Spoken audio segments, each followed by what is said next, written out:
Hello, good morning. Am I audible? Audible, sir? Good Yes, morning. audible, sir. Good I'm morning, audible? everyone. Yeah, good Thank, morning, sir. Good morning, thank everyone. you. Good morning. Good morning, everyone.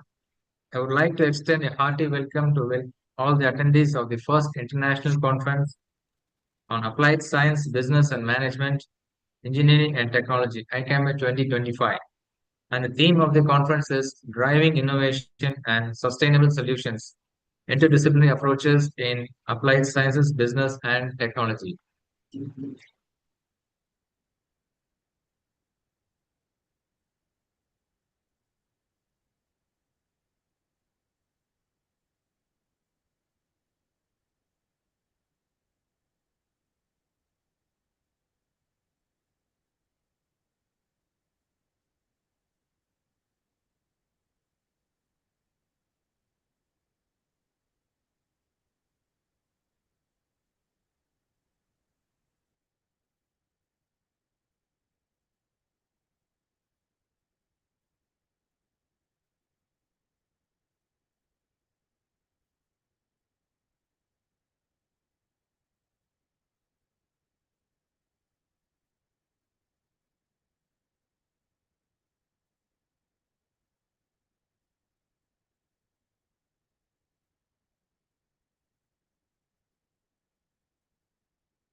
Next, the national anthem will be followed. Indian national anthem will be followed.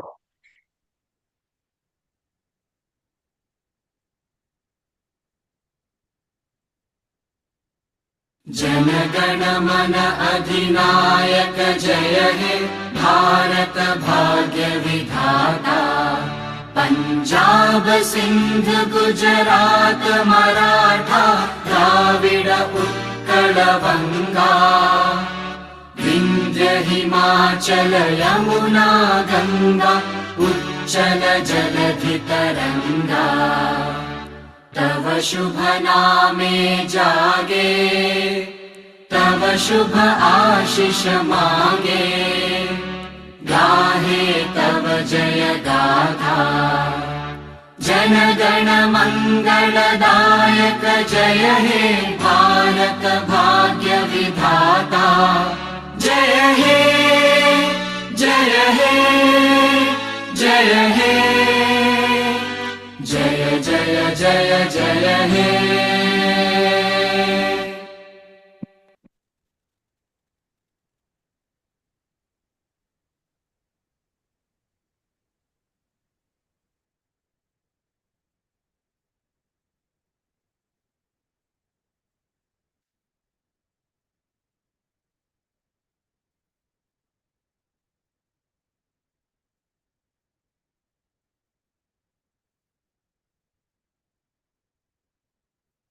Morning, all. I would invite you to all the first international conference on applied science, business and management, engineering and technology, ICAMET 2025, which is organized by Confold Education Research and Development Association, CERDA, in association with Dasmes Khalsa College, TKC, Zirakpur, Punjab, India. This conference offers researchers, delegates, and scholars an incredible chance to interact with each other and share their experiences and knowledge to engage in insightful discussions and share cutting edge research findings, advancement, and best practices in applied science, engineering and technology, business and management, education, social science and humanities, and more. About CERDA. The Confold Education Research and Development Association, CERDA, is an internationally recognized globally operating multidisciplinary professional research and development association. Confold Education Research and Development Association aims to integrate researchers and academicians working in the microdisciplines of science and technology, fostering collaboration and innovation across a broad spectrum of fields. Concord Education Research and Development Association, dedicated to building a dynamic community of professional educators, researchers, and innovators in the realms of engineering, science and technology, business and management, social sciences and humanities and education.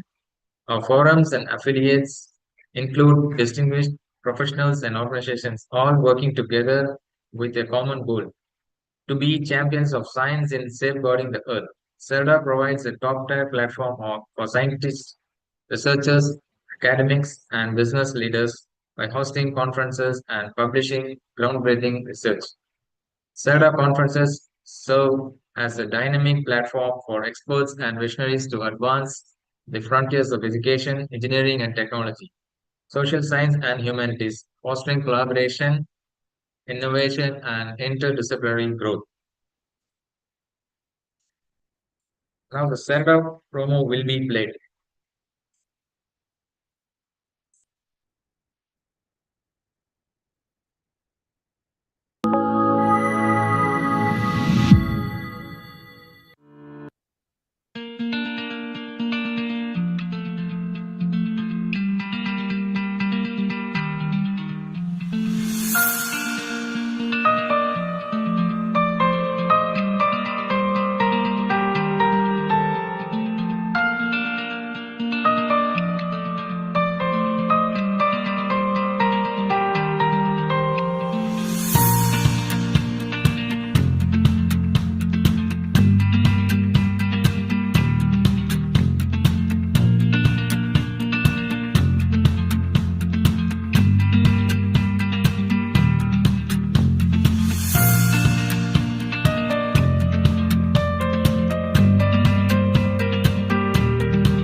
Thank you.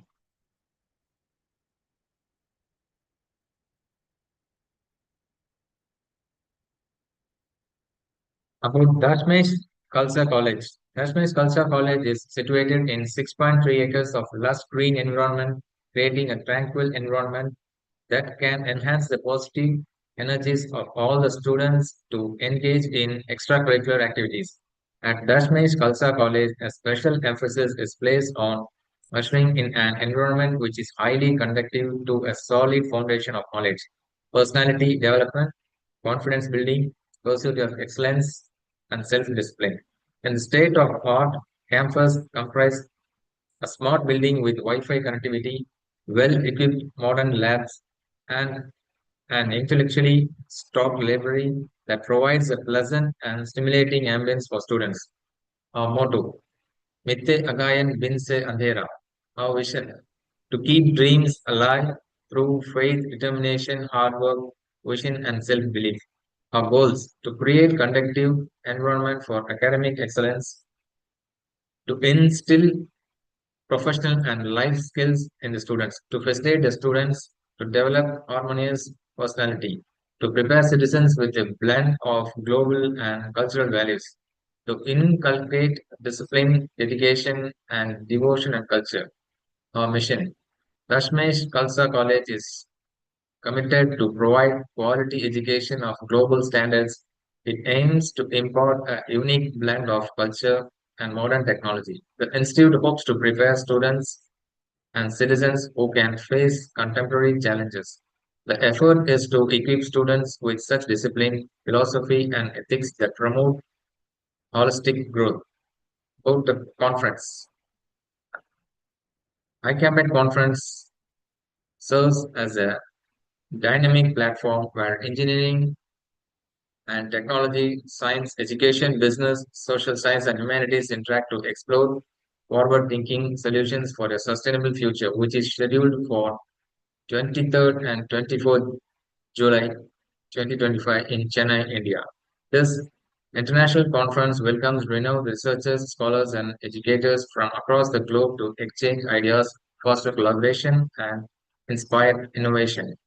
Immerse yourself in pioneering research, forward-looking ideas, and breakthrough technologies designed to address some of the world's most critical challenges. ICAMET 2025 offers an engaging environment from compelling keynote address to stimulating discussions and interactive sessions where participants can connect, collaborate, and contribute to meaningful change. Purpose of ICAMBET International Conference on Applied Science, Business, and Management, Engineering, and Technology, ICAMBET 2025, has established itself as a premier platform for advancing sustainability in these vital areas. With the theme driving innovation and sustainable solutions, interdisciplinary approaches in applied sciences, business, and technology.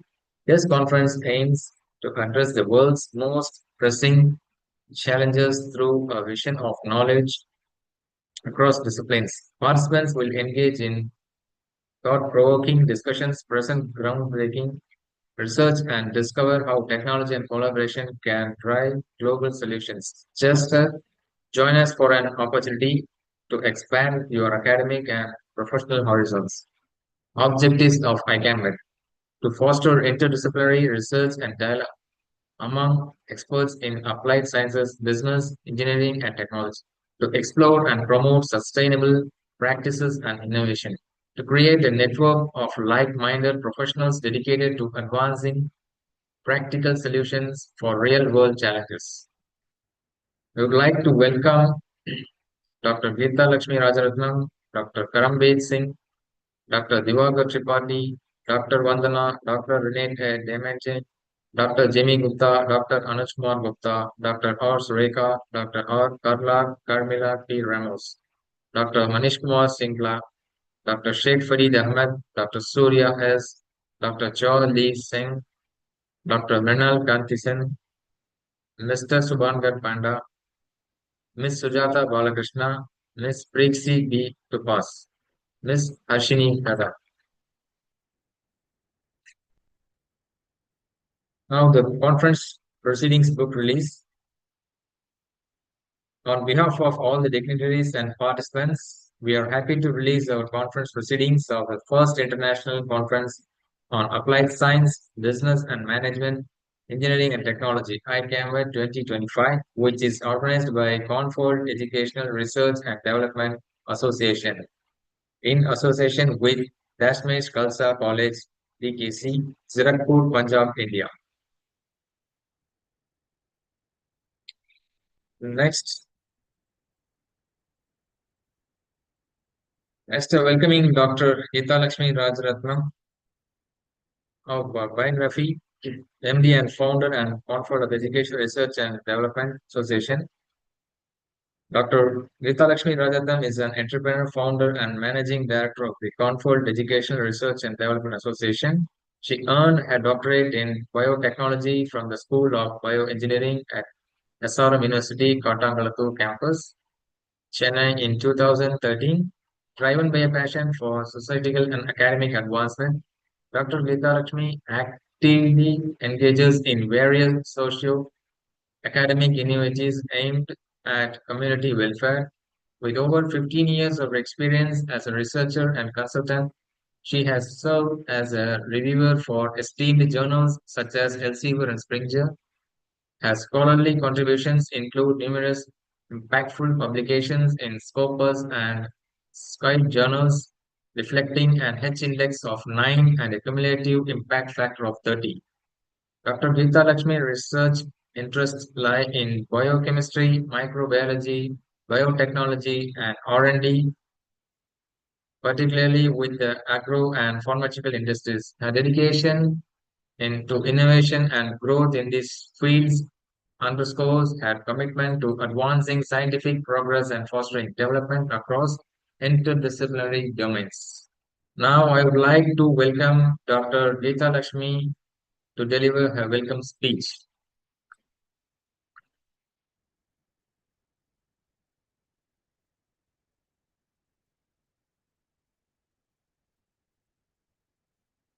Good day to all. It gives me great pride and pleasure to welcome each one of you to the first international conference on applied science, business and management, engineering and technology, which is organized by Confold Educational Research and Development Association in association with Dashmesh Khalsa College, Ziratpur, Punjab, India, which is organized under the compelling theme Driving Innovation and Sustainable Solutions, which is interdisciplinary approaches in applied sciences, business, and technology.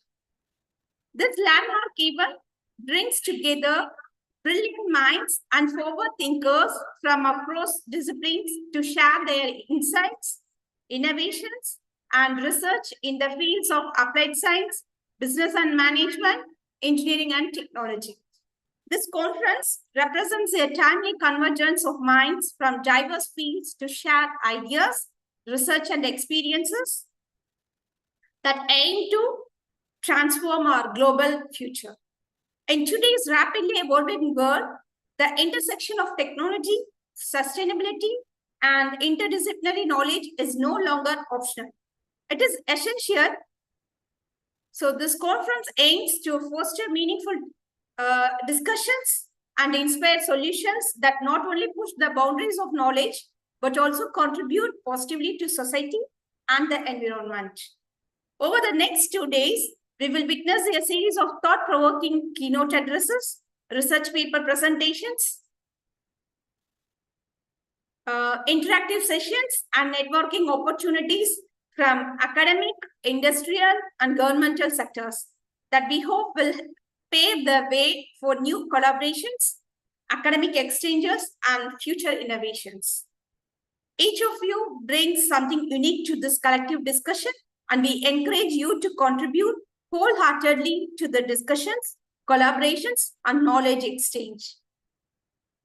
On behalf of organizing committee, I would like to extend my deepest gratitude to all the participants, keynote speakers, session chairs, reviewers, and academic partner, Dashmesh Khalsa College, who have supported and contributed to the success of this event. A special thanks to Dr. Jimmy Gupta, whose efforts and unwavering support were the cornerstone of the successful ICABMET conference would not have been possible. Thank you, sir. Let us embrace this opportunity to learn from one another, to challenge ideas, and most importantly, to build bridges across disciplines to pursuit of a better, more sustainable future. Once again, I welcome you all to ICABMET 2025. May this conference be insightful, inspiring, and impactful for each one of you. Thank you.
Hello, Dr. Karambir Singh, sir. Now you can give a speech. Hello, you are unmuted, sir. Sir, we are not audible. Hello, sir, you are unmuted.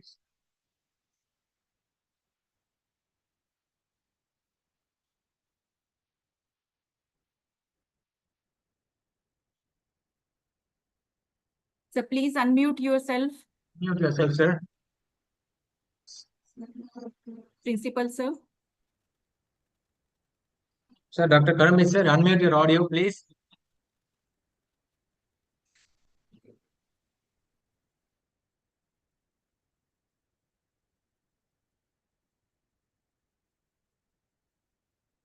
Hello, sir, ਤੁਹਾਡਾ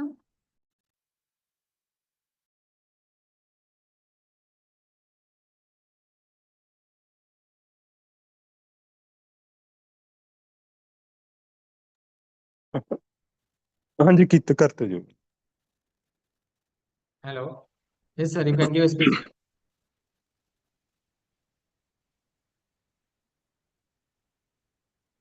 hello Hello.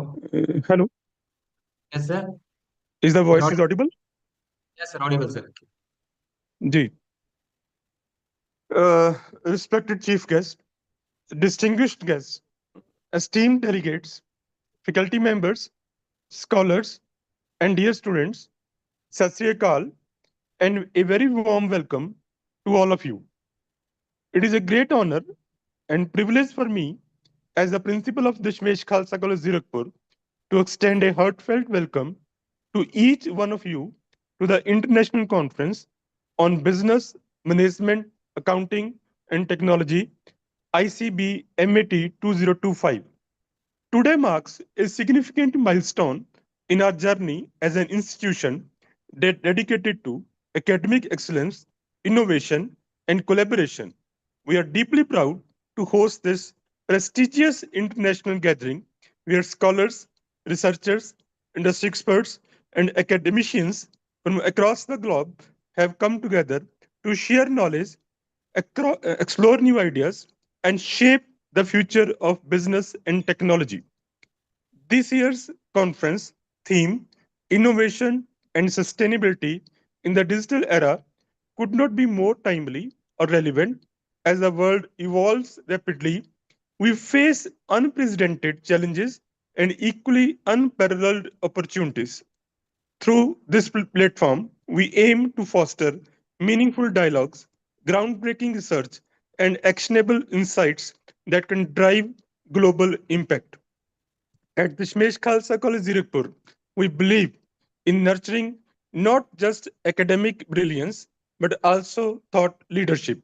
ICB MET 2025 is a testament to that vision, bringing together diverse minds to explore intersections between management practices, accounting innovations, and technological advancements. I would like to take this opportunity to thank our organizing committee, dedicated faculties, sponsors, and students volunteers whose tireless efforts have made this conference possible. Gratitude to our keynote speakers and session chairs for enriching this event with their wisdom and experience. Let us use this platform not just to present, but to connect, to collaborate, and to inspire one another. I wish all the participants a fruitful and engaging conference experience. Once again, welcome to ICB MET 2025 and welcome to Dashmesh Khalsa College, Zirakpur. Thank you. Vaheguru Ji Ka Khalsa, Vaheguru Ji Ki Fateh. Thank you, Dr. Karambir Singh, sir, for your speech. Now, next, I welcoming Dr. Vandana ma'am. About Dr. Vandana ma'am is an experienced Yes, academician yes, with sir. an May I audible? yes, sorry, 1 minute. I'm speaking about your biography, ma'am. Yeah. Good Dr. Vandana is morning an to experienced entire. academician with an over of 18 years experience in teaching and research. She is currently the head of the science department at Dashmesh Khalsa College, Zirakpur, Mohali. She holds a PhD in mathematics from Punjab University, Patiala, 2015, and an MPhil from Madurai Kamaraj University, Tamil Nadu, 2008, and an MSc in Mathematics from GNDU, Amritsar, 2006, and a B.Ed from Jammu University, 2004. Dr. Vandana has published numerous research papers in reputed journals and authored several academic books and IPR content. She is actively involved in research, innovation, and curriculum development with a focus on enhancing the quality of social science education. Known for her commitment to academic excellence and student mentoring, she promotes critical thinking and interdisciplinary learning. Her leadership continues to inspire both faculty and students, and she regularly contributes to academic seminars and conferences. Now, Dr. Vandana ma'am, speech. Hello?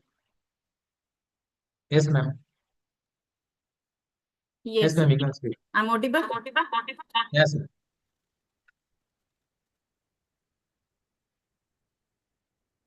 Good morning. Just give me one.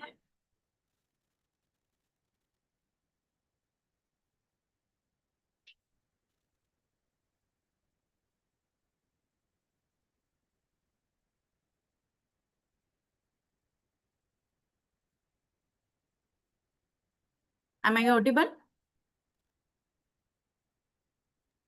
Yes, ma'am, you're audible, ma'am. Yeah. Good morning to entire respected special guests, keynote speakers, session speakers, session chairs, all delegates, participants, researchers, authors, and listeners. A very good morning. Myself, Dr. Vanna, conference chair of this scientific event, is welcome you all dignitaries in international conference on applied sciences, business management, engineering, and technology. That is organized by the Shmish Khalsa College, Zirakpur, Mohali, and CERADAT. This conference provides a platform to bring together not only national, international researchers, academicians, research scholars, graduate or postgraduate students, but also industrial people for several fields. This platform will embark on whole process of making new dimensions in the field of education and research. The conference would not have been possible without the hard work of organizers, that is CERADAT and the Shmish Khalsa College.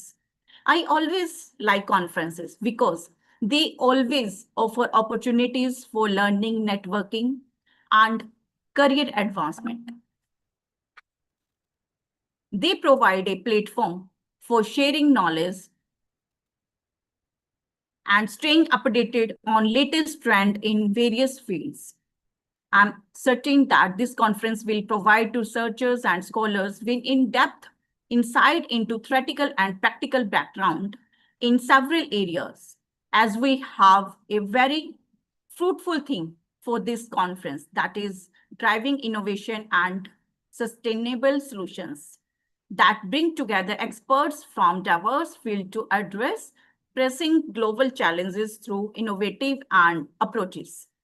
At the end, I would like to give my best wishes to each person involved in the international conference for their great efforts in making this scientific event remarkable and successful. I sincerely wish that this conference will be great success, not only as a chance to share knowledge, but experience in higher education and carrying the wisdom forward for long and fruitful cooperation and friendship among fellow educators. We are hoping that this conference will be fruitful to participants and will be instrumental to develop the society and nation at large. Thank you so much. Happy conference.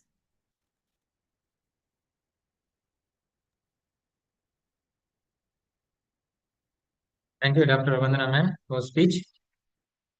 Next, I invite Dr. Renati Apledo Diamante, Associate Professor, Dean College of Information and Communication Technology, Ilioso State University of Fisheries Science and Technology.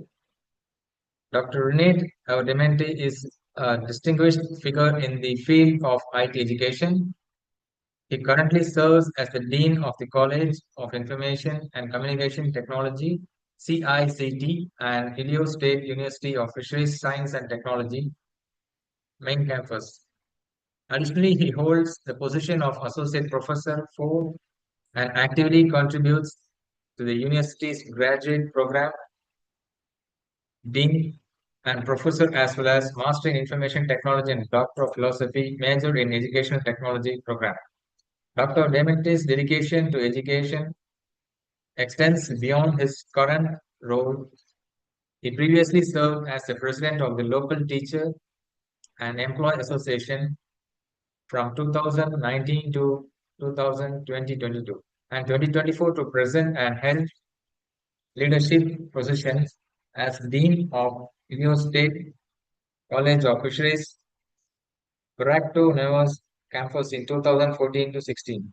He also served as Chief Operating Officer, as Campus Administrator, as System Technology Institute Center of Education 2004 to 2007 at Barotac, Viju, and Dean of Cabello Western College 2009 to 2011.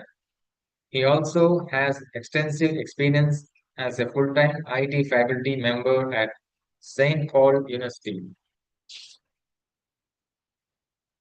of Video System 2001 to 2004. He is also a curriculum consultant and a part-time faculty at ABBA Institute of Technology, INC 2001 to 2004. Dr. Damancy academy's credentials are equally impressive.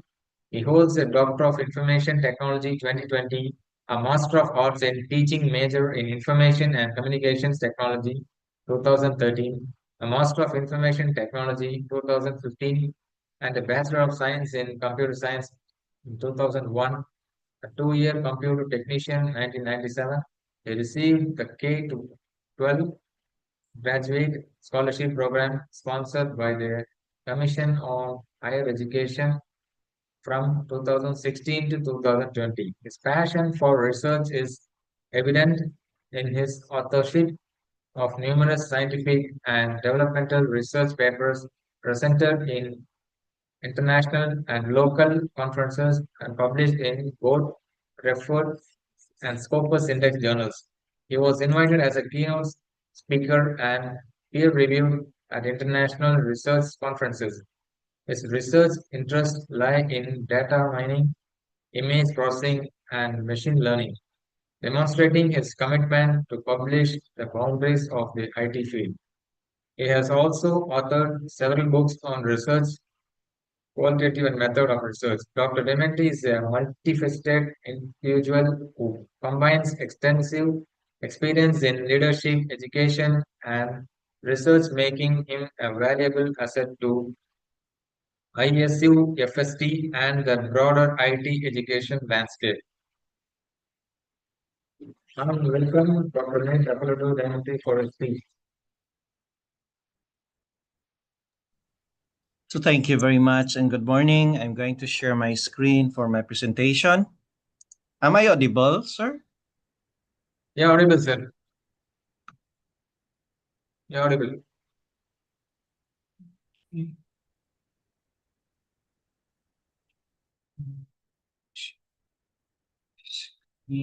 Okay. So, good morning, everyone.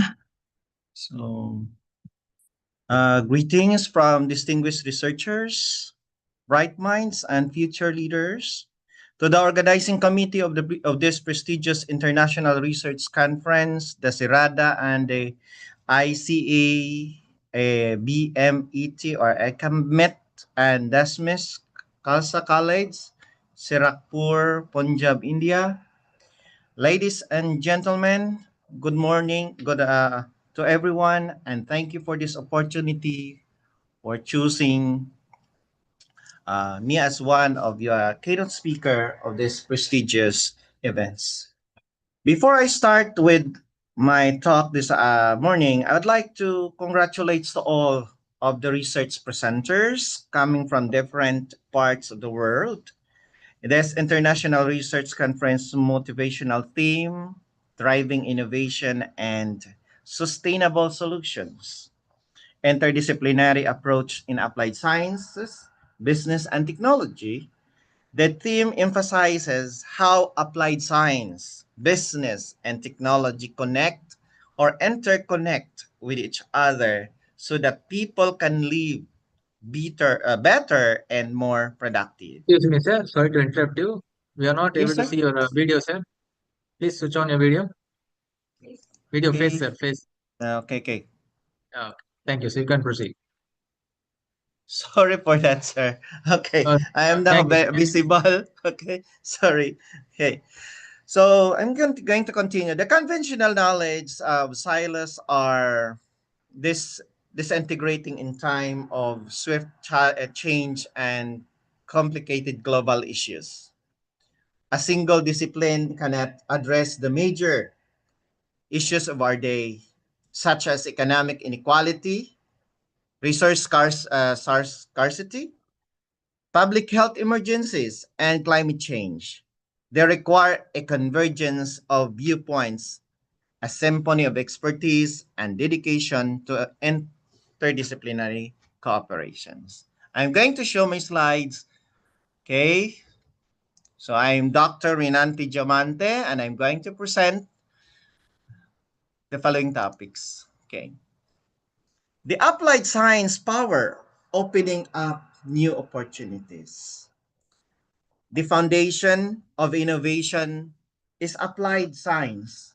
They convert basic discoveries into workable solutions that enhance people's lives and progress society.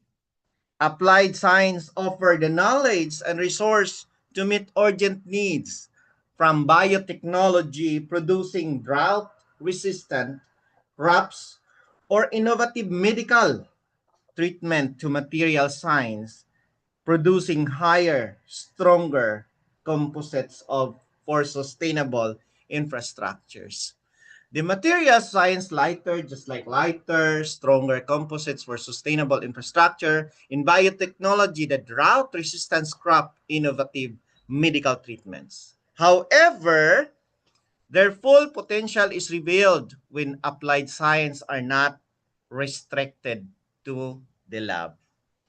Breakthrough becomes transformative when scientists collaborate with engineers, economists, and social scientists. Example of this is the renewable energy technology involves physics, electrical engineering, economics, and political science.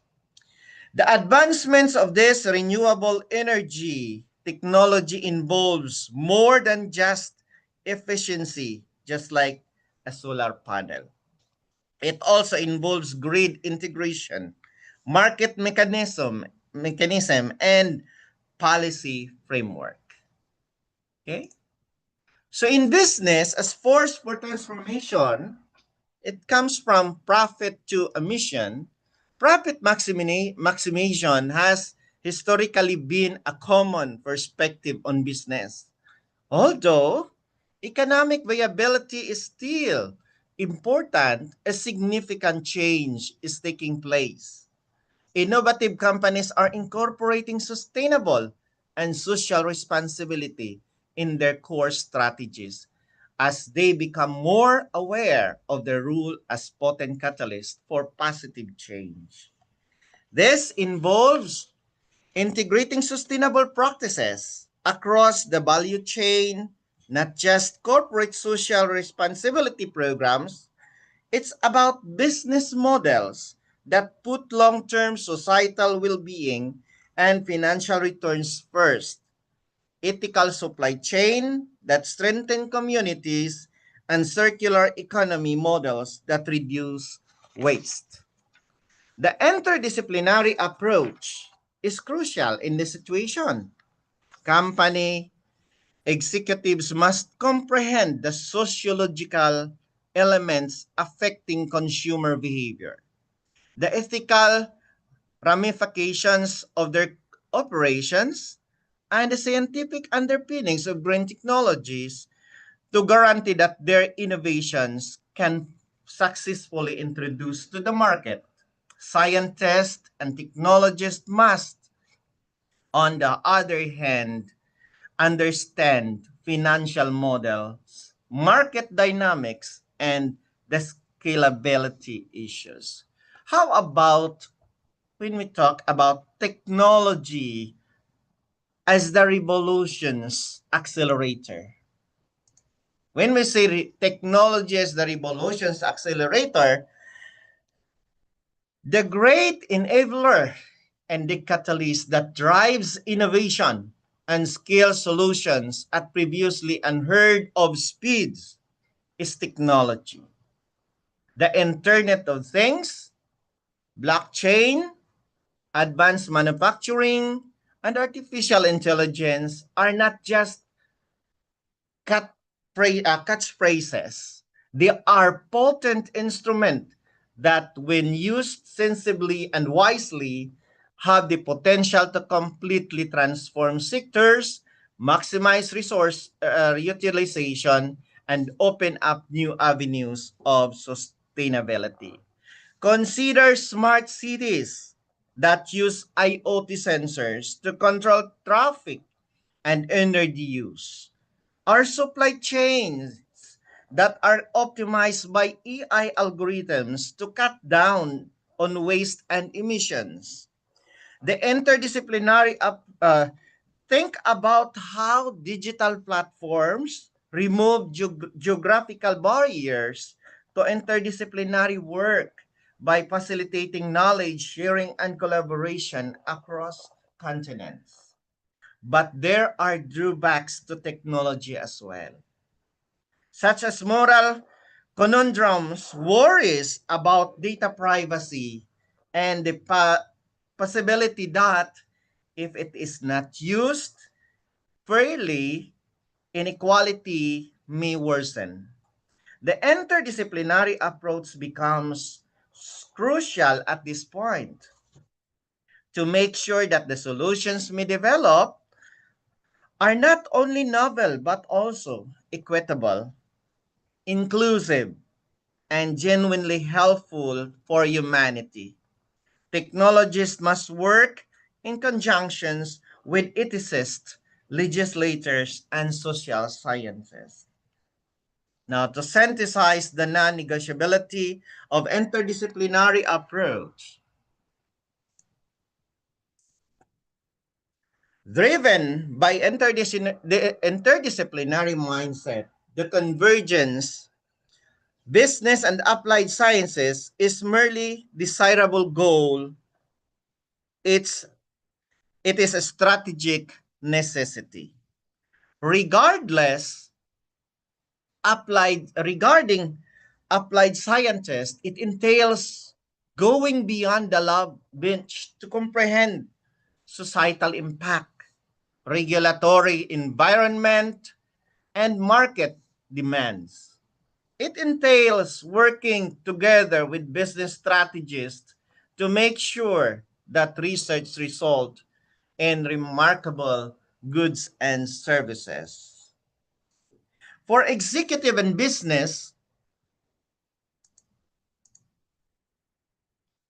to create resilient, sustainable, and future-proof business, it entails embracing scientific discoveries and technology breakthroughs.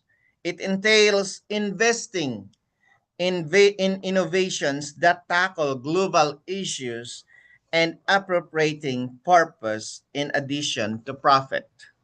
For technologists, this entails developing solutions with a thorough awareness of their practical applications, working with scientists to incorporate state-of-the-art research, and partnering with industry to guarantee broad adoption and favorable societal effects. Magic occurs at the intersections of these domains. Bioengineering and entrepreneurs are working together to start business that convert waste into useful resources. We see data scientists collaborating with urban planners to create more livable and effective cities. We see fashion brands collaborating with material scientists to produce eco-friendly textiles. Looking ahead, our joint obligation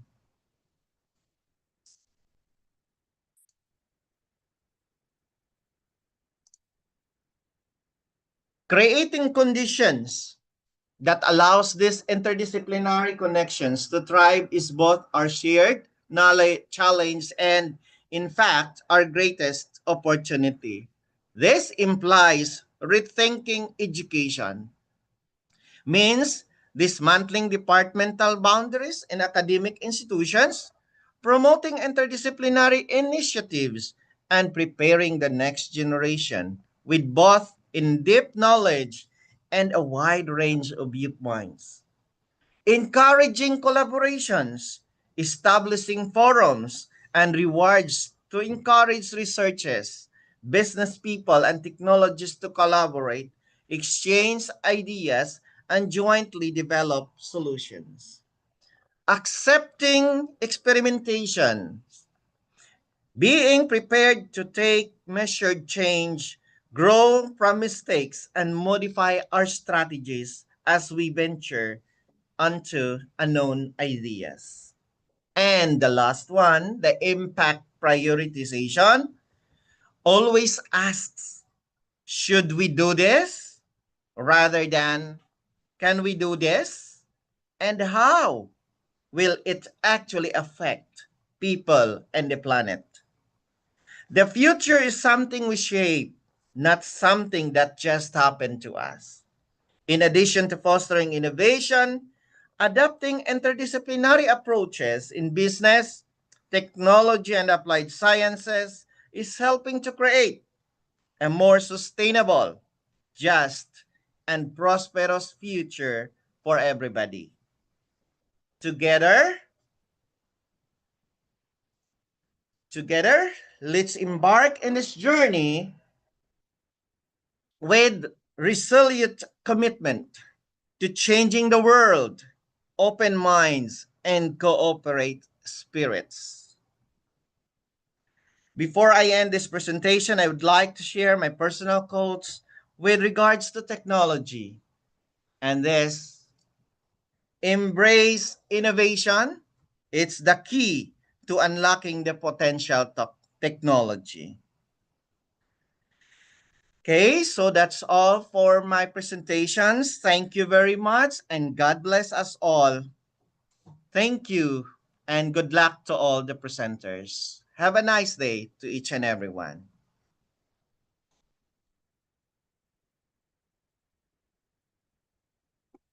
Hello, sir. Yes, sir. Thank you, sir, Dr. Rino Thakur, sir. Thank you for your speech.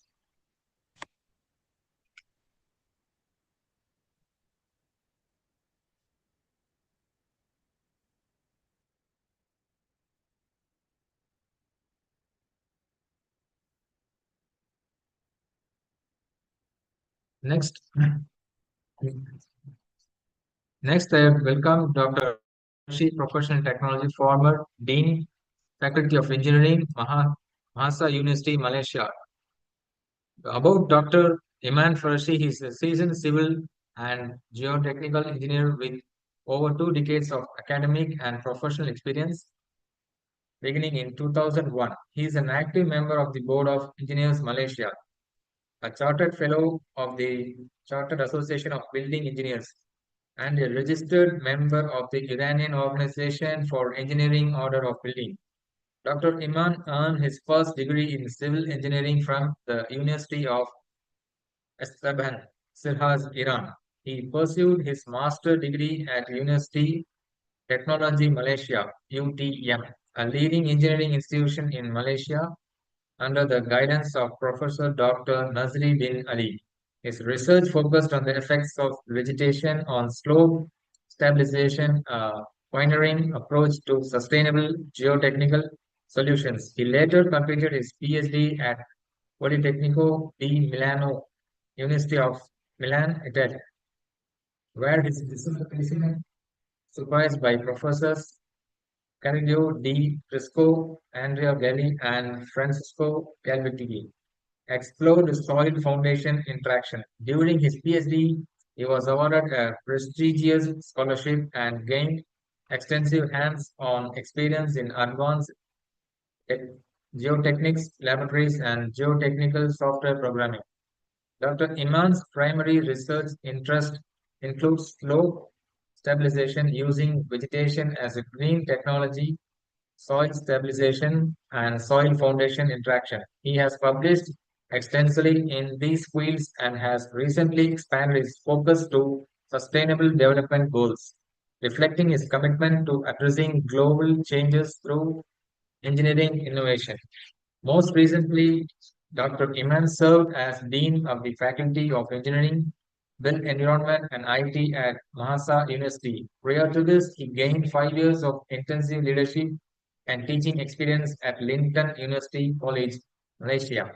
During his tenure at Mahasa, he also led the technical and vocational education and training and micro-credentials department as director, where he pioneered innovative educational programs tailored to evolving industry demands. Additionally, as project director for the Sustainable Eco Park initiative under NASA Research and Innovative, he had led multidisciplinary teams on projects integrating engineering and IoT applications. Dr. Iman is highly skilled in outcome-based education, OBE, with extensive expertise in developing OBE-based curricula, designing assessments and aligning course learning outcomes and program learning outcomes with international standards such as the Washington Accord, Sydney Accord, and Dublin Accord. His work emphasizes integrating complex problem solving CPS and complex engineering activities CEA into the academics programs, ensuring they meet modern industry needs in areas like AI applications and SDGs. Yes. Now I welcome Dr. Iman Farshid to give his speech. Thank you so much. Thank you. Am I audible? Yeah, audible, sir. Okay, thank you so much. So now I share my PowerPoint here. Okay, so good day, everyone. Thank you so much for the organization team that invited me for the keynote speaker today. And thank you and good luck to our researcher for today. Hope we can learn something new in this conference. So as a keynote speaker and opening, so I'm going to overall discuss about technology and sustainability. I'm pretty sure that all researchers going through the detail of each technology much more this, but I just want to make 5 opening for each part. So in this presentation, we will explore especially on IoT, AI and ML and big data and their application in sustainability, which is, I believe, very important. Why it's important? Because these technologies is the tools that we can accelerate our application for sustainability. And as we can see, our adaptability as a human is much more slower and developing of the technology, which we have to develop. We have to adapt ourselves much faster. And we really need to develop and explore more on each technology and application of the sustainability. So I'm going to start with IoT.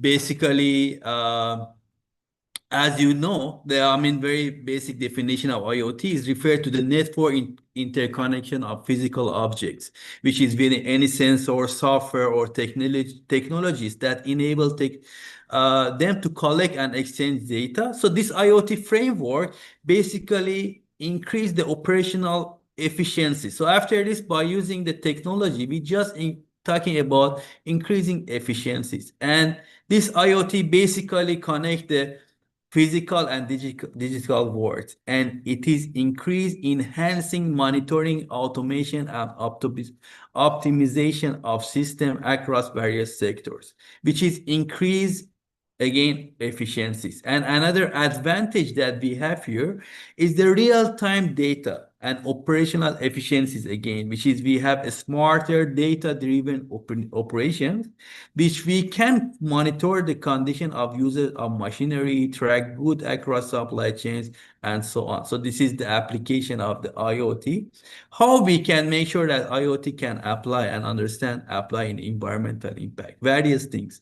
For example, minimize food waste through a smart inventory and refrigeration system in agriculture and retail. We can conserve water by using intelligent irrigation system that monitors soil moisture and weather conditions. We can improve energy efficiency by monitoring HVAC systems, lighting, equipment usage in real time, reduce, of course, carbon emissions. And all of these is sustainability, and we have profitability by reducing the cost, which is both hand in hand. And so it is a strategic necessity. It's just not optional anymore. So IoT empower organization by uncover hidden data. For example, companies often struggle to quantify how much energy, water, or raw materials they are consuming in their daily process.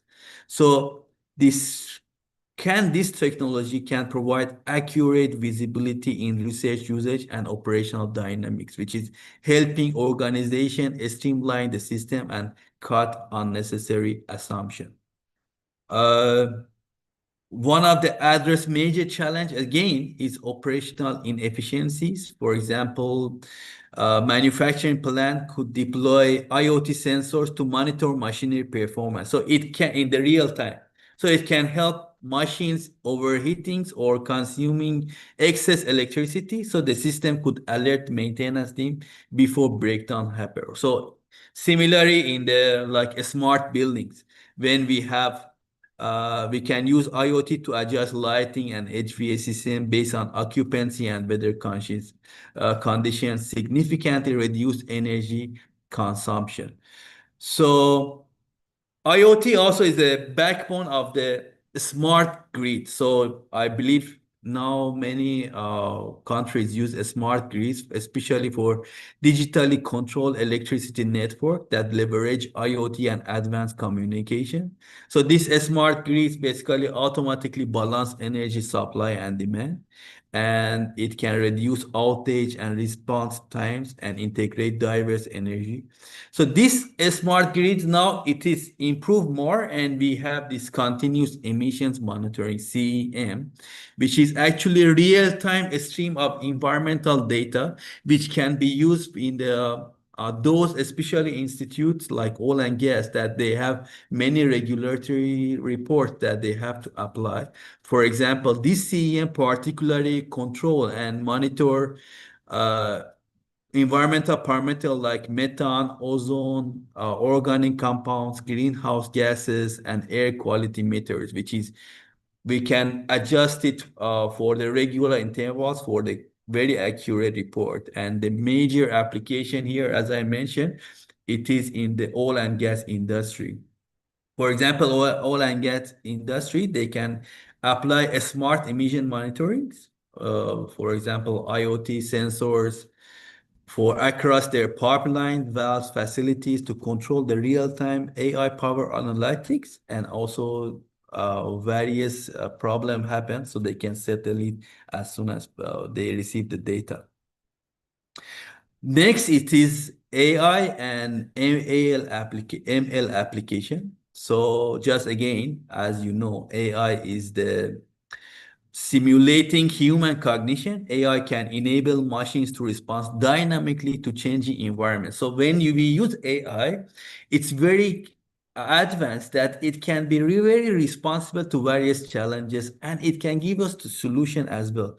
So AI and ML. So ML here, as you know, is develop algorithms that enable computers to learn from data without being explicitly programmed. So mixing the AI and ML can respond to the most challenging sustainable issues. So it's not only find this problem, They also, based on the situation and complexity, they can offer you the new solutions. So for example, AI and ML together, they can detect inefficiencies in systems, forecast energy consumption and resource needs. So they forecast and they give you the solution, optimize logistic and production cycles, improve accuracy in monitoring environmental data, and automate response to sustainability risks. So this is really increase efficiency and environmental responsibility because they can respond to complex situation. For example, using this AI and ML in sustainable agriculture. So we can monitor soil condition, and based on that, we can adjust irrigation in real time. We can predict crop yields with greater accuracy. We can reduce the use of fertilizers, conserve the water by forecasting optimal watering schedule. So it can forecast when is the best and conditions that we can watering. So conserve the water and detect crop disease early, minimizing yield loss. So it's very advanced to use AI and ML because it can respond to various conditions with the various answers.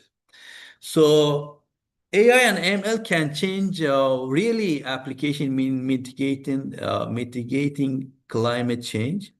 So they can have more accurate data-driven decisions by model different carbon reduction scenarios. So they can define various scenarios, not only one scenario to understand. Simulate climate risks and adaptation strategies, optimize renewable energy system, automate low emission operation in factories, and identify cost-effective interventions for sustainability goals. So how they can do it? Of course, they can do it by reducing the error, human error. So when we know that this system is AI based, so it is quality assurance. That's AI based quality assurance. And also they can early detect of the system fault or emission leak. So it is very high accurate system. They can also, based on this, so we can improve our efficiency. So by, for example, how? By a smarter HVAC system and lighting system, predictive maintenance in factories, AI-based traffic management to reduce vehicle emission, and so on. And finally, when we have this, automatically we have reduction of raw materials, which is we reach to the sustainability and climate change. So AI can optimize production receipts to use less materials. It can identify alternative low carbon materials. Also, so we can have real recycle or bio-based material, pushing industries closer to circular economy models. So these are various advantages of using AI and ML in the system. So I believe I put the example of the real website. I just take a screenshot of the website so you can refer to this Amazon Sustainability Data Initiative, ASDI, which is amazing website. It's based on Amazon Web Services. You can refer to this. It's free. How it is working, it's gather all the information. So it is facilitate minimizing cost and time. So it's facilitate very high valuable data to approach. And many companies and organizations and various stakeholders, even as a researcher, you can refer to this website, give you various information. And for example, I can give you two examples here. For example, Apple using this SDI database for tracking deforestation in supply chain. They identify regions affected by deforestation, and they can invest in this kind of project much more effectively so they can reach their goals, which is supply chain transparency and carbon neutrality and biodiversity protection. On the other hand, California state government also, they use this ASDI satellite imagery and mapping tools to understand which area we have rising sea levels. So they identify most vulnerable areas. They can easily plan and apply the strategy to prevent and mitigate coastal erosion. So this is very nice application of this kind of data-driven and AI and ML that we can apply, and good example from Apple and California state governance. Another great example that I really like this, and you can also refer to this website, saildrone.com. It's very nice application, AI and ML. So basically, it's going to the ocean. As you know, ocean is the massive engine of our sustainability and also our world health, which we really need to have real-time data to make sure that we have sustainable ocean data. It's very important. So what's happening here is this sail drone, they develop vessels and develop uncrewed wind-powered ocean drone, which is totally without fossil fuels and totally by working by solar panels and so on. So it's all around the oceans without any using any fossil fuels, and it has renewable energy. And so this cell drone is mobile oceanic research stations which can go around non-stop and give real-time data of the oceans. So for example, I just put a screenshot here. If you go to this website, you go to the technology and you click to the data, you can find out what kind of great data the sail drone give to the or various organization, or as a researcher, you can use this data, which is very high data driven, and you can use this data. It's actually not only for the sustainable oceans. For example, they can identify major fish stocks, marine predators such as shark and seals. They can see the change in marine biodiversity and ecosystem health. So it is basically change of, application of the data, which is not only for good for ocean, it's also sustainable resource management and climate resilience, which is very great website. I highly recommend you to refer to this website. The third part is big data. So big data, when we talk about big data, we're talking about the large, diverse, complex data, which is terabytes or even petabytes data, which is very unstructured and semi-structured format, which is coming from various sources, such as social media, IoT, real-time sensors, cloud-based application, and so on. So the problem of this big data is not only the size, it's variety, velocity, and 4Bs basically. I believe everyone knows big data already.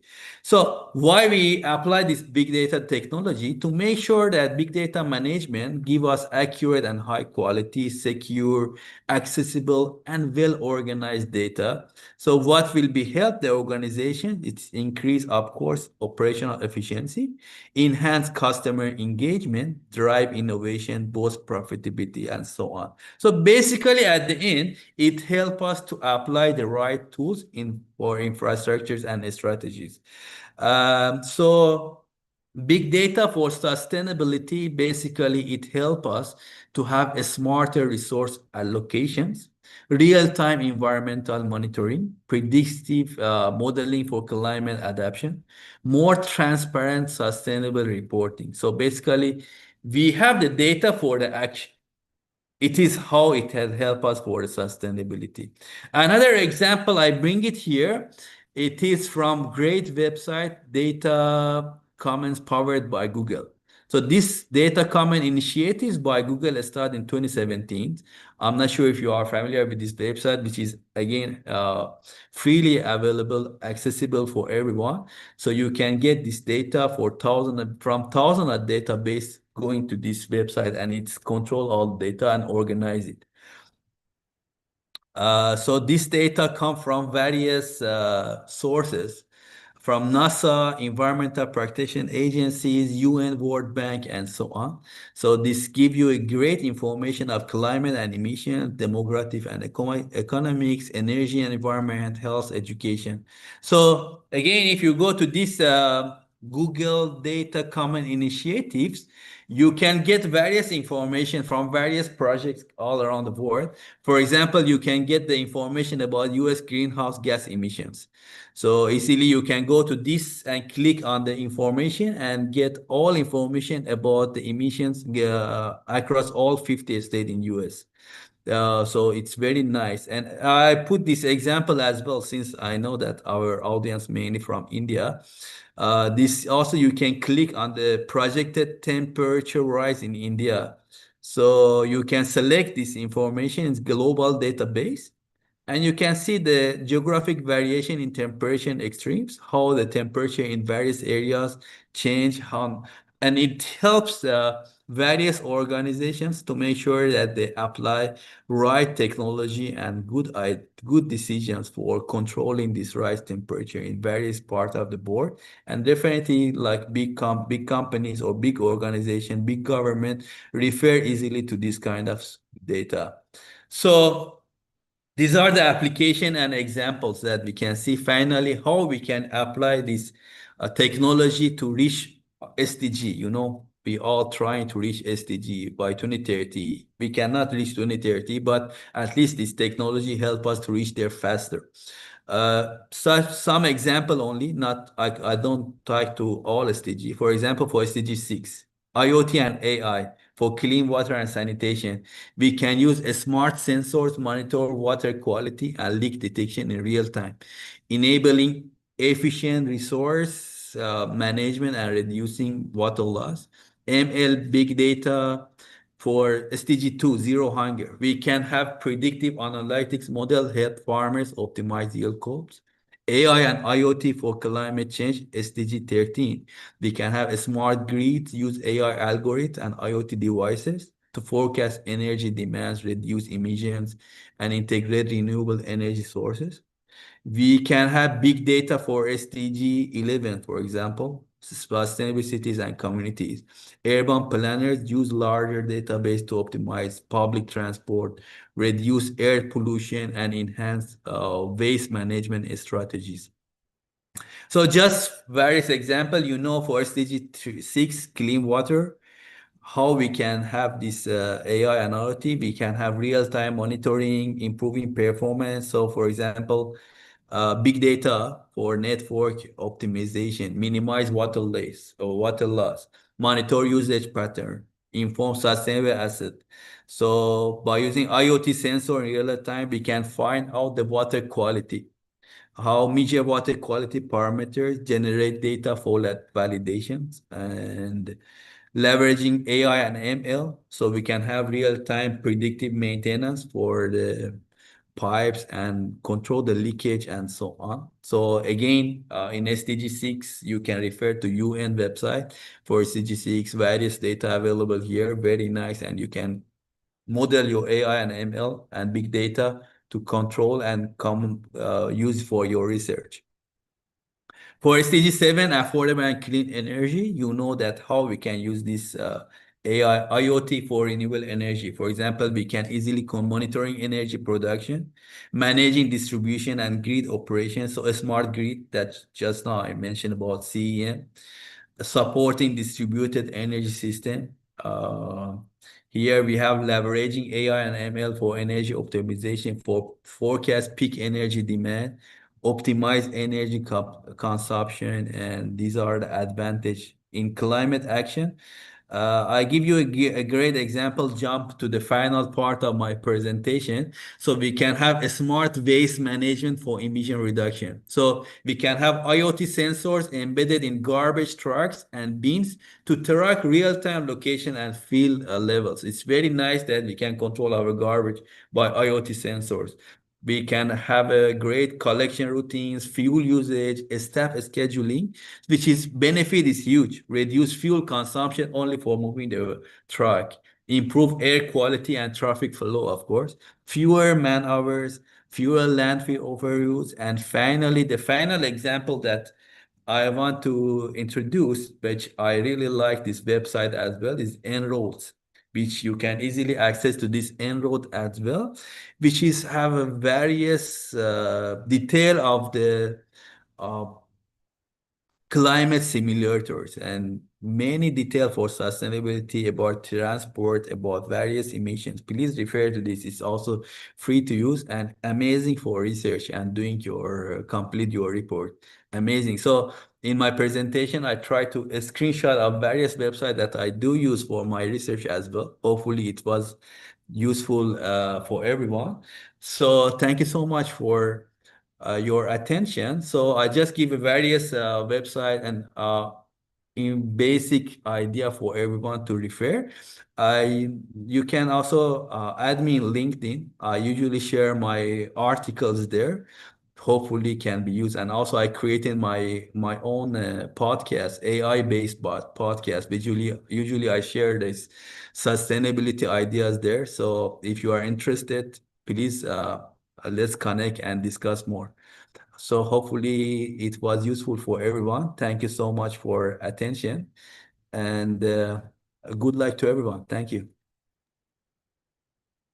Thank you, Dr. Iman Farshi, sir, for his speech. I would like to request all the participants to turn on the camera to take a photo, sir. I would request all the participants to turn on the camera to take a photo.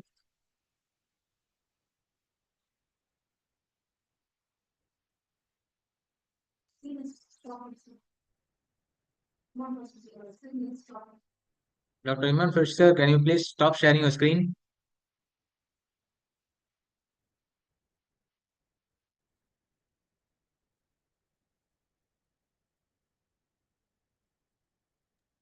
I think it's stop already. It's not a stop. Oh yeah, sorry, sorry. Okay, Okay, thank you, sir. thank you. Dr. Renati Raman, please turn on the camera, sir. Dr. Renati,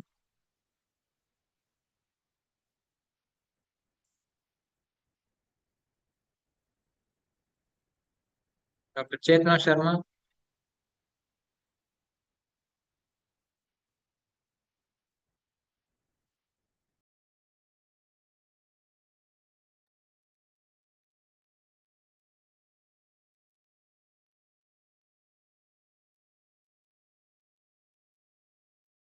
okay, ready, all the participants?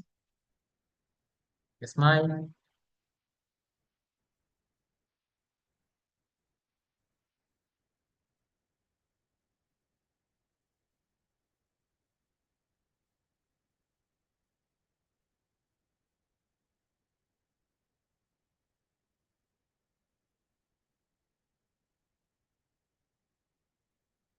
Thank you.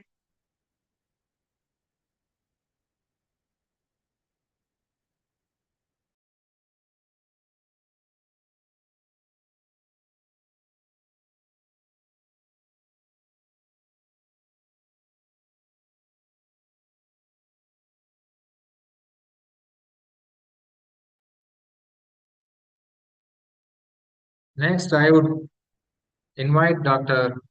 Jimmy Gupta, Head of the Department, Baba Farid College, Engineering and Technology, Baba Farid Group of Institutions, Vadinda, Punjab, India.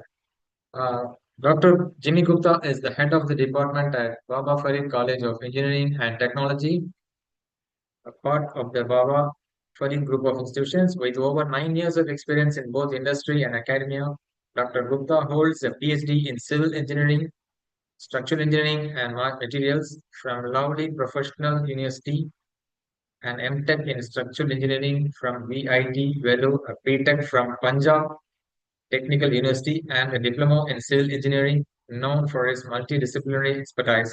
He has made significant contributions to research through numerous patents, copyrights, and the publication of 3 international books. Dr. Gupta dynamic involvement in the field of underprocess is commitment to innovation and academic excellence. Now I give speech to Dr. Jimmy Gupta. Dr. Jimmy Gupta, sir. Thank you so much. Thank you to the conference organizers for the warm welcome and the incredible honor of being your keynote speaker. First of all, I'm going to share my PPT.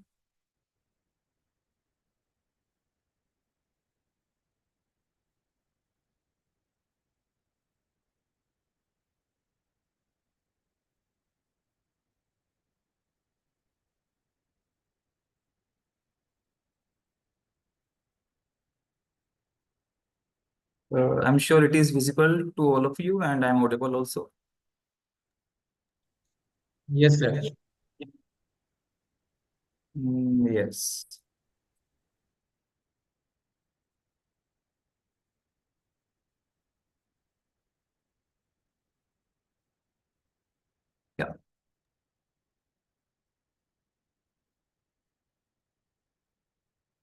Okay. Good morning to the entire spectator special judges, guests, keynote and session speakers, session chairs, all delegates and participants, researchers and authors and listeners.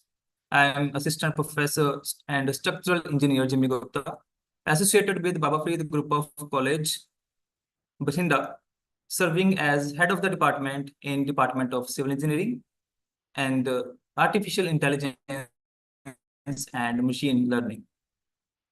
I am enormously delighted to participate in the first international conference on applied science, business and management, engineering and technology, organized by the Smesh Khalsa College, Jirpur, Mohali, in association with Comfort Educational Research and Development Association,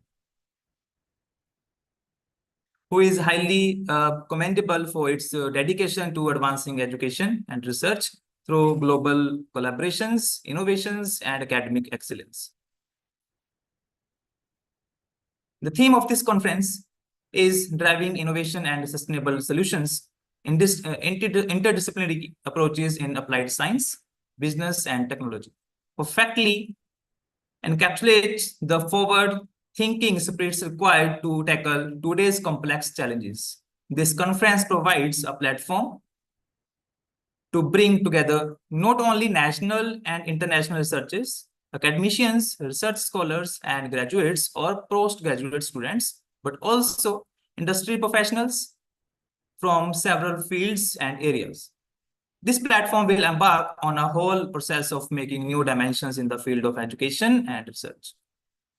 The conference would not have been possible without the dedication and hard work of the organizers, the Smesh Khalsa College, Jirpur, and especially the Comfort Educational Research and Development Association team. I'm certain that this conference will provide researchers and scholars with in-depth insights into both theoretical and practical backgrounds across several areas. I would like to speak on structural engineering, one step forward to save life, as our surroundings are fulfilled with different types of structures, which can be buildings, bridges, etc. So we'll talk about how these structures can be safe under different kinds of loadings, as stability provides more safety to life. Structures refer to the arrangement and organization of components or elements in a system, as it is clearly visible in the picture. In the context of a building, if we'll take the example of the building, which is a type of a structure only, it refers to the framework that supports and gives shape to the edifice. It includes components like walls, beams, columns, and foundations. The strength and stability of the structure determine the safety and durability of the building. Here, we are participating, organizing this event, sitting or standing in the building only, which means building is carrying our complete weight in terms of load coming from hundreds or maybe thousands of people and transferring to the ground through its different components, like our weight is directly or indirectly acting on the slab, which is a horizontal platform to use. Then from slab, it goes to beams, which is again a horizontal component, then goes to supports like columns or walls from the beams. Then after that, it goes to foundation, which is a root of the building. And at the last, after this much traveling, load goes to ground or earth at the end. In short, we can say slabs, beams, columns, supports, foundations, or these all components are the main crucial components of the every building or structure, which transfer the complete load to the ground. And due to this continuous phenomenon of load transfer, we are safe in the building.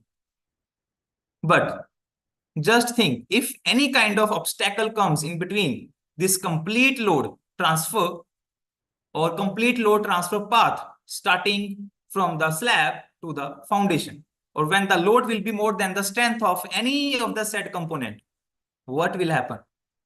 Can we be safe in that case? The answer is completely no. Even if I take 2 years back example about which you all are aware is dangerous earthquake in February 2023 in Turkey and Syria. Even it attacked 12 countries, if I'm not wrong. What is it? It is a kind of load only in terms of vibrations coming through earthquake attacking the building or structures. In Turkey or Syria,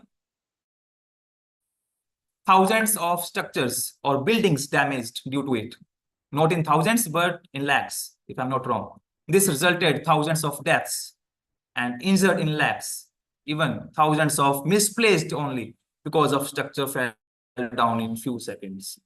As we can see the facts as well, 60,000 or more are the death toll. 1,50,000 is the injured count. Affected people count is approximately 1.35 crore. Affected buildings count is 40 lakh, 4 millions. Fully damaged buildings out of it are the 3,45,000 approximately. These are the facts. So just think about it, why it happened, why these structures fell down. It happened only because said components were not ready to carry and transfer these kind and amount of load to bottom or to ground. Or these was obstacles, or there were the obstacles in the load transfer phenomenon. In short, the said components of structure, such as slab, beams, columns, walls, foundations, etc., need proper designing before starting construction. Here, design doesn't mean that the look of the building. It means types of material that we are using in that, amount of material used in that. For example, there are mainly 2 or 3 type of structures that are you can see in surroundings, like steel structures. RCC means concrete with the steel reinforcement structures. Wooden means timber structures, as you can see in the picture. If I consider RCC as example, then what should be the type of the concrete, type of the steel reinforcement, amount of steel and concrete, size of the components, etc., is the design. It means if structures are properly designed, then there are the less chances of failure and casualties. And if design is not proper, then chances will be obviously more and more for the same. So number of ongoing researches which are continuously trying to design structure in the better way so that components of it can carry and transfer load easily to ground without any obstacle, even in worst scenario. Also, due to any reason, if cracks occur in these crucial components, then how these can be cured without damaging is also very crucial zone of the research.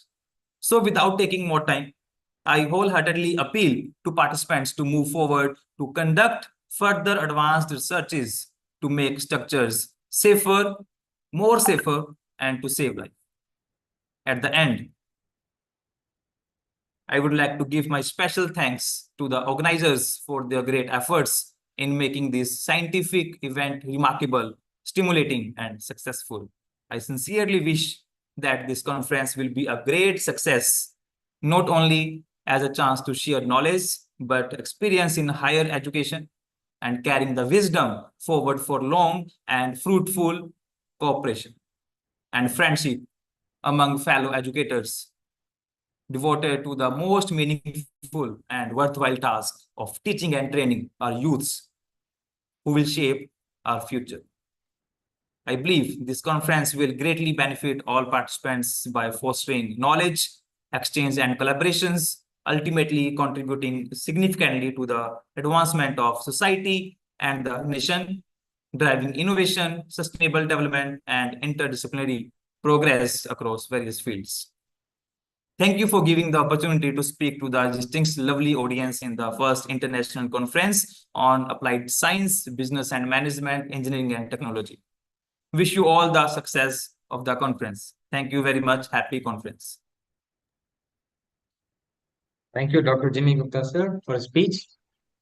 Next speech by session speakers. Dr. Jimmy Gupta, can you please stop your video? Yes, sir.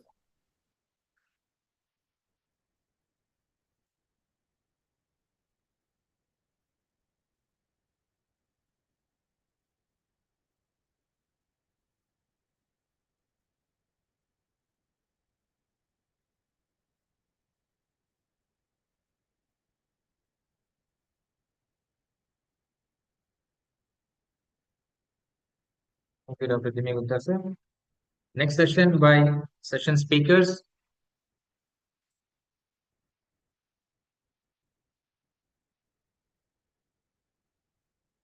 Next, I would like to welcome Dr. Carla Carmela P. Ramos.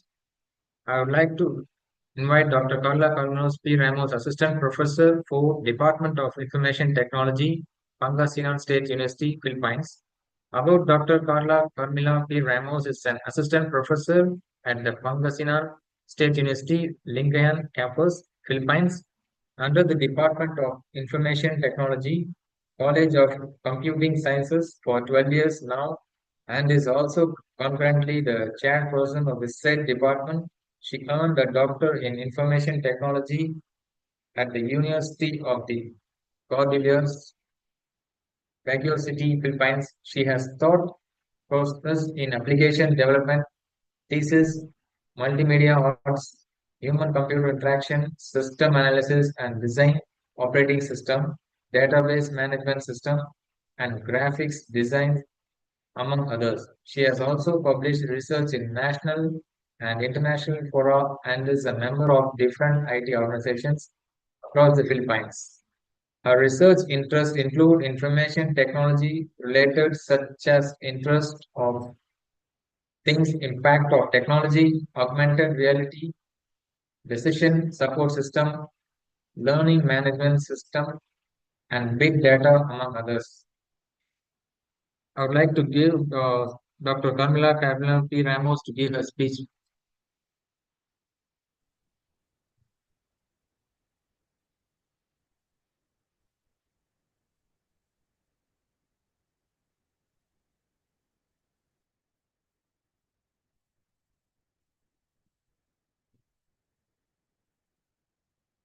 Yes, good morning. Am I audible? Yes, ma'am, audible. You can go ahead. Okay, thank you.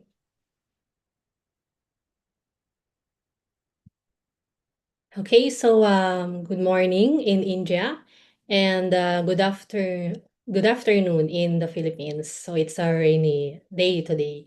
Okay, so I am Dr. Carla Carmela Ramos, a chairperson of the IT department or the Information Technology Department of Pangasinan State University, Philippines.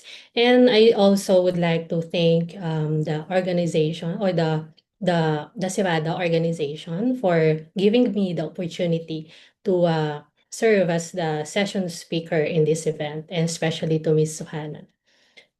Okay, so today I'm here to speak or to talk about discuss about the data visualization, the data analytics, and its applications in organizations. And we all know that many researchers apply data analytics in their researches, especially from data cleaning to data analysis to interpretation and for the transformation. Okay, so what to expect in my talk? So we have here the data analytics, data visualization, and applications of data visualization. Okay, so first thing, I have a top of the mind here. I have a question for you. So how do you communicate complexity in a simple way? So can you answer this through a chat box?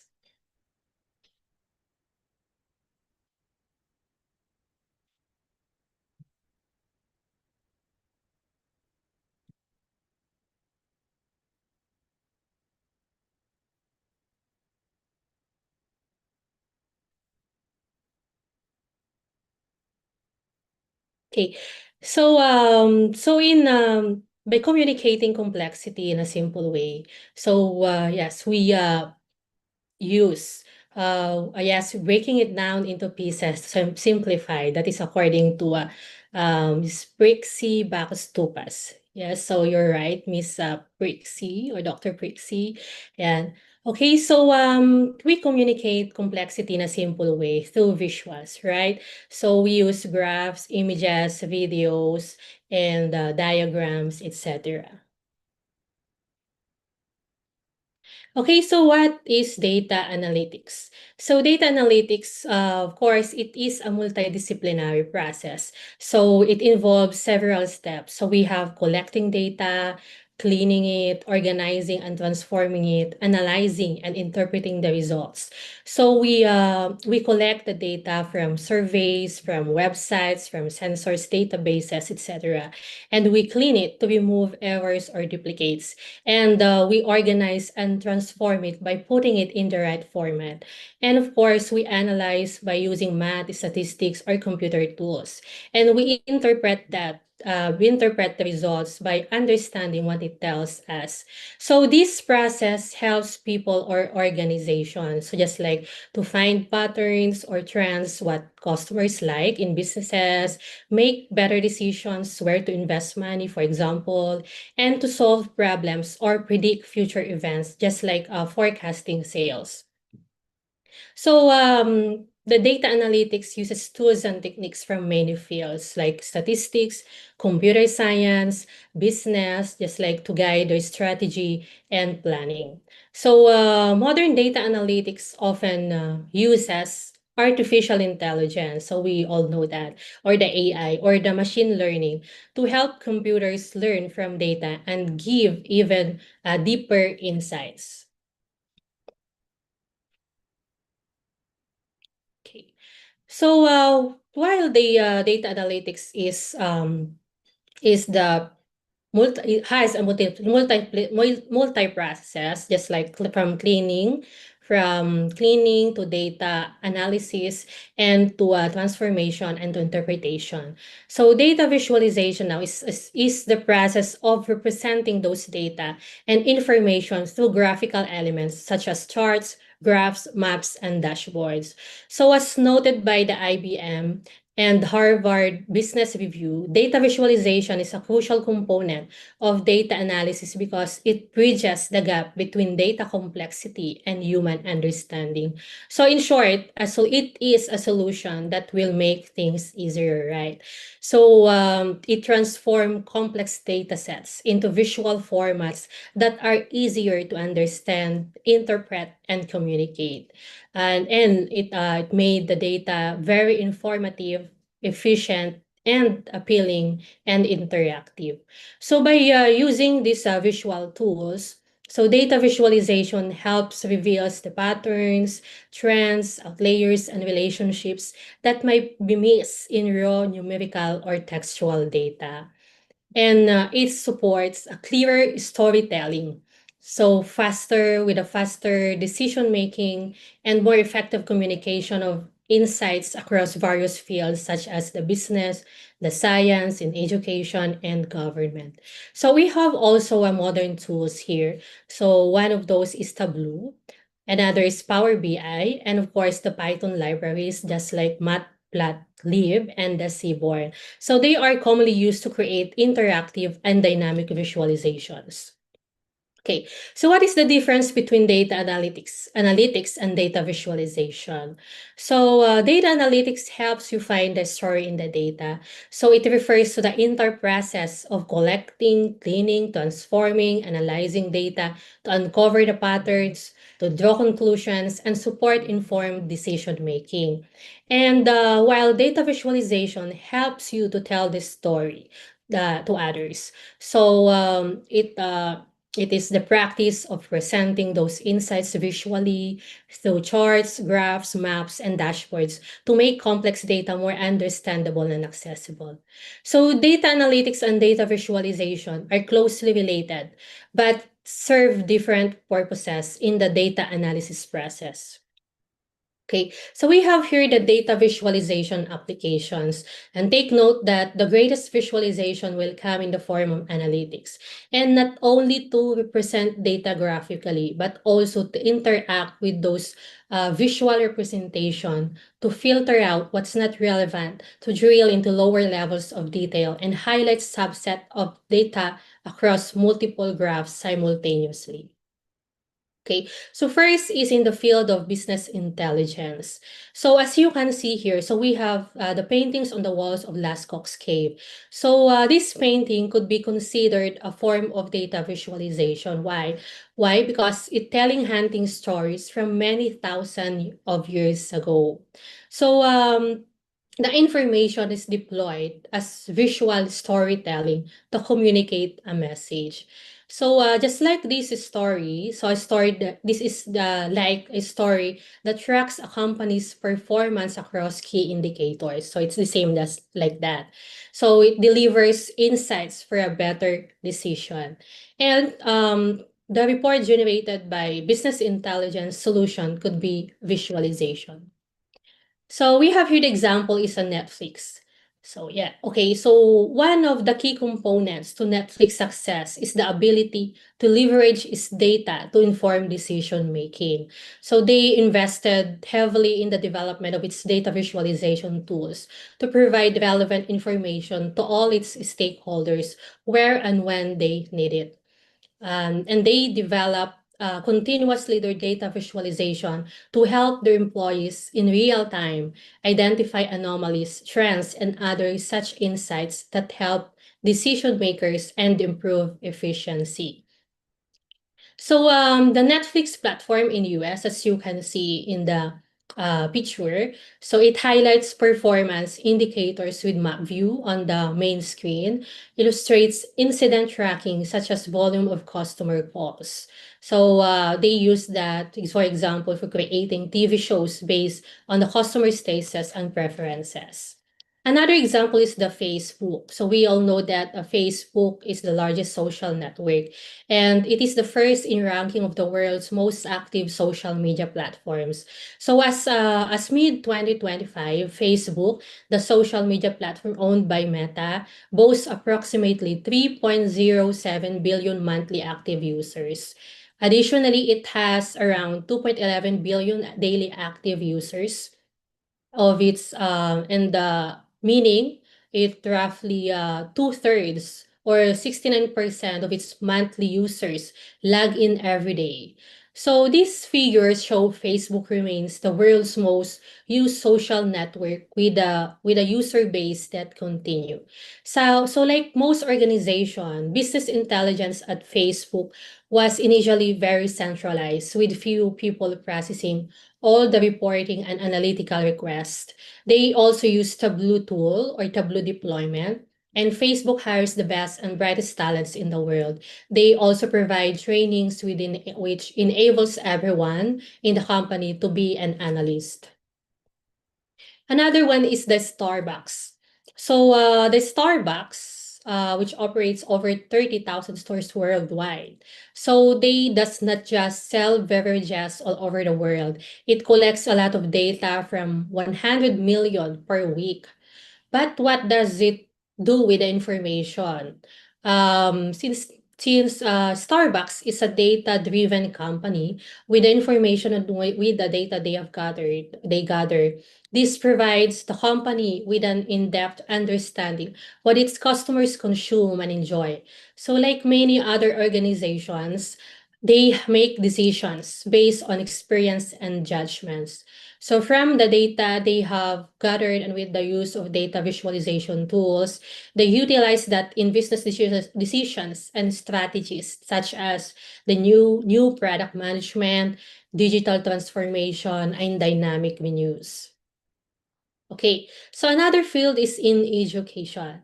So in the education industry, data visualization facilities tracking student performance, identifying learning outcomes, and informing pedagogical decisions. And the analysis also include student achievement, learning progress, and the assessment results. So in teaching learning strategies, teachers also use data visualization for the students to understand easily the lessons compared to textual teaching. So meaning to say, the teaching materials before are commonly mainly of text or words. So the teaching materials become wordy. So according to research, so student was able to retain 80% of the visual information after 3 hours. So people remember 65% of what they see after 3 days. So this highlights the strong impact of images, diagrams, videos, and other visual content on memory and learning. And people remember 25 to 72% of the verbal or written information after 3 hours. And after 3 days, they just remember 10 to 20%. So according to MIT, our brain can view images lasting less than 13 milliseconds. So our eyes register more than 36,000 visual messages per hour, and 90% of the information our brain transmits is in the form of visuals. So imagine that. Okay. And moreover, so a 2018 survey of teachers across the globe revealed that 70% of teachers use video during lessons multiple times per week. And also a study found that when groups use visual language, they were able to reach a consensus of 21% more often than groups that did not use visuals. In addition, according to research, so the use of visual language improves problem solving effectiveness by 19%. So it produces 22% higher results in 13% less time, and increases the persuasiveness of presenters by 43%. So it is very essential in facilitating faster and more effective implementation of pertinent changes. So since I am in an education sector, an education field, so I would like also to share my research. So my research is my study is entitled Analyzing the Graduate Tracer Studies, a quality assurance mechanism for curriculum enhancement. So it introduces a web-based platform that harnesses big data and analytics to improve how graduate employability data is collected, processed, and applied. So aimed at Pangasinan State University, Philippines, and similar institutions. So this system automates tracer studies and uses interactive data visualization to drive curriculum enhancement and ensure educational relevance in a competitive job market. Another study, my study is a management system for massive amount of research data of Pangasinan State University. So during my immersion period in my doctorate degree, I also proposed a project about the development of a research data management system for PSU to handle massive volumes of academic research. So it features data analytics tools to track publication trends, research outputs by department, and faculty productivity. Integrated data visualization like graphs and dashboards makes it easy to interpret key metrics, helping administrators make data-driven decisions. And also, so this innovation earned us the Best Project Award during our immersion for its impact on research efficiency and transparency. Okay, so let's proceed to the e-commerce. So data visualization is crucial element in modern e-commerce. So with the use of the dashboard, just like in the picture in the screen, the seller gets a quick snapshot and have access to the most important metrics for their business and make data-driven decision. One example is the Shopee. So as of 2025, Shopee's user base has grown considerably. So according to the recent e-commerce platform rankings, so Shopee now boasts over 350 million active users globally. For comparison, in 2023, it had approximately 295 million users. So the Shopee has a business insights features. So it's a feature on the Shopee app and Seller Center that gives a comprehensive overview of sales trends and performance. So they have the feature of overview, the product like to examine the overall performance of the products, the sales performance, the services or the performance of the services, the traffic performance, the marketing performance, and of course the selling coach to get personalized recommendations and insights on the listings. So another one is eBay. So eBay has over 134 million buyers this year, 2025. So the eBay is one of the richest data sets in the industry. So they actively working to use their data, not just to explain performance, but to actively use real-time machine learning approaches to harness the variety, velocity, and volume of data they process daily. And for the last one is the healthcare industries, in healthcare industries. So in healthcare industries, the data visualization is an important steps in building medical software. So for many years, data visualization in healthcare industry has not been adapted and remained massively unused by the majority of medical professionals, but has changed since digital health management technologies were introduced to the market. So it has a feature of representing complex medical statistics in a digestible graphical format, drawing valuable conclusions. So in healthcare, a graph demonstrates a clear correlation between certain medical matters and events, which provides physicians with evidence that their activities led to improvement of the situation. And one of the examples is the EHR and EMR, the electronic healthcare record and the electronic medical record solution. So it consists of data on health and medical records and treatment history of patients, track data over time, monitoring improvements of patients, and overall quality of care. So we also have a wearable or portable devices, so which has the fitness tracker, pulse oximeters, and monitoring of health. Okay, so before we conclude our discussion, I would like you to watch this a short video.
Okay, to conclude my discussion, so data analytics reveals insights, visualization makes them clear.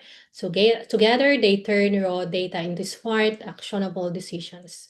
Data visualization is a solution for visual representation of data with the goal of providing the viewer with understanding of the intended information. And data visualization is very useful to all the organization, for it serves as a presentation tool to represent statistics in a presentable way than tables or text. And that's all. Thank you. Thank you, Dr. Carla Carmela P. Ramos. And next, I welcome Dr. Manish Kumar Singla. About Dr. Kumar Singla is an assistant professor in the Department of Computer Science, Engineering at Baba Farid College of Engineering and Technology, Bath, India. He did his PhD in the Electrical and Instrumentation Engineering Department at Thapar Institute of Engineering and Technology, India. He received his D and ME degrees in Electrical Engineering from the Punjab Technical University at Thapar Institute of Engineering and Technology in India, respectively. He has published more than 90 manuscripts in good journals and granted more than 25 patents. He is serving as an academic editor in some well-known journals. His current fields of interest include fuel cells, power stations, artificial intelligence, machine learning, and renewable energy. Now I request to give Dr. Manish Kumar Singla a speech. Dr. Manish Kumar Singla, sir. Thank you so much, for giving this opportunity as a session keynote speaker. So I am sharing my slide.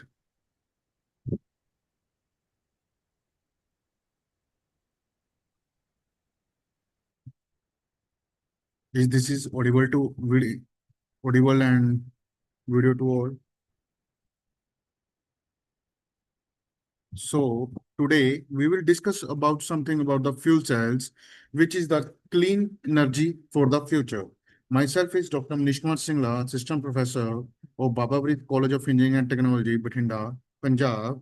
So today first we will discuss about what is fuel cell and how it works and what are the types of fuel cell and their efficiency and their applications and what are the needs in the space and aerospaces. So my first topic is introduction to fuel cell. What is fuel cell? It is an electrochemical device that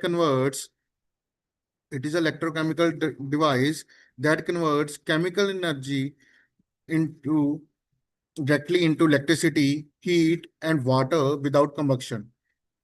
What is the core concept of fuel cell? It operates similarly to batteries in that they generate electricity through an electrochemical reaction, but unlike batteries, they do not store energy. Instead, they continuously produce power as long as fuel and oxidants are applied. Here, fuel is the water. The background of a fuel cell is it is demonstrated by Sir William Groove in 1839. The real world application became prominent during the 1960s with NASA, which used alkaline fuel cell to power spacecraft and generate drinking water. Why this fuel cell is important in today's world? In the face of climate change, air pollution, and depletion fossil fuel, there is an urgent demand for clean, efficient, and sustainable energy technologies. Fuel cells offers a zero-emission alternate when powered by hydrogen derived from renewable source.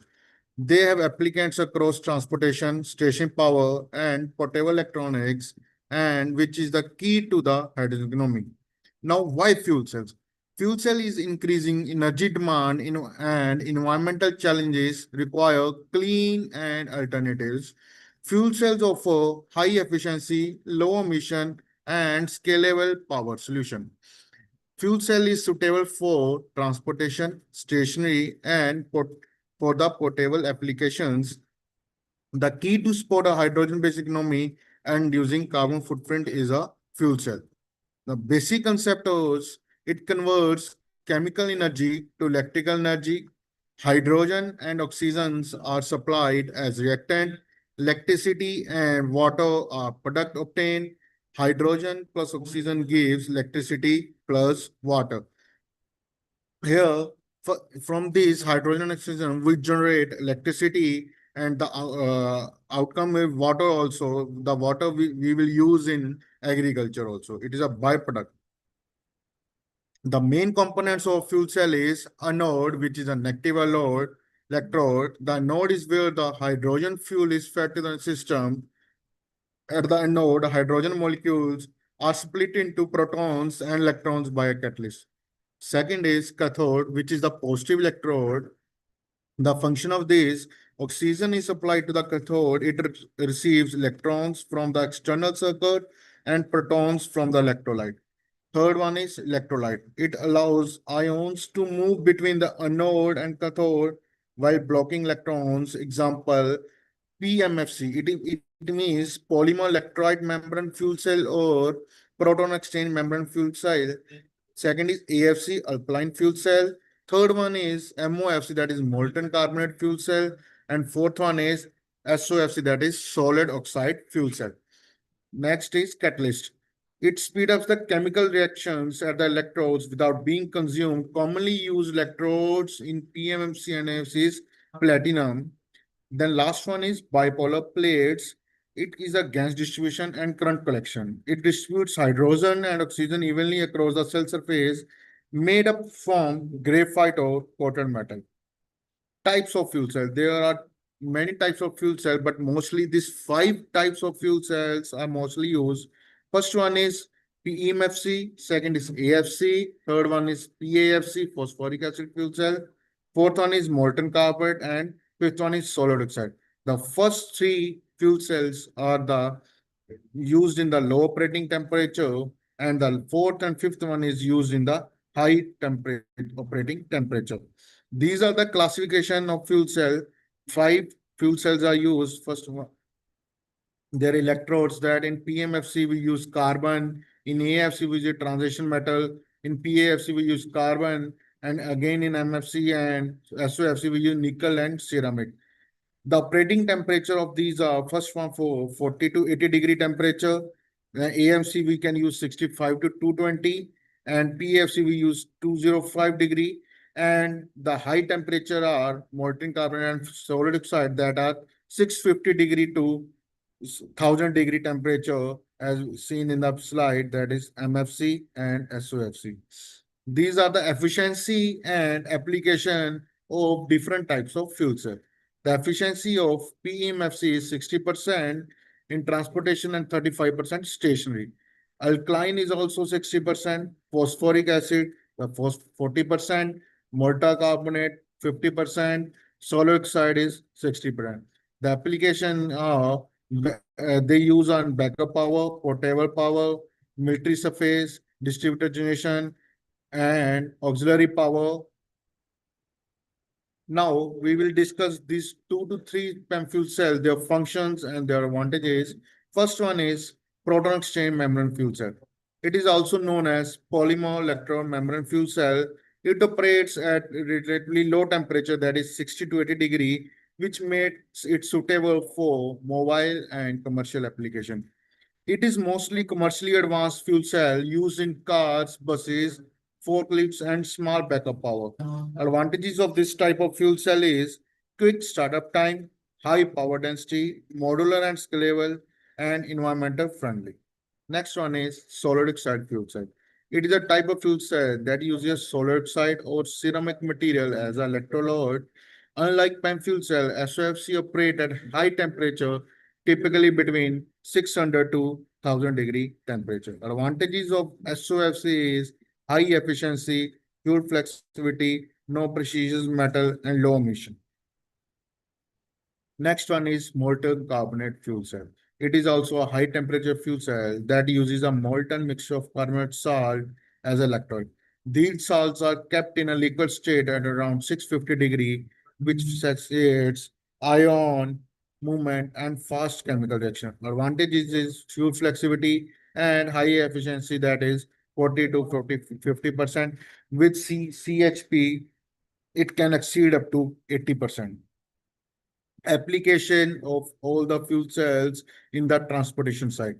Fuel cell vehicle. First one is fuel cell, which is the most promising technology in the world because it is the clean mobility solution. It generates electricity on board using hydrogen gas stored in the pressure tank. Example, Toyota Mirai is the first car in the world which uses the hydrogen.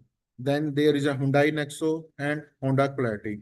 Now we come to rail transport. Hydrogen powered fuel cell trains are an alternate where electric rail infrastructure is absent. Example, Alstom Cordia in Lane, the world's first hydrogen train operating in Germany.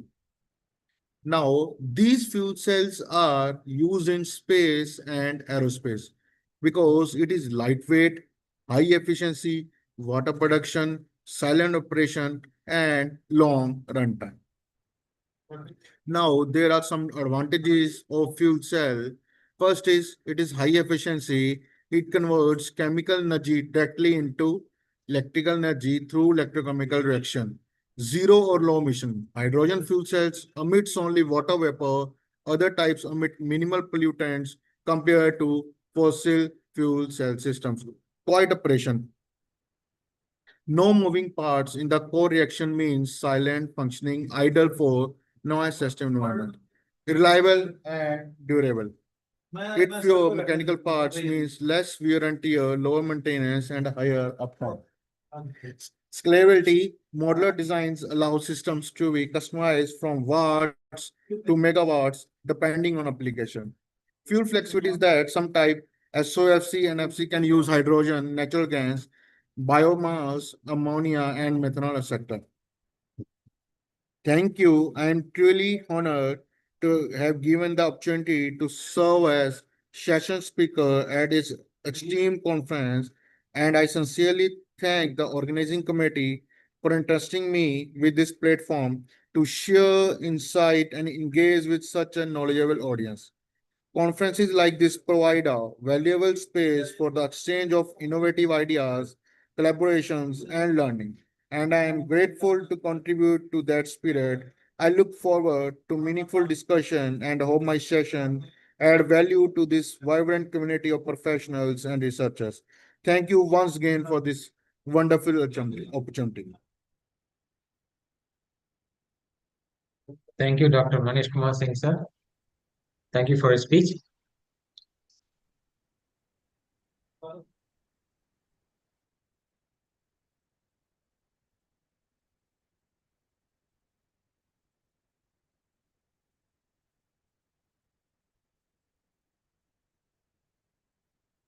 Next, a technical session. I would like to welcome presenters for the technical session 1.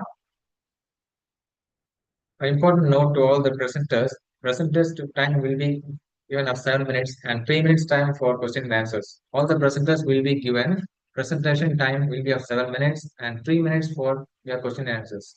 The session says of Dr. Carmela P. Ramos, Dr. Shaw Lee Siam, Dr. Menon Kantisen, Ms. Brixie P. Tupas, and Ms. Hashini Gadam can ask questions of the presentation. I would like to welcome Dr. Charna D. Castro to present the paper. Dr. Charna D. Castro.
Good afternoon, ladies and gentlemen.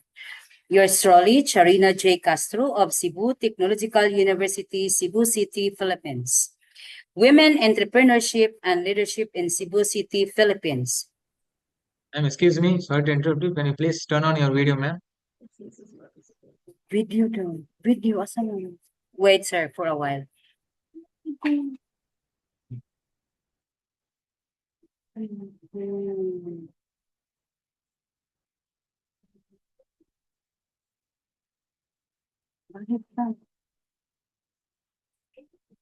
Balik.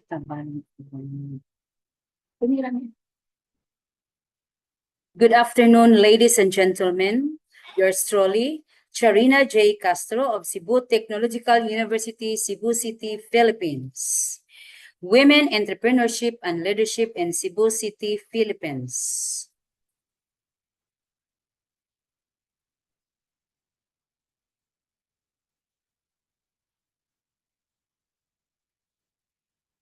These are the keywords. The research highlights the substantial socioeconomic impact of women-led enterprises on employment generation, community advancement, and innovation promotion. It offers pragmatic proposals encompassing the formulation of specific policy reforms, capacity building initiatives, and campaigns to confront societal preconceptions. These methods seek to establish a conducive ecosystem that empowers women entrepreneurs to flourish and amplify their influence on Cebu City's economic and society.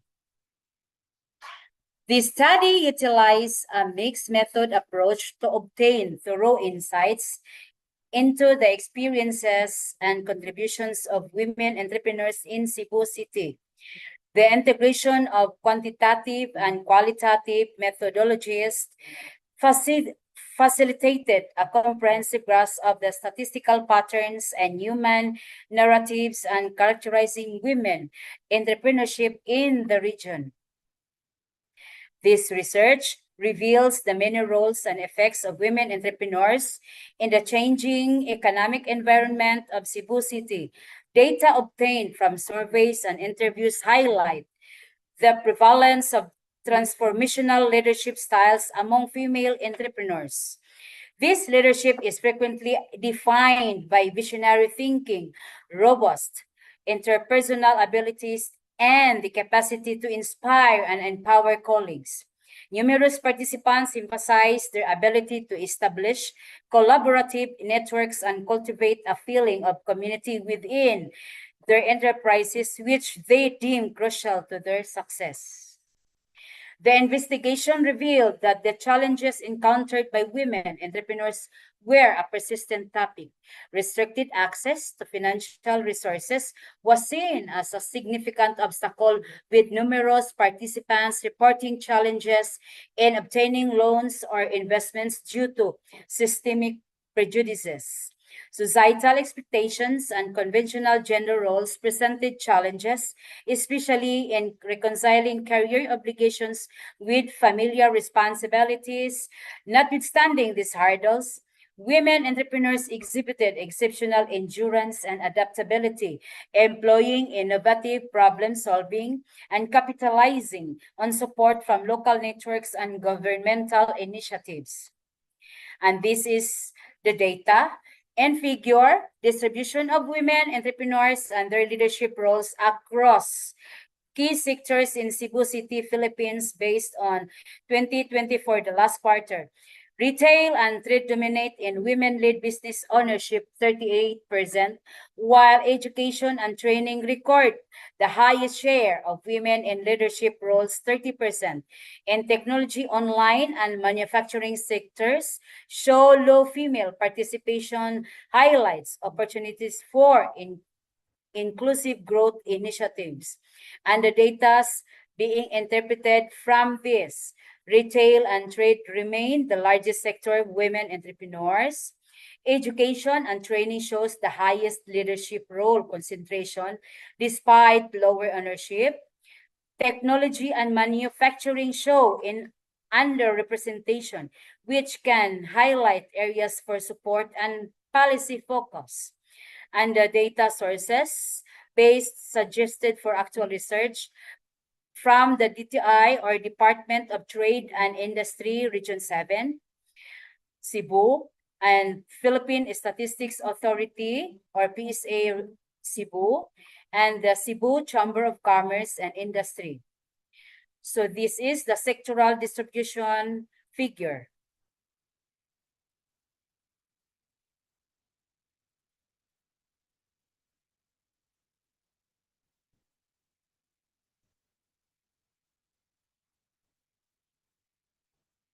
The socioeconomic impact of women-led enterprises was apparent across multiple dimensions. These firms not only created jobs but also acted as catalysts for community development. Many respondents provided instances of how their enterprises aided local suppliers, contributed to philanthropic endeavors, and promoted innovations within their industry. The results demonstrate that women entrepreneurs are crucial in fostering inclusive growth and tackling social challenges in their communities. A subsequent study underscored the significance of mentorship and capacity building programs in empowering women entrepreneurs. Participants indicated a necessity for additional specialist programs offering training in financial management, digital marketing, and strategic planning.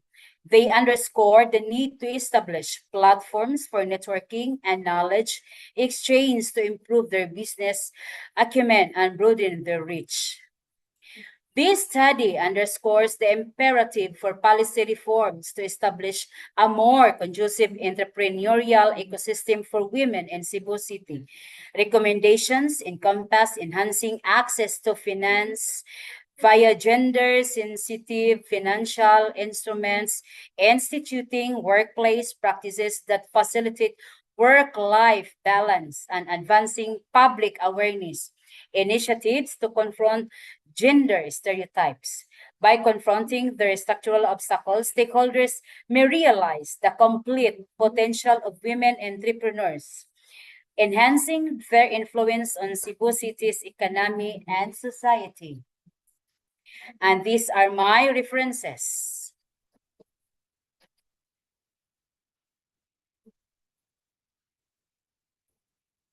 Additionally, from Department of Trade and Industry, which is forgotten to be posted here, and also the Philippine Statistics Authority, which is also forgotten to be posted here.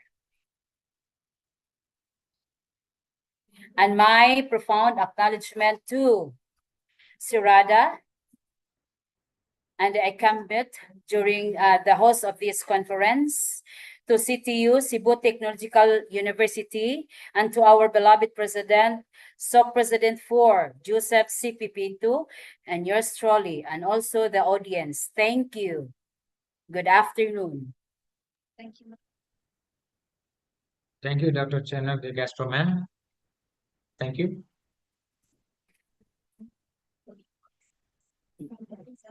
Any questions from the session chairs?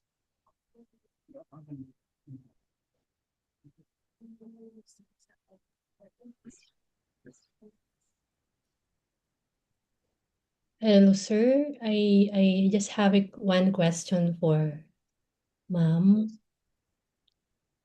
Chirena. Yes. Ma'am, how many SOPs do you have po in your study? For that study, I only have two SOP presenting for particularly about the women with regards to their entrepreneurial and leadership activity involvement in Cebu City, Philippines. Yes, ma'am. But how did you apply for the mixed method design in your objectives, ma'am? I applied the mixed method considering that I wanted to get the quality this of how this leadership and entrepreneurial activity being done or effective for the women in Cebu City, Philippines. Yes, ma'am. But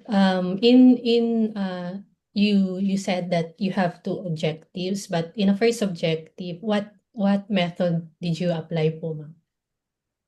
With regards to the leadership, I am applying for the quantity, and for the entrepreneurship, I am applying the qualitative in a sense that we wanted to see of which business women involved is applying the qualitative approach with regards to their entrepreneurial activity in Cebu City. Because for now, ma'am, we wanted to visualize on which sector of the in Cebu City, which is the women involved, is very effective.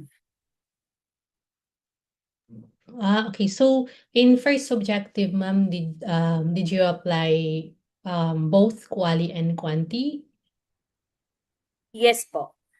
Oh, so that's why it's a mixed method. And then the second objective, ma'am.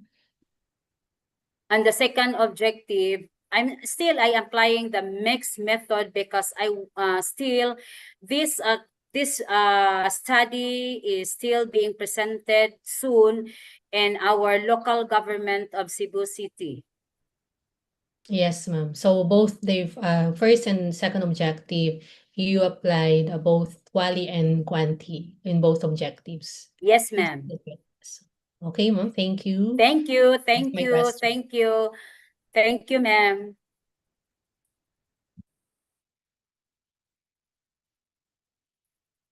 Thank you, ma'am. Thank you to all.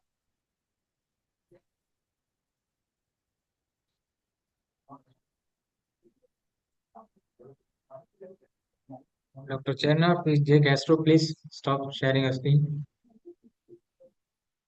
Pardon? Still your screen is sharing, ma'am.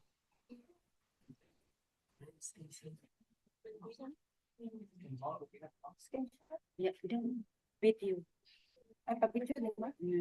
Please stop sharing your PPT, ma'am. Stop sharing.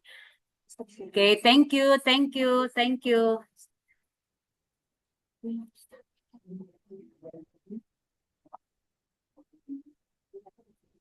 Next, I would like to welcome Dr. Mandip Viral to present the paper. Our paper is on designing sustainable urban landscapes, bridging planning, policy, and practice. Dr. Mandip Viral, sir.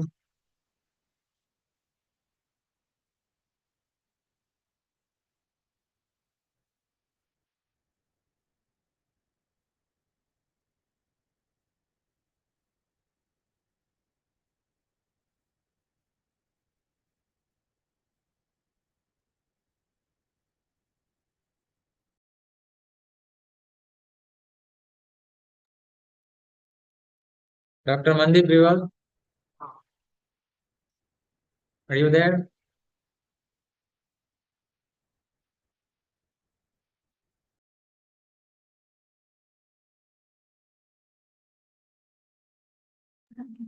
Yes, sir.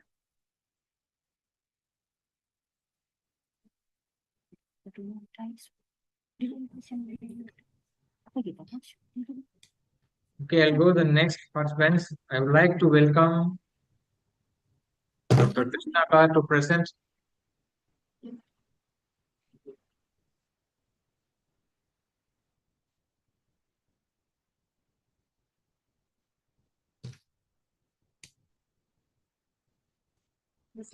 I would like to welcome Krishnakar to present a paper on digital natives, digital pedagogies, aligning teaching strategies with modern learning preferences. Krishnakar.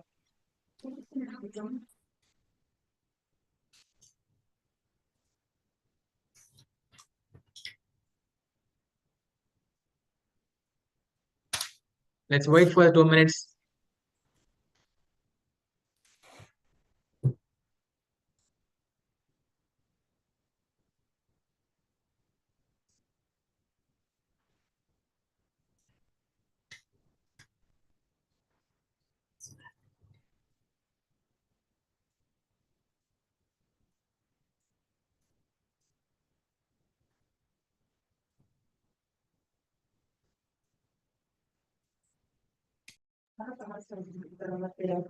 Okay, next I would like to welcome Mr. Mithilesh Manikant Chaudhary to present the paper Innovation in Operations Strategy, a Pathway to Competitive Advantage. Hello, am I audible? Yes, sir, you can audible. Yes, just give me a second.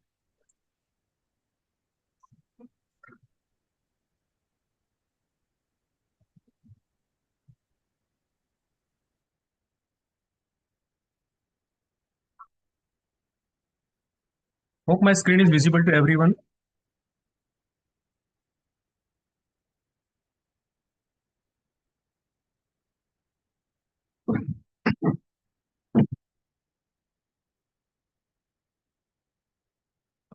Okay.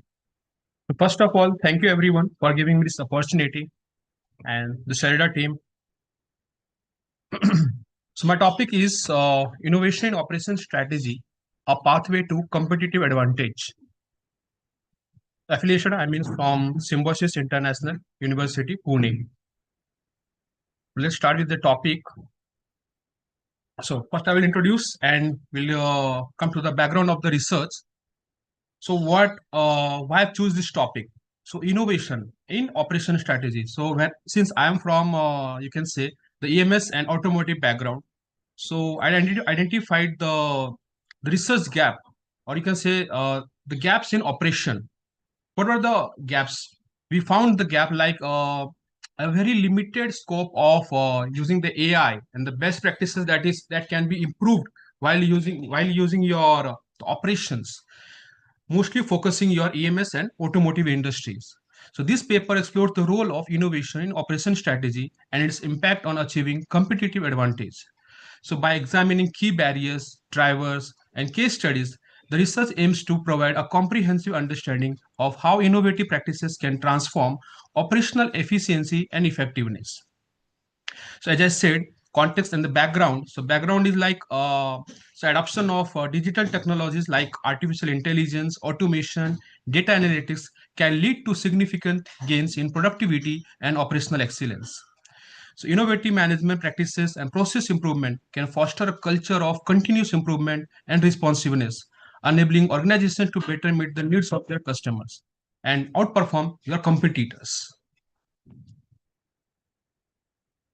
My research objectives. So goal of the research is primarily, the objectives of the research is explore the various forms of innovation in operation strategy and their impact on organizational performance. Second, analyze case studies of organizations that have successfully implemented innovative operation strategies to achieve competitive advantage.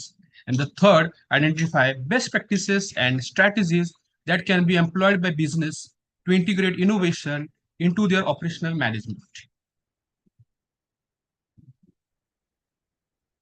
Research gaps. So as we discussed, what are the gap currently?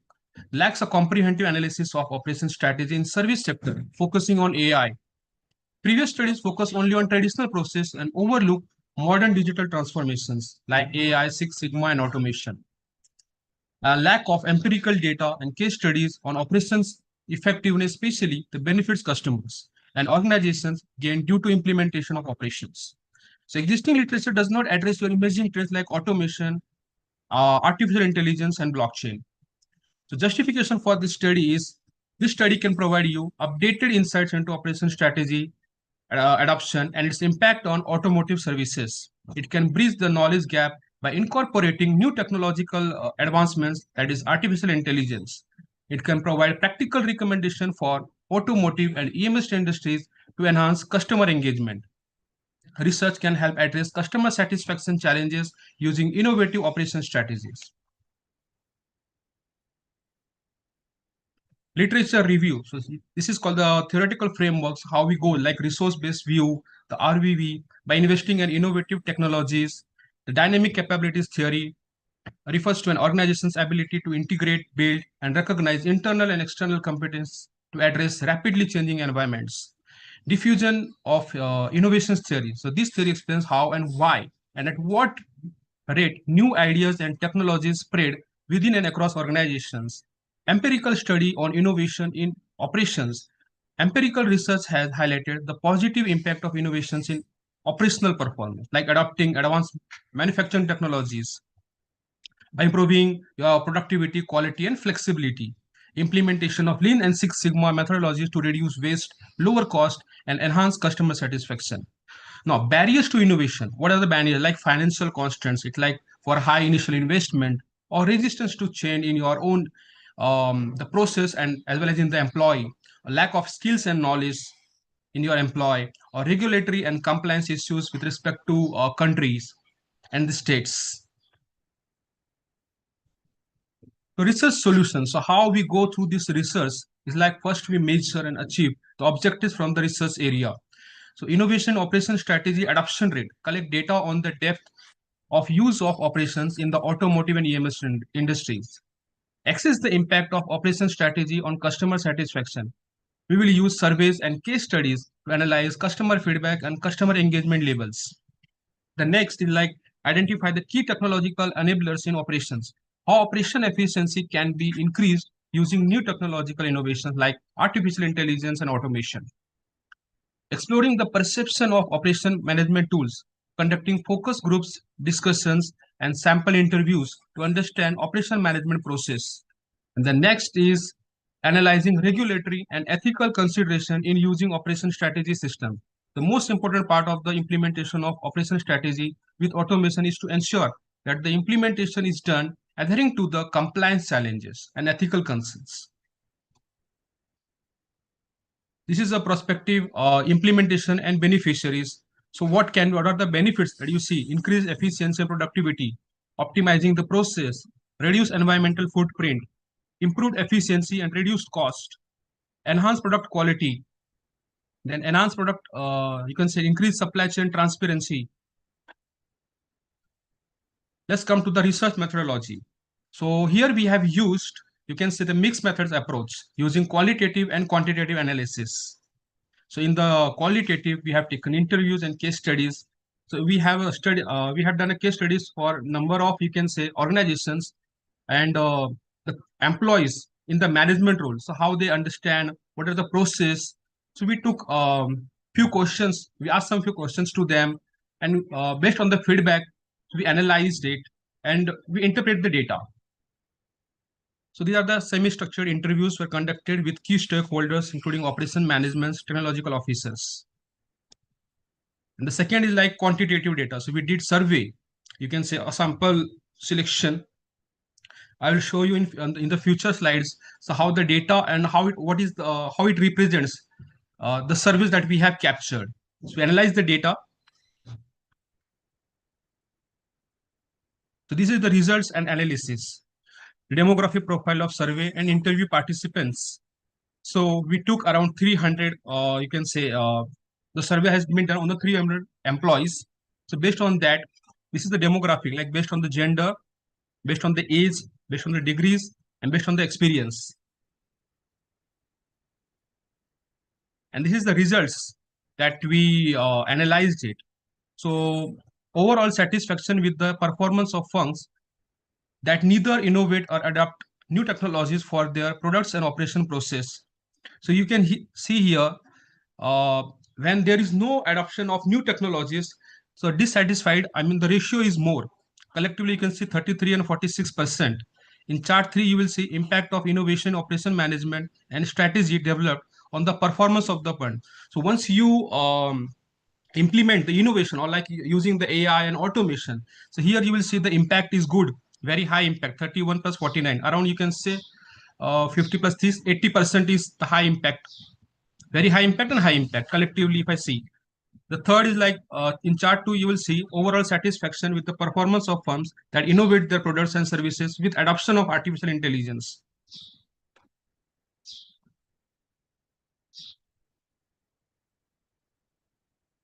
Here are the references. We have we have referred few books regarding these operation strategies, and we tried to implement the contributions and ethical considerations. So while doing the surveys and interviews, so we complied the ethical considerations and the contributions from all over the you can say the firms that we have supported for our survey. So we take this, we acknowledge their contributions. That's it. And thank you from my side. So you have any questions?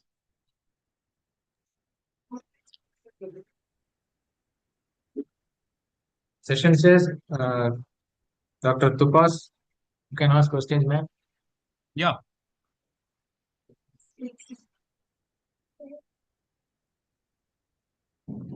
Trixie Tupas, you can ask question.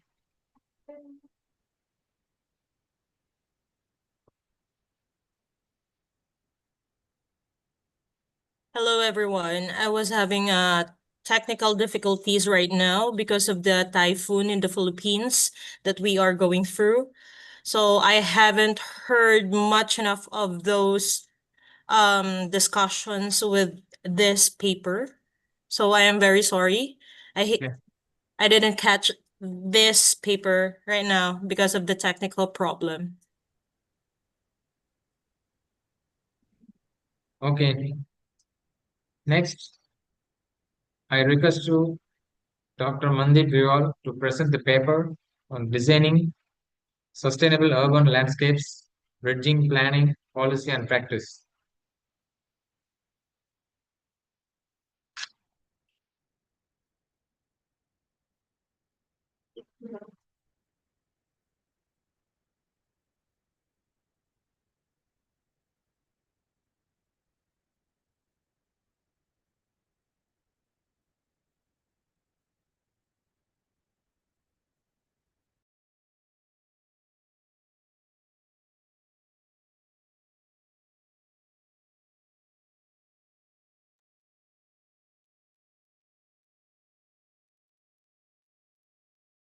Yes, ma'am.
Good afternoon.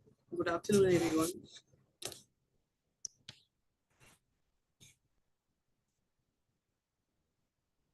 Am I audible?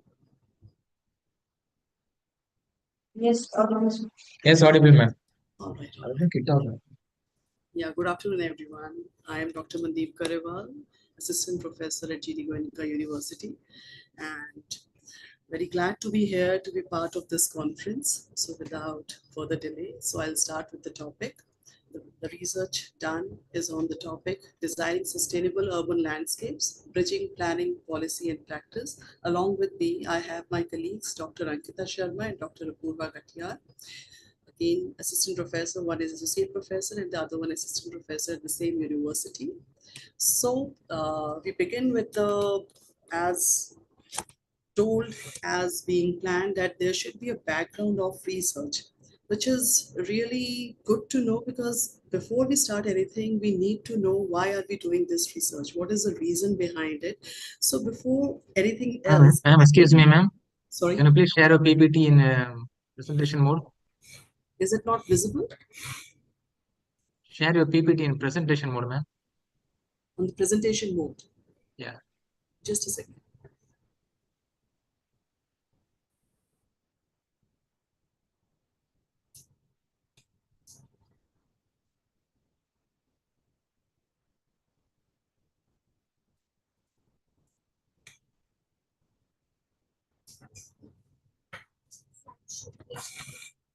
Is it visible now?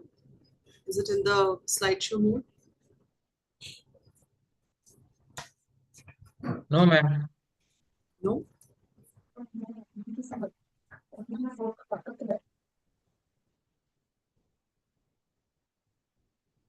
Otherwise, is the slide visible to you?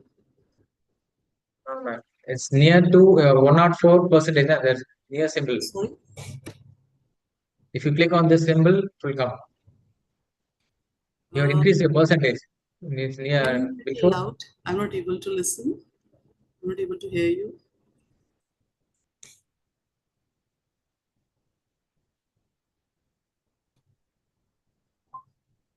Ma'am, could you please put it in a presentation mode, ma'am?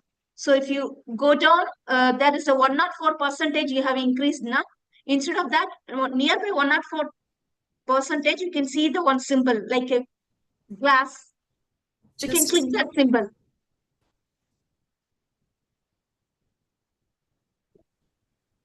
Madam, you can just press F5 key on your keyboard. F5. F5.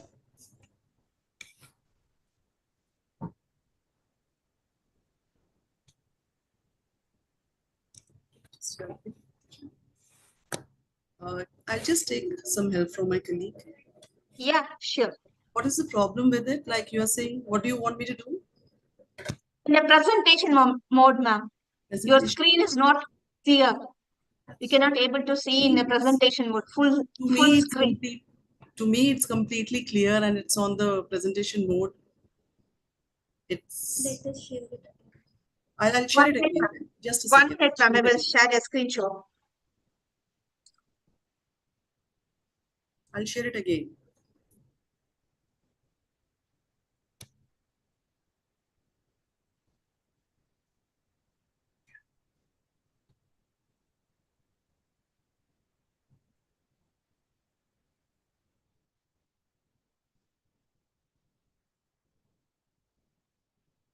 Is it okay now? Yes.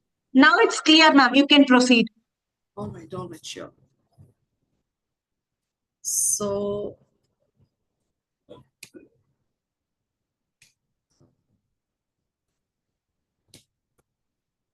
yeah, so we were here at the background of the research. So let's begin with the reality check, that why do we need this study? Why do we need to build resilient cities? Why do we need to make sustainable cities and communities? So as we all know what sustainability means, it means that we have to take care of the today's needs of the people as well as in the future, as well as tomorrow. So keeping that in mind, when we say sustainability, that means we need to provide a good life to our citizens. But currently, at present, the way urbanization is happening, it's causing, the day by day, it's causing a lot of pollution, increasing pollution, and a lot of stress on environment. So taking that thing into consideration, and moreover, the facts and data, the numbers, what they show us is that more than half of the population is living in cities today. And 70 to 80% of the carbon emission is happening in cities. So keeping those things in mind, we the people of this earth, as well as many other organizations, international organizations like UNO, they have come up with this thought that we need to come up with certain kind of innovations, with certain kinds of thoughts. Hence, SDGs were made, and hence the whole world is there to make our city sustainable so that we, the people who live on this earth, we are able to live a quality life, we are able to live a good life. So the methodology for this particular research is, it's primarily qualitative in nature, where secondary data has been collected from policy documents, various government reports and academic articles. And the approach for this research has been comparative case study approach, where we are going to do a case study on 3 global cities, namely Oslo, then Stockholm and Tokyo. So the first one is Oslo, the capital of Norway. Why this city has been chosen? For the simple reason that in 2019, the city was declared the European green capital of the world, of Europe.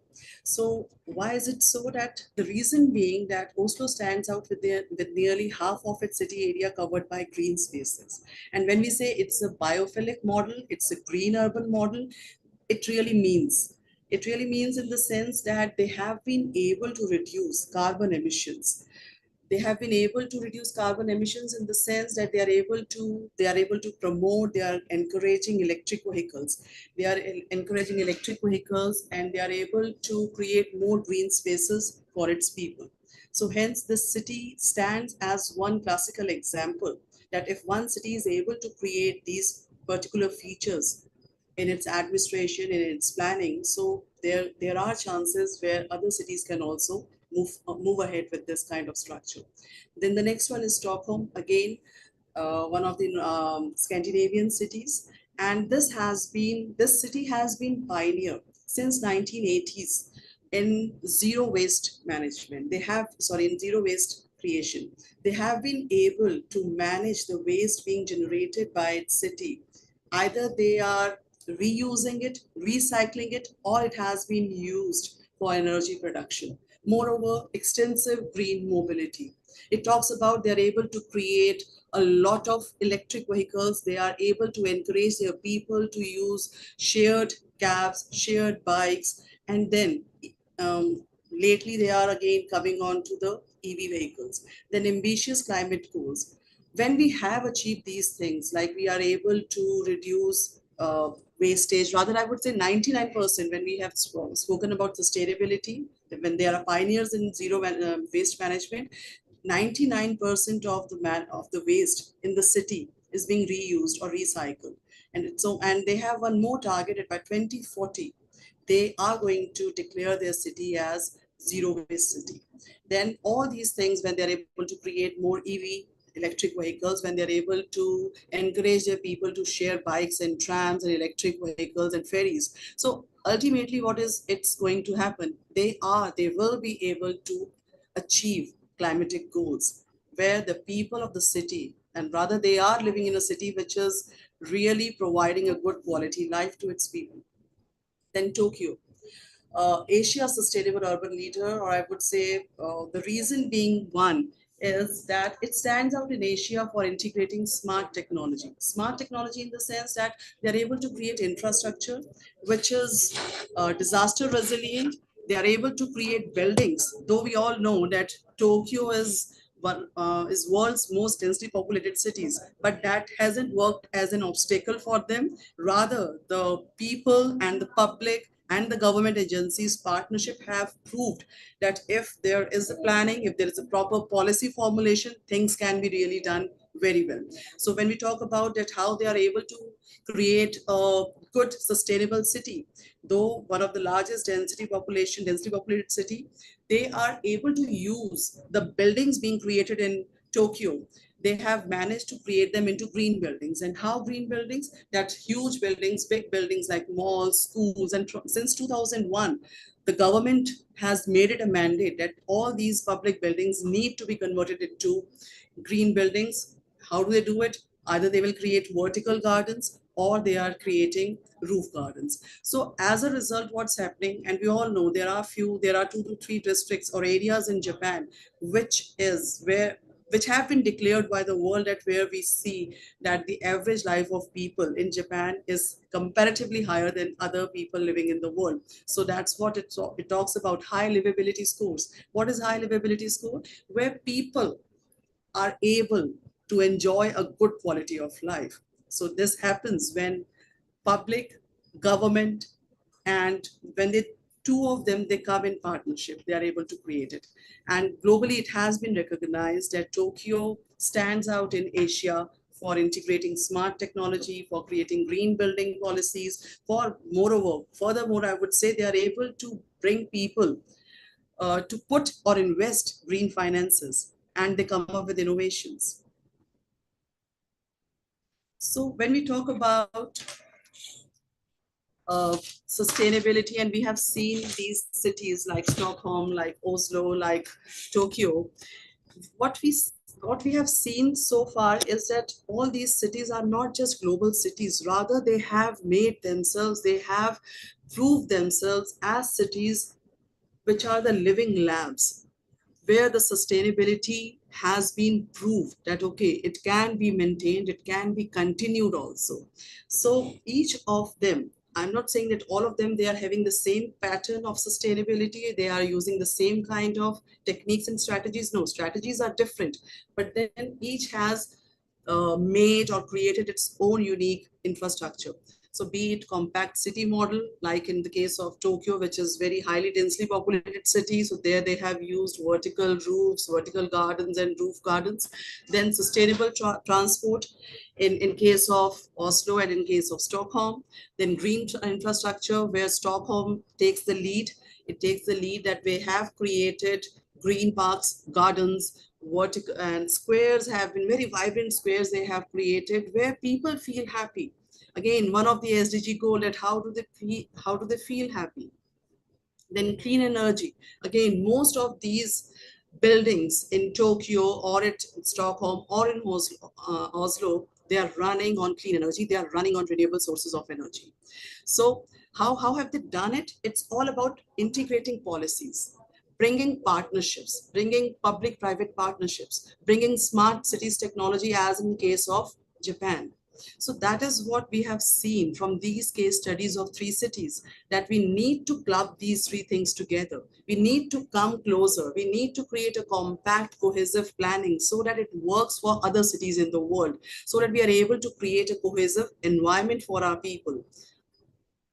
So the results from this case studies which we have done is that urban sustainability is not something which is impractical, which is unreal. It is very much real. It can be really implemented, can be done, it can be achieved. And we have these cities in front of ourselves.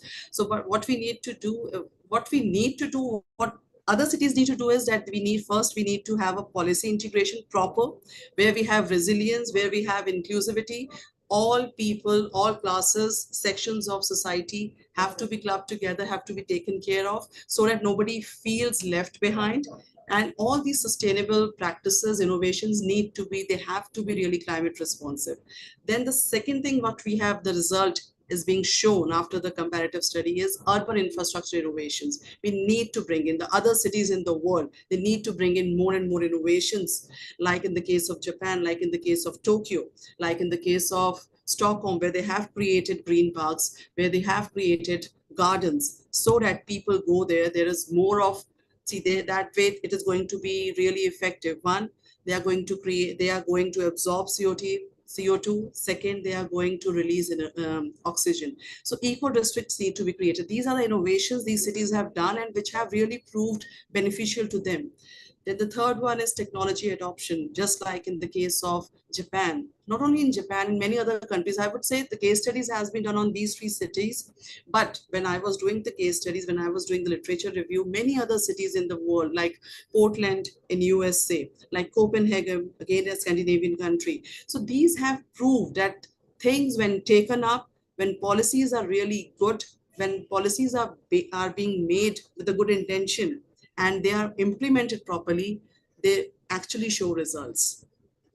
So when we talk about the results, then how can we forget, how can we ignore the gaps also, because even they are a part of the results when the literature was being reviewed. First one, whenever we say, okay, all these three cities have been classical examples of how sustainability can be put into action, there had been gaps. There have been some problems, challenges faced by them. So again, even that result shows us that for other cities, even if they combat challenges, even if they come across obstacles, we need to push ourselves so as the people on this earth, on this planet, they are able to live a good quality of life, which is SDG 11 is all about. Equity concerns. There are, like when we say there are gardens and parks have been made in Stockholm or in Oslo, uh, there are areas where these things were not seen. There are areas where electric vehicles were not being seen in large numbers. So that means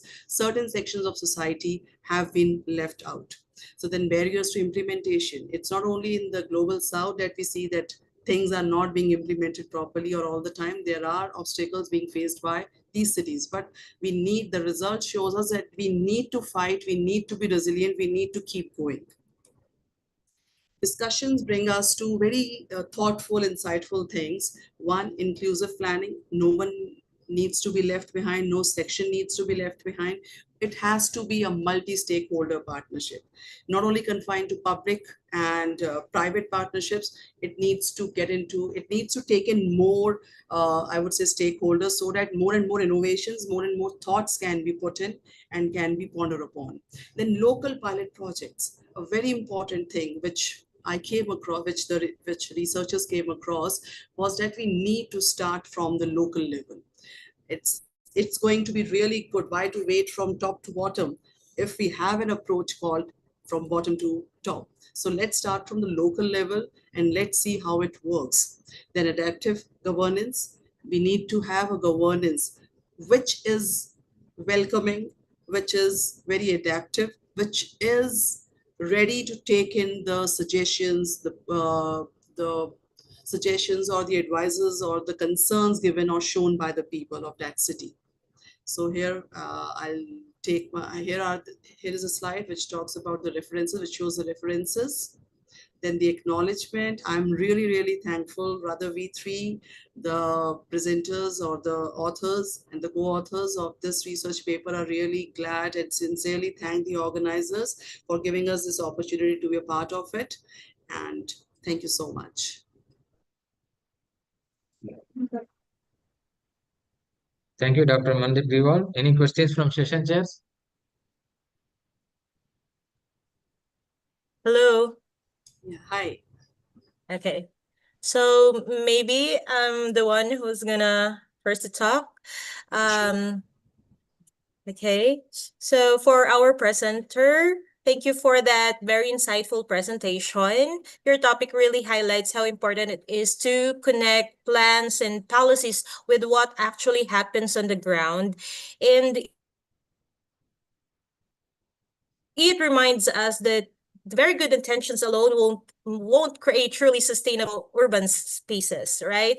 But however, I've observed that you have come to a detailed results and discussion, but I didn't found out more on how it is done or with your methodology. I didn't have to observe those methodology in specific or in detail. So as this is a research paper, I am expecting more on how it is done to come up with a certain results of yours. So may I know what methodology are included in this paper?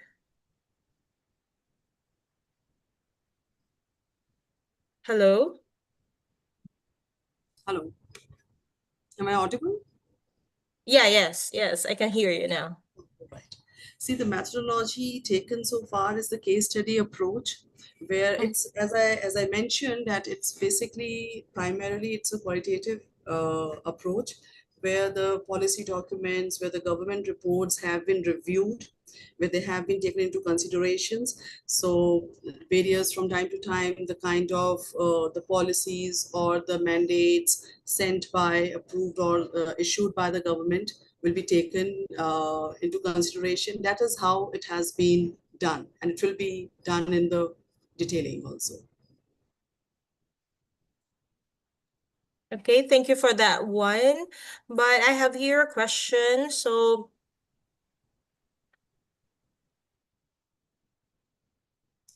how you have said that one of the barriers is the lack of community engagement, right? So how can a local communities, in your own perspective, how can a local communities and ordinary citizens be more meaningfully included in bridging this gap between planning and practice, since we do have that certain barrier? Yeah, very good question raised. Rather, I wanted to address this.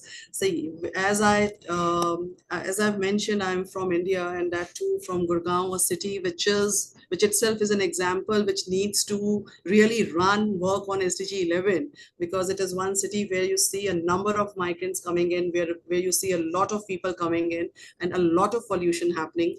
So when I say about the local pilot projects, what the researchers mean is that once we take up any small project, like in the case of our city, we have a good amount of rainfall, but we hardly see any kind of rainwater harvesting projects being taken up or being encouraged or being sponsored by the local district bodies. So that is one area where it can be taken up, and it can be the water table of the city is really low, but nothing is being seriously done on those parameters. So that is one. And moreover, in our society, the area where we live in, we have taken up this measure, we have taken up this cause, that we have created one rainwater harvesting area. We are working on it, and moreover, we have created a green belt in our area, which is really hard to see in Gurgaon. So that is the USP of our society, of our area, where whenever somebody comes, so they are really surprised to see this big green cover in Gurgaon. And it's not a one-day project. It's been 10-15 years we are working on it, and we are able to create that small ecosystem, which is one of the parameters of SDG 11, that we have to have greener spaces, more and more greener spaces.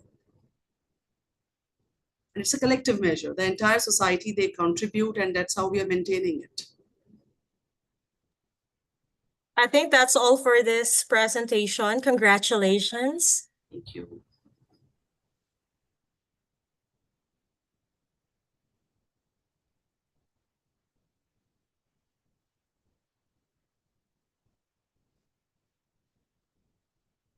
Any questions, ma'am?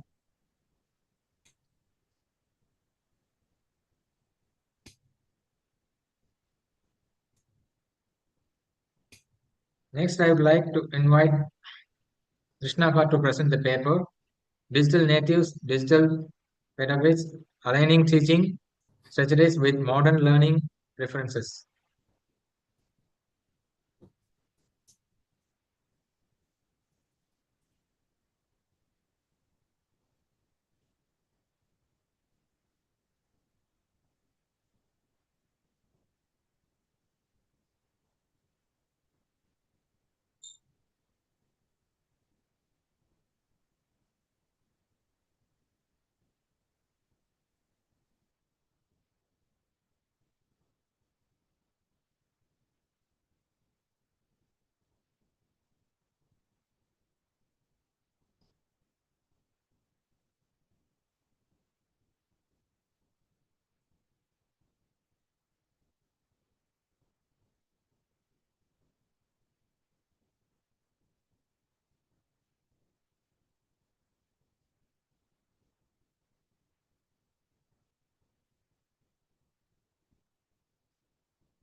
Yes.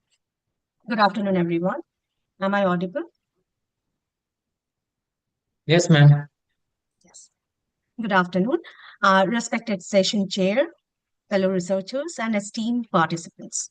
My name is Trishnakar, and I'm here to present our joint research study titled Digital Innovation. Just a minute.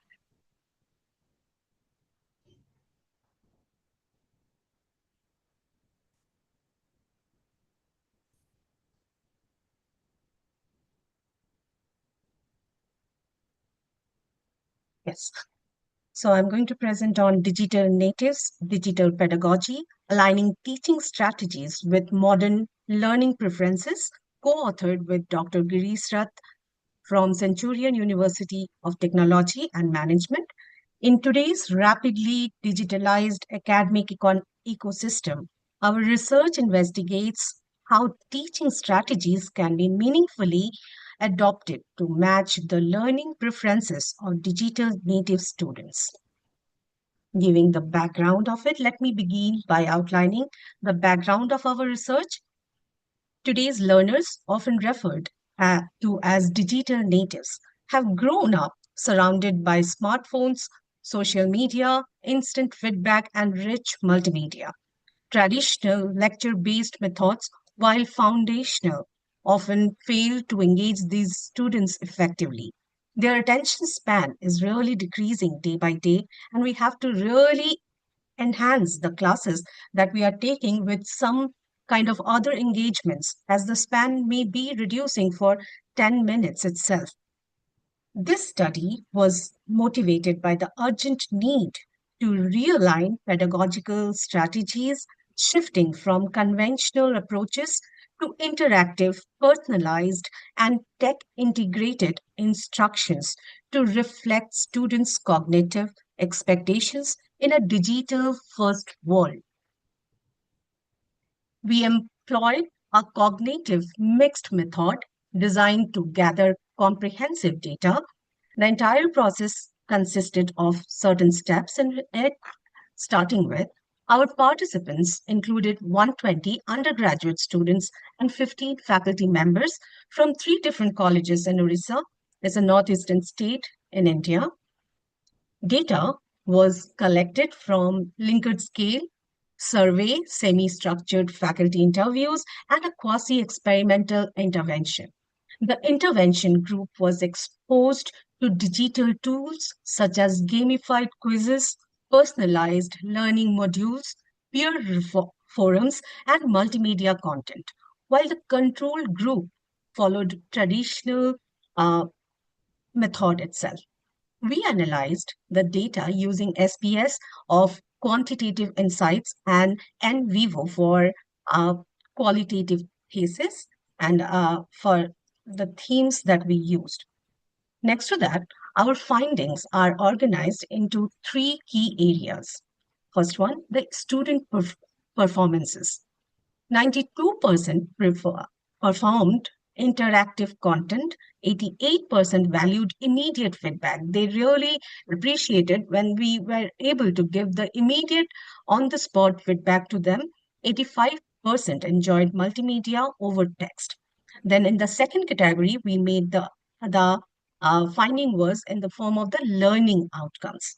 Intervention group scored 81.6% compared to 68.4% in the control group. Engagement and satisfaction scores were significantly higher in the intervention group then after that, we had another declaration we got, that is from the DigitFit framework. We developed and applied the DigitFit score, which measured alignment between pedagogies and digital native expectations across 5 areas, that are the digital interactivity, immediate feedback, gamification, individualization, and peer collaboration. The DigiFit score was 4.4 in the intervention group compared to just 1.8% in the control group. These results clearly suggest that when teaching method mirrored digital behavior, learning outcomes significantly improved. Our study builds upon several theoretical and empirical work, including Mayer's multimedia learning theory, Siemens connectivity, and research studies on gamification and digital pedagogy from journals such as Educational Sciences and JMIR Serious Games. We also refer to UNESCO's guidelines on gamification AI on education as a policy context for technological integration. I'd like to take a moment to express my sincere gratitude to the students and educators who participated in our study. to my co-author, Dr. Girish Rath, for his support and mentorship, and to the broader broader academic community and organizers for this conference for creating such a meaningful platform for exchange. To conclude, I'd like to emphasize that aligning pedagogy with learner behavior is no longer optional, it's a necessity. Framework like DigitFit can guide educators in creating learning environments that are not only interactive and engaging, but also deeply effective and future ready. Thank you for your time and attention. I now welcome your thoughts, questions, or feedbacks. Thank you, Krishna Cha. Krishna Cha, any questions?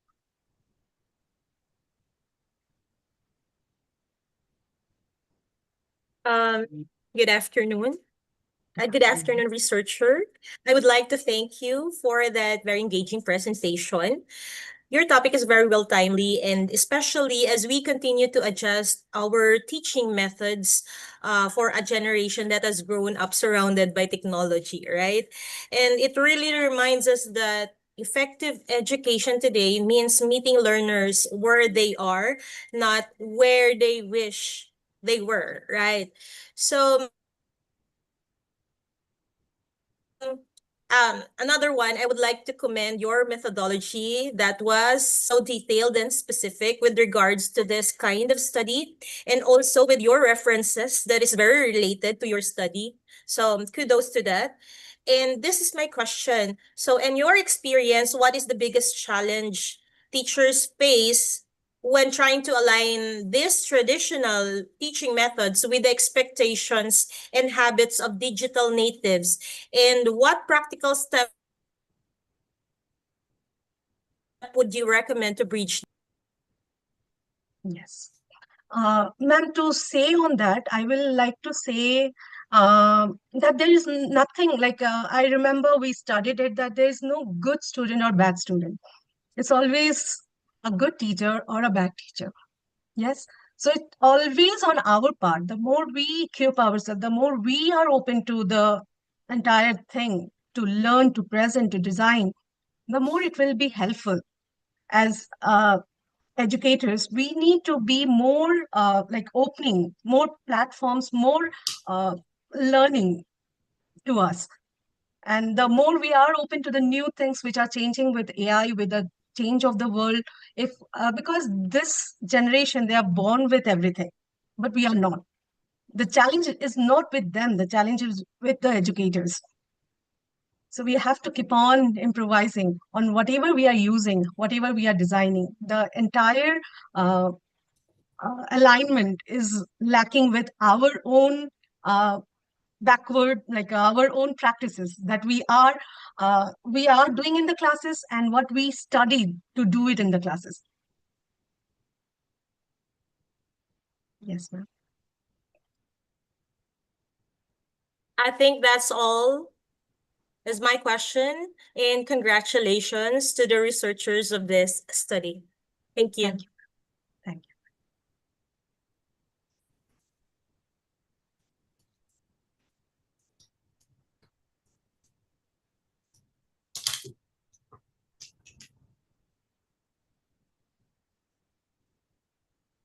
Next, I would like to welcome Nisha Jain to present the paper Revolutionizing FinTech, How Robo-Advisors and AI Are Shaping the Future of Financial Technology, a systematic literature review. Am I audible? No. Yes, audible, ma'am. Sir, I'm sharing my screen. Wait a minute.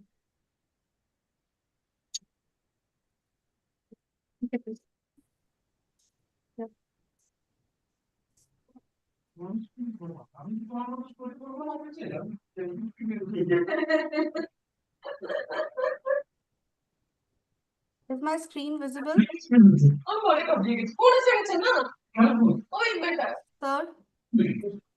is my Ma'am, screen can you please? visible? Yes, Yeah, yes. visible. Your screen now. Okay. 1 second.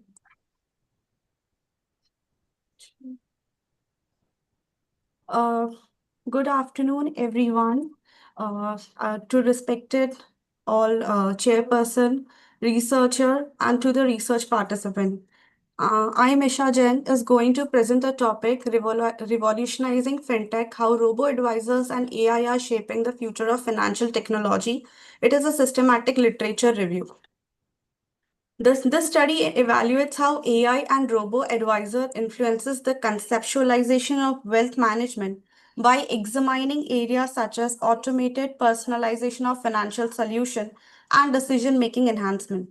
Robo-advisor consider machine learning and data analytics to provide guidance towards affordable go-to investment strategies for any class of investors through democratization of financial services without compromising on accessibility.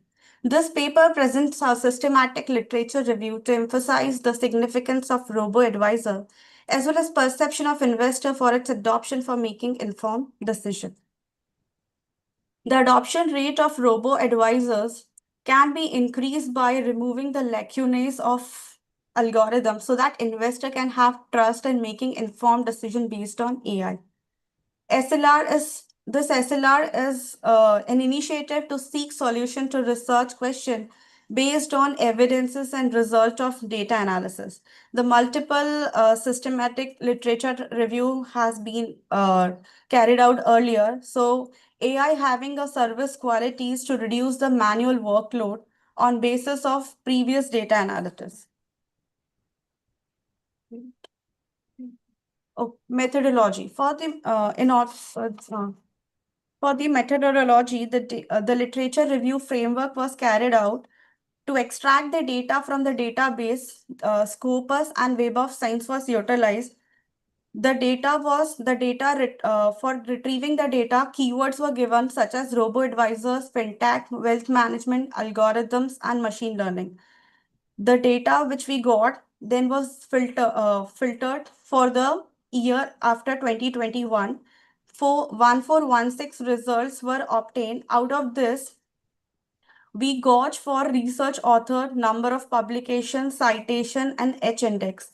Finally, the interpretation, we could find out the research gap, detailed analysis, and what are the different opinions of authors on this topic.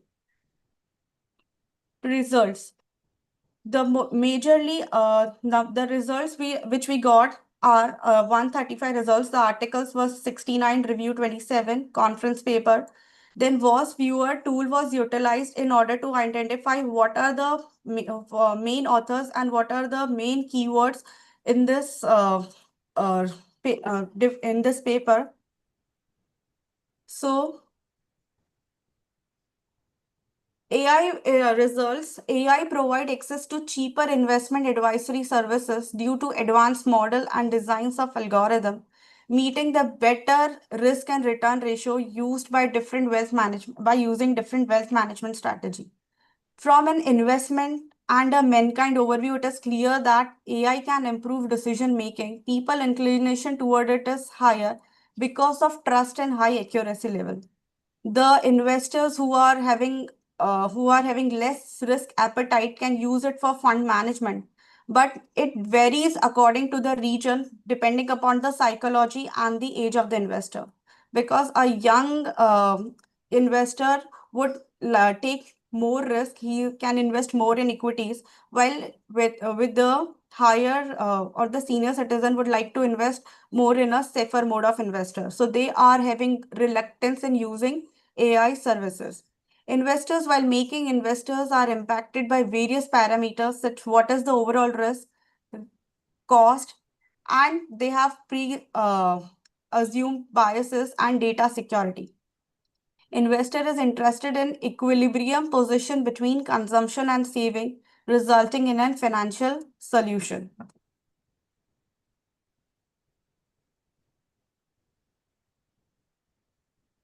So from this research implications shows that new signs of future fintech in nurturing inclusivity so that more and more residents of India can participate in trading on basis of AI suggestions, resilience for operation, as well as sophisticated risk management.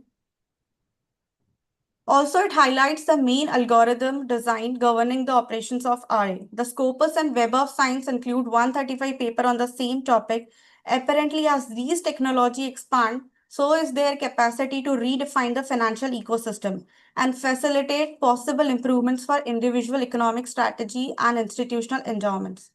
The mathematical model and the neural network might be improved so that this tool can meet the need of investors.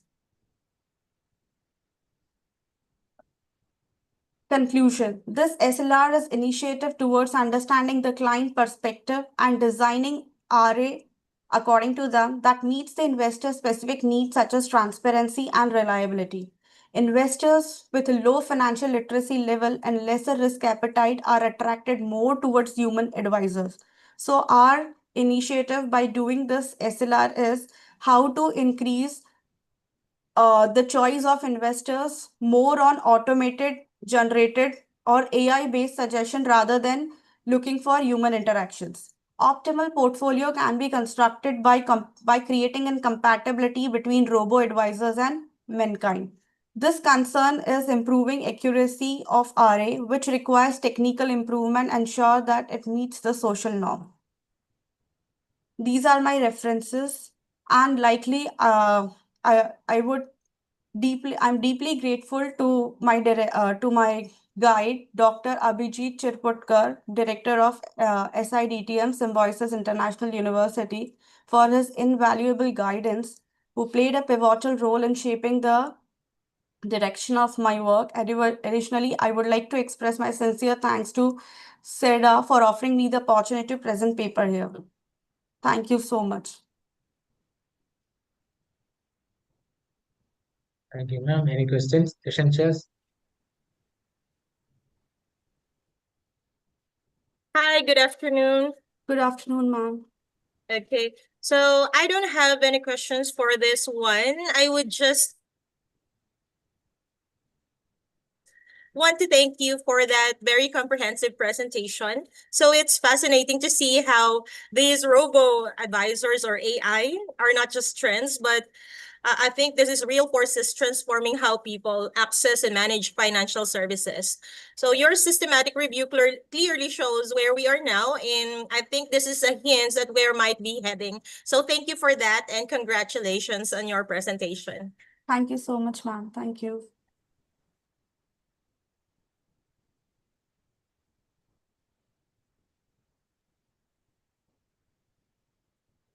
Next, I would like to welcome Astosh Saddev to present the paper Artificial Intelligence in Anti-Money Laundering, a bibliometric study of thematic clusters and research performance.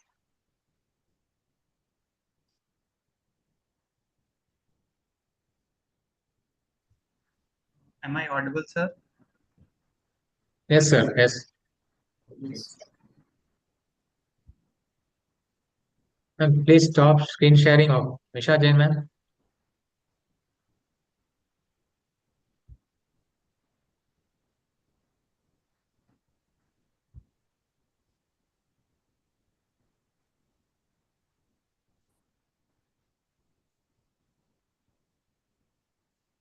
Sir, is my screen visible to you? Yes, sir.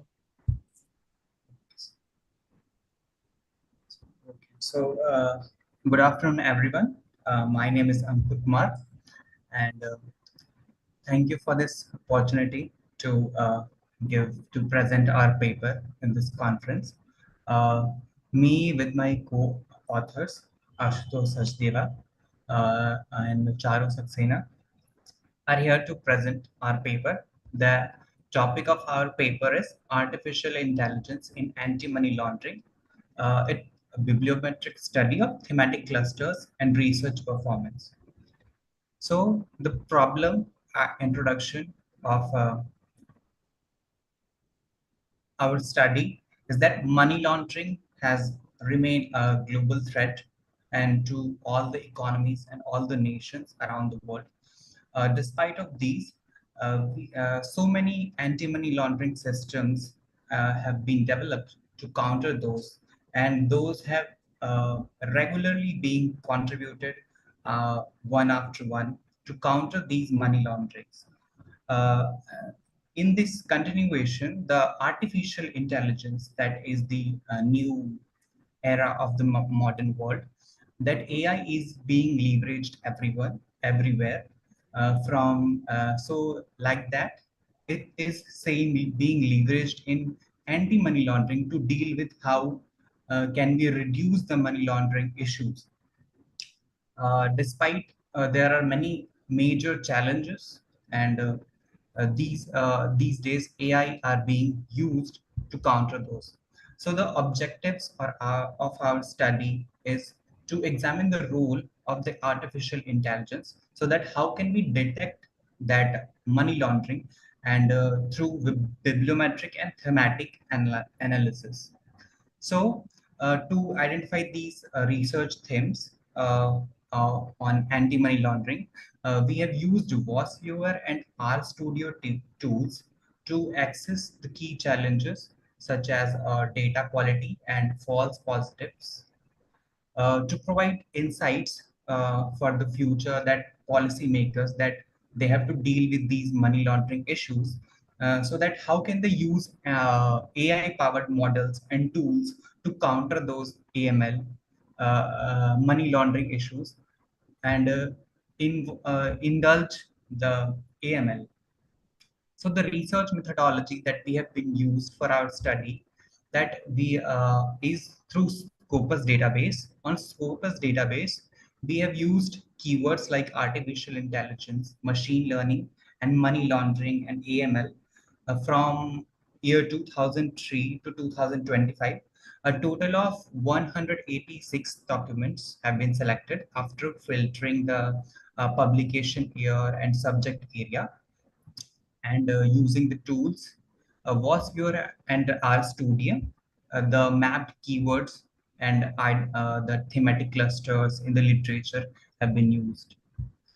Now the publication trend, out of the total 186 publications that were analyzed in this study of use of increasing AI in anti-money laundering between the year 2003 to 2025.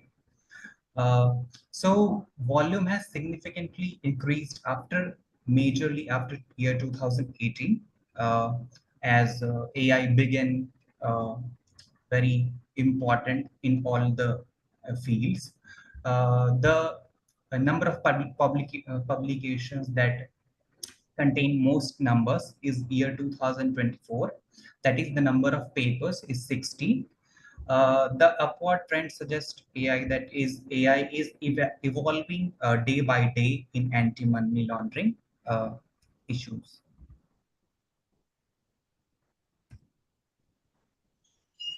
Now this is the publication trend. Here you can see that this was the data of 2023 and this is 2024. From there to this place, this have gone up. Now country-wise contribution. So there are various countries. Among these, the India, USA, UK, and have 27 publications each in AI in AML. Other notable contributors that are Australia, Brazil, and Ukraine with 7, China with 12, Russia with 6, and France, Italy, Bahrain, and Singapore with 5. And there are other countries also.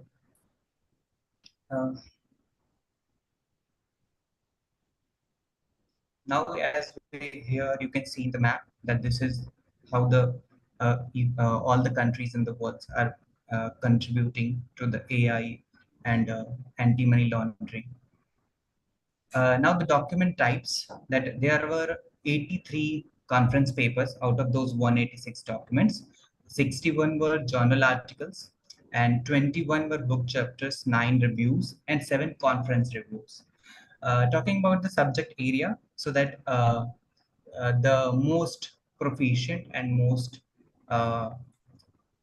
is computer science, that is with 107 publications, 17 publications, engineering with 43, and social science with 43, followed by finance and economics, business, and mathematics. So this is the chart that shows the contribution of each of the subject area. Now come to the keyword analysis and trends. That these are the keywords that we included in our study. That is the artificial intelligence, machine learning, AML, fraud detection, blockchain, anomaly detection, and deep learning. So these were the keywords that were included.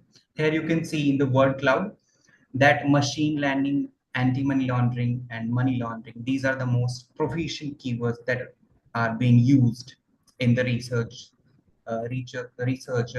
related to anti-money laundering these days. Now, this is the thematic cluster of research mapping. The cluster one will show the machine learning driven financial crime detection, and the cluster two, that is green, technology in financial services, and cluster three based on financial security, and cluster four based on AI powered suspicious transaction monitoring. Now, this is the themes, that is the niche themes, motor themes, basic themes, and emerging trends. So here we can see that these are the emerging trends: payments and systems, security of data and multi-agent systems. Now the niche themes, which low centrality and high density, that is graphic models, knowledge path, knowledge graphs, and AI technologies, data mining, and with motor themes, these are sales, the deep neural network, information management, and the basic themes with high centrality and low density, machine learning, financial institutions. Now, the word dynamics and the trend evolution. So in this map here, we can see that the use of these words, that is artificial intelligence, has grown up from which was 0 in 2003, and this has came up to 64 in 2024-25. Now these are the words that are anomaly detection, anti-money laundering. These are the words that are being more proficient these days. Machine learning, followed by similar trend, has which was 1 in 2016 and has gone up by 39 in 2025. Rise of these blockchain, deep learning, and explainable AI reflects that the interest of transparency and real-time transaction tracking. Now, this is the tree map, that how these words, the most proficient word is 63, that is 70% of the total, that is artificial intelligence. And then comes the machine learning and anti-money laundering. And here there are other keywords that are being used.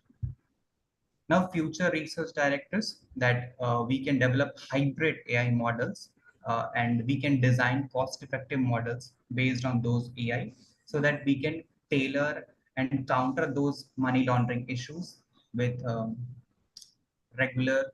which are regular, and we can counter those automated and regular money laundering issues.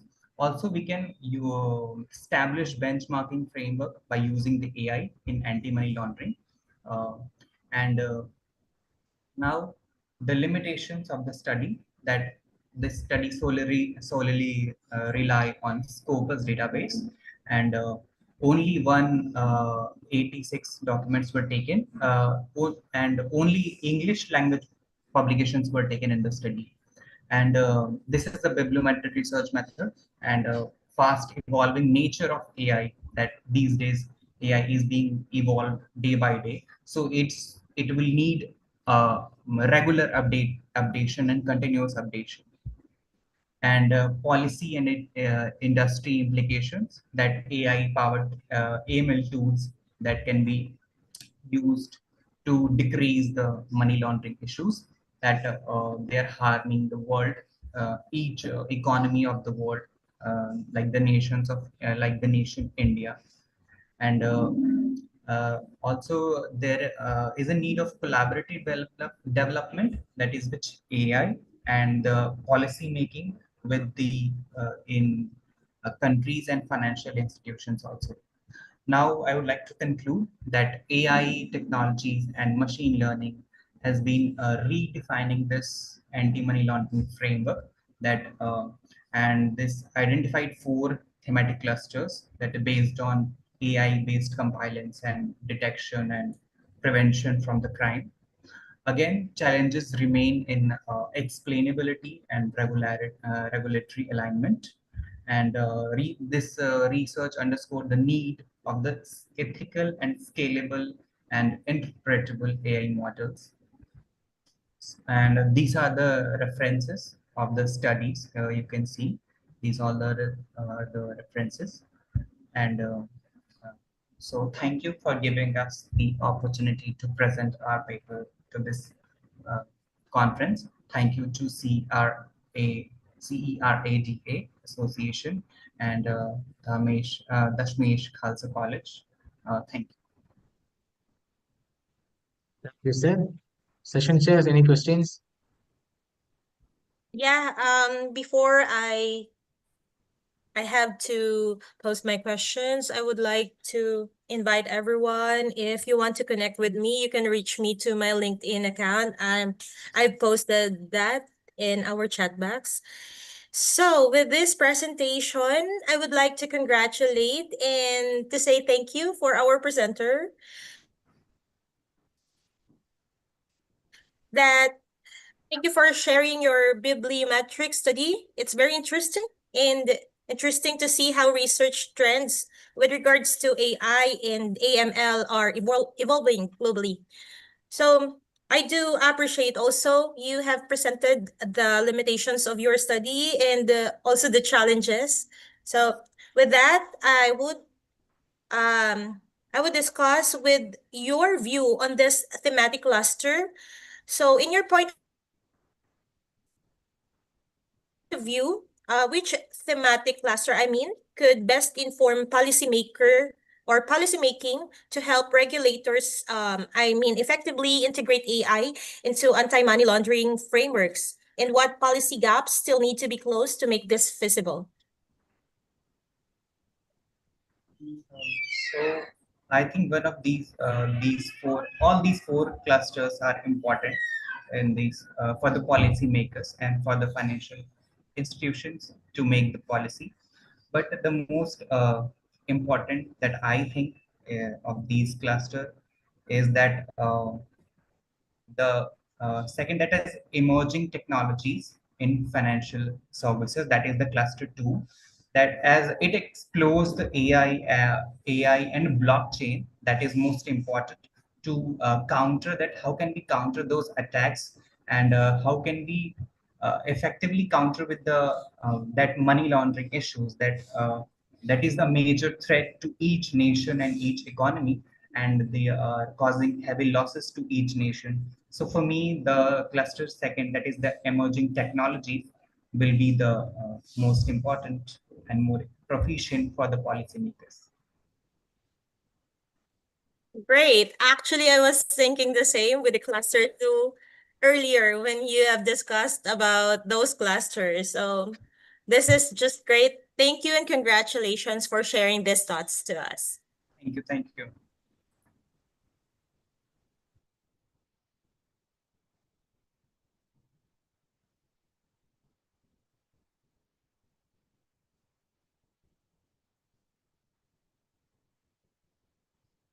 Next, I would like to welcome Hema Saini to present the paper Co-Movement Among Sectoral Indices, a study of India, US, China, and Germany.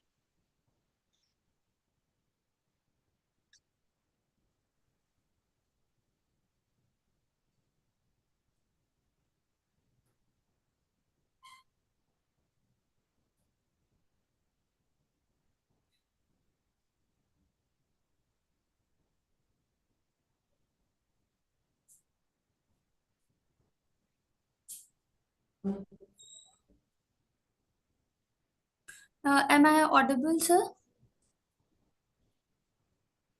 Yes, ma'am, audible. Is my PPT visible? Yes, ma'am, visible. Okay. Can you please change in presentation mode? Yeah, okay, ma'am, you can go ahead. Okay. Good afternoon, everyone, respected chairperson and fellow participants. It is a great honor to be here today at the first International Conference on Applied Science, Business and Management, Engineering and Technology. My name is Hema Seni, and I'm delighted to present my research on a topic co-movement among sectoral indices, a study of India, US, China, and Germany. This study basically aims to explore how the sectoral indices in major global economies move together over time, and an area that has a significant importance on portfolio diversification, international investment strategies, and risk management today. As we know that as the market grow, the interconnectedness with the global markets has increasingly evident, and the changes in these global economic conditions, it directly or indirectly influence the performance of our domestic stock markets also, which can have a both negative as well as the positive effect. So this global interconnection highlights the complexity of this the financial services and importance for comprehensive monitoring of both national and international standards. Here comes the role of the co-movement. The co-movement basically helps to identify the global market patterns and the correlations across the international financial systems. If I talk about the methodology part, this study examines the period from 1st January 2018 to 31st December 2024, and is divided into three distinct parts. Before break, that is 2018 to 2019, the years leading up the COVID-19 pandemic. During the break, 2020 to 2021, the global economic disruption which is caused by the COVID pandemic, and after the break, 2020 to 2024, the post-pandemic recovery phase. The sectoral indices analyzed in this study includes banking, financial services, FMCG, healthcare, and technology. And these sectors are presented through the indices. That is from India, I have choose Nifty. From US, that is Dow Jones. From China, Shanghai Stock Exchange, and Germany, the DAX index.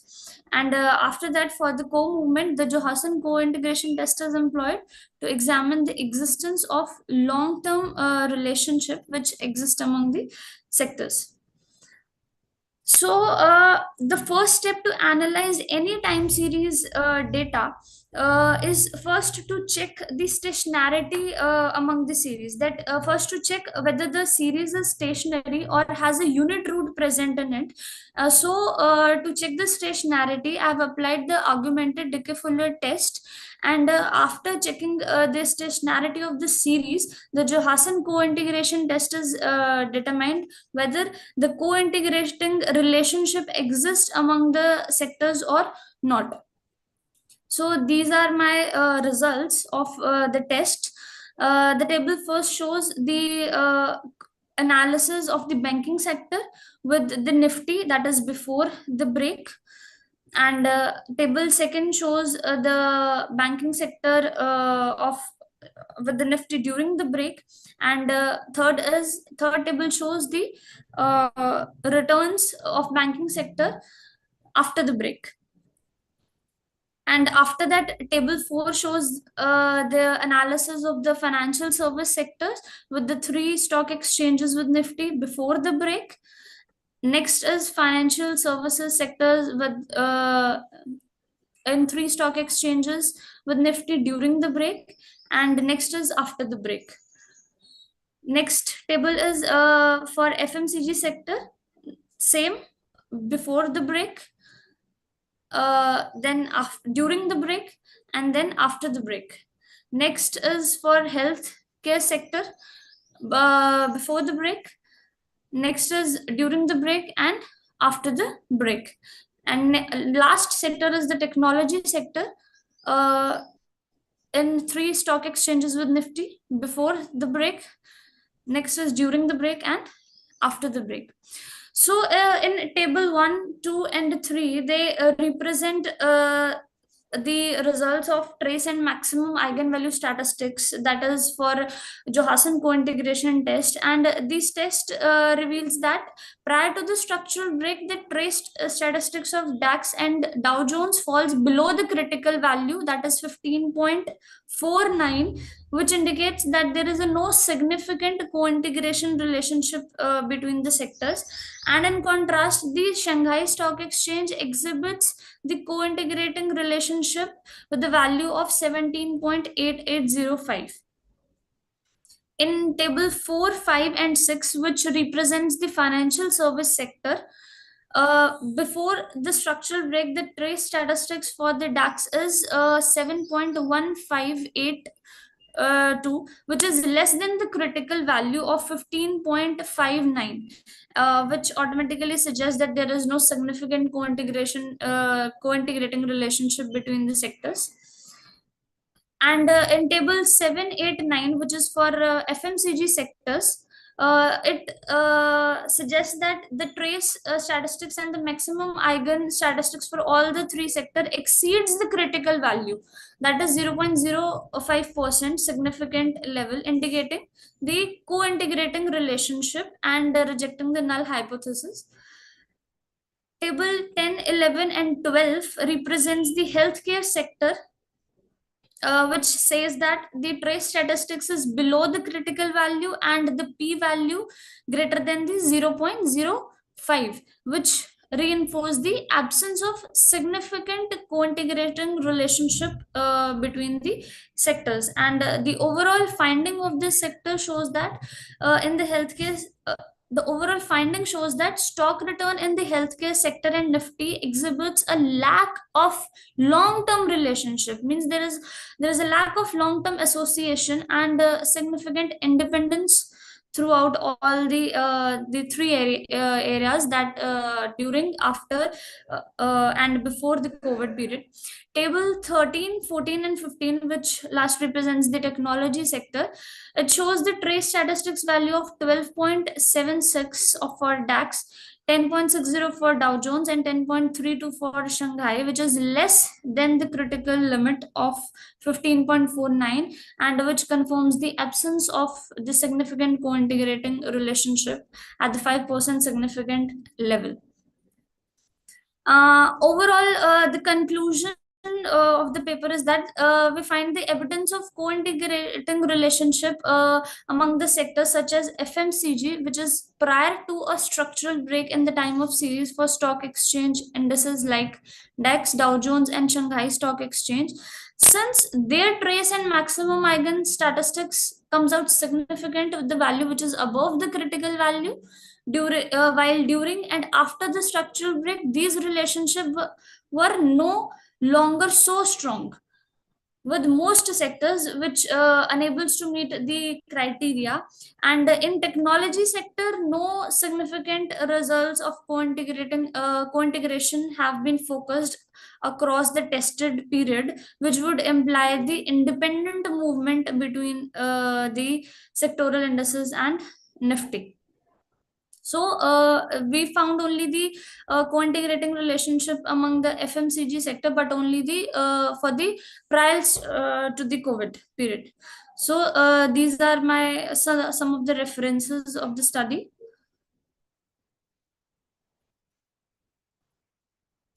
Now, thank you so much for giving me the opportunity to present my paper at this platform.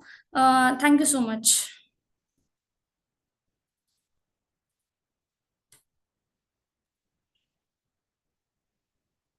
You, ma'am. Session chair, any questions? Yes, I do have some questions. And before that, I would like to thank you, the presenter, for that very insightful presentation. And I must say, Your study clearly shows how important it is to understand the interconnectedness of sectoral indices, especially in major economies like India, the US, China, and also the Germany. So I also appreciate how detailed your statistical analysis was in the results and discussion. It really highlights the strength and also the limitation of the co-movement patterns you have found. But based on your findings, which sector or country pair did you find most strongly co-moving? And what might be the practical implication for this for the investors or even the policymakers? Ma'am, according to my study, only the FMCG sector and the technology sector is there, which is sharing the core movement among the sectoral indices.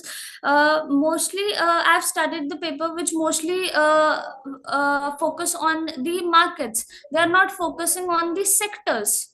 The investors, they are focusing on only the markets, but there are the sectors which affect the market, for the market which affect the sectors also. So it is a great opportunity for the investors to invest in the sectors like FMCG sectors or the technology sectors, which is nowadays in boom, so that they can balance their portfolio.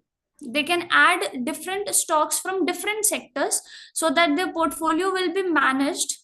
They will get handsome return. Their risk will be managed. So it is preferred to add stocks from different, not from different markets, but from different markets, and from those markets from different sectors also.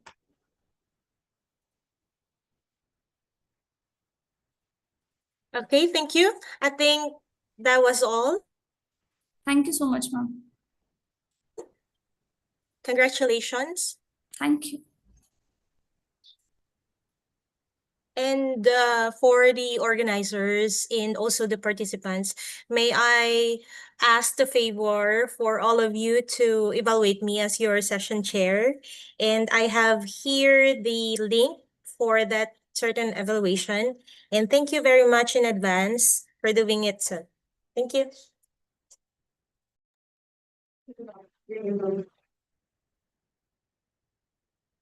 Next, I would like to welcome Aska Farheen to present the paper, A Comparative Study of Human Resource Development Practices and Job Satisfaction in Public and Private Sector Banks of the Jharkhand region.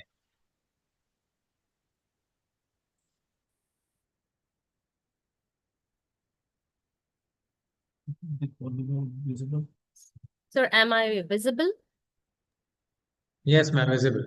and Change audible? audible, change your presentation mode, ma'am. Okay. Should be continued. You should just stop.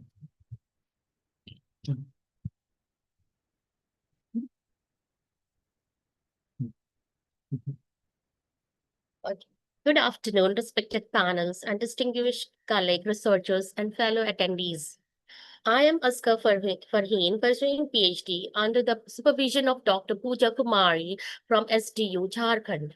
It is indeed privileged to present my manuscript entitled A Comparative Study to Human Resource Development Practice and Job Satisfaction in Public and Private Sector Banks of Jharkhand region as a part of this conference. Now I am sharing my thoughts and findings with the briefing as an abstract of the manuscript.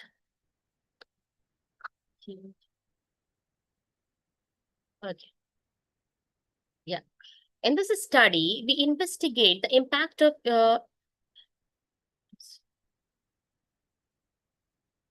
wait a minute. I have to short it.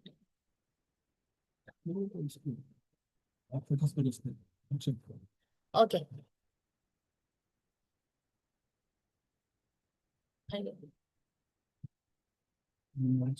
Minimize. In this study, we investigate the impact of human resource development policies on employees' job satisfaction within public and private sector banks in Jharkhand. Adopting a mixed methods research design, the study analyzes survey responses from 500 employees, 250 from public sector banks and 250 from private sector banks, using SPSS and Python analysis tool for statistical evaluation. The finding highlights distinct HRD practices across sectors and their varying effects on key dimensions of job satisfaction. Based on these insights, the study offers actionable recommendations for HR policymakers aiming to enhance employee job satisfaction and organizational effectiveness. The research objectives are to examine the selected HRD policies in selected banks in Jharkhand and to measure the job satisfaction level of employees in selected banks in Jharkhand and to measure the organizational efficiencies of banks in Jharkhand and to examine the effects of HRD policies on job satisfaction and organizational efficiencies of policies and private sector banks in Jharkhand. And the methodology I have used in this is the sampling, the collection of samplings by using the questionnaires. I have taken the sample of 500 employees, within which I have taken 250 employees from public sector and 250 employees from private sector banks of Jharkhand. Okay, the tools is the questionnaires with 5-point Likert scales. Likert scales are I have used as the point 1 as strongly disagree, neutral, or agree or strongly agree. And the software I have used for this is SPSS 27.0 for statistical analysis. The hypothesis of the studies are that HRD policy, to measure the HRD policies, job satisfaction, and organizational efficiencies.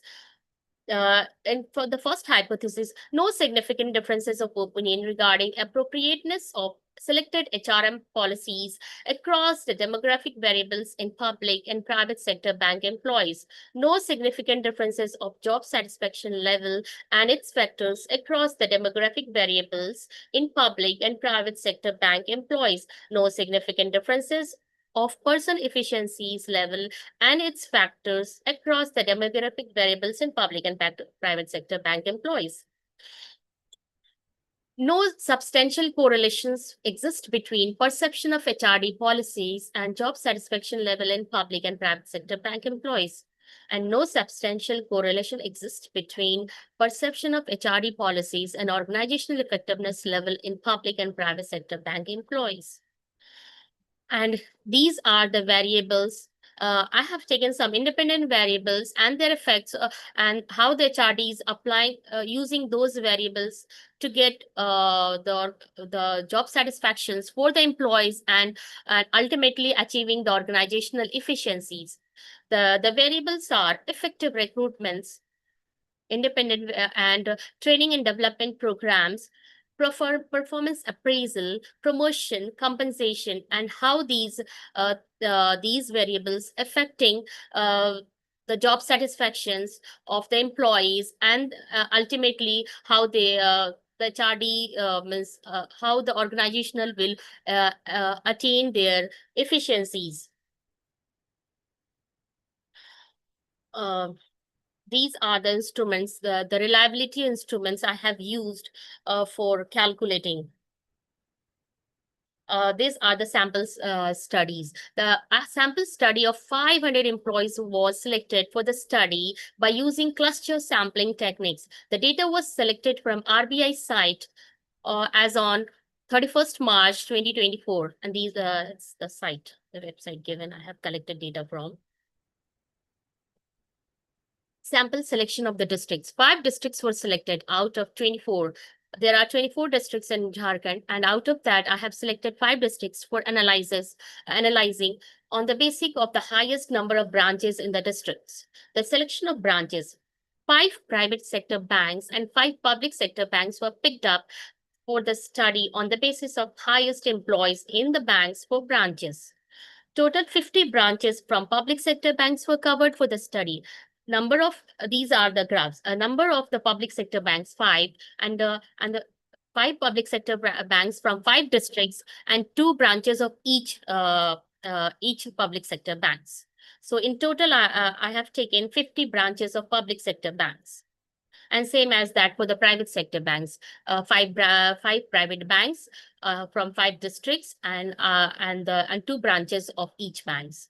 So in total, I have taken 50 branches of private sector banks too. So in total, I have taken 100 branches. Sample size from public sector banks as on 31st March 2024. From Ranchi, means 10 employees from each bank, from each districts, from like SBI, PNB, BO, Bank of India, Bank of Baroda, and Canara Bank. So in total, 50 employees from each banks have been taken. And same as for the private sector, I have taken ICICI Bank, Axis Bank, HDFC Bank, Kotak Mahindra, and Bandhan Bank. So 250 employees from private sector banks and 250 employees from public sector banks have been studied. So the standardized questionnaires was prepared to achieve the objectives with the statements. 5-point Likert scales was selected, as I have told. The scales were divided into strongly disagree, neutral, agree, and strongly agree. For organizational effectiveness, the scale was divided into not at all true, occasionally true, somewhat true, fairly true, and always true. While data analysis, they were coded as 1, 2, 3, 4, and 5. The questionnaire was filled by 60 respondents for the pilot study, which took place before the final distribution of the questionnaire. HRD policies were taken as independent variables, and a self-structured questionnaires on HRD policies was used to measure. Job satisfaction and organizational effectiveness were taken as dependent variables, and standardized questions on job satisfaction and organizational effectiveness developed by Odom and Hackman. Another Parikh was used to measure job satisfaction and organizational effectiveness. They were measured with their components. And these are the references I have gone through, and I have collected some data and gone through the literatures to study these topics. So I would like to thank to the International Conference on Applied Science and Business Management and Engineering Technology for giving me the opportunity to present my paper. I'm deeply thankful to my supervisor, Dr. Pooja Kumari, for her invaluable guidance and support throughout this work. I would appreciate any constructive feedback and cooperation from the panel. And thank you.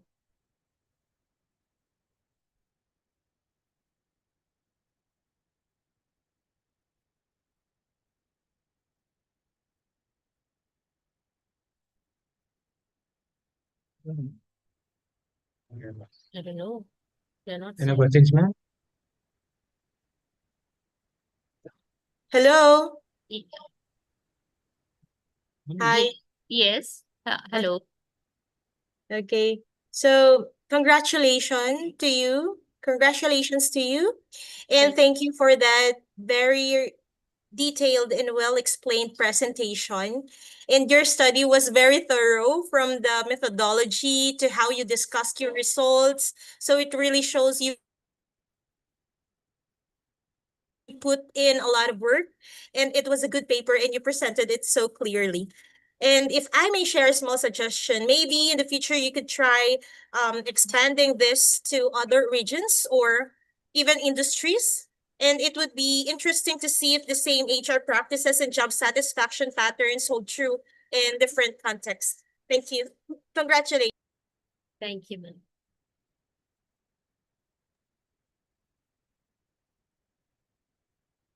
Next, I would like to welcome Balakanna to present the paper Digital marketing dynamics, analyzing the role of social media in shaping consumer preferences for health and wellness products. Mr. Balakannan, sir.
Mr. Balakannan, are you available there?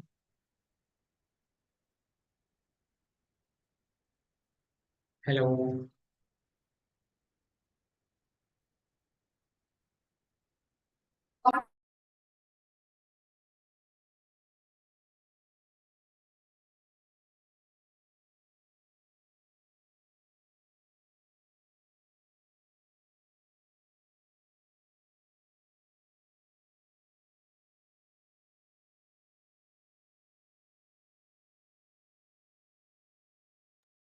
Mr. Balakannan will join in 2 minutes. Meanwhile, I request to all the participants to turn on the camera to take photos. All the participants.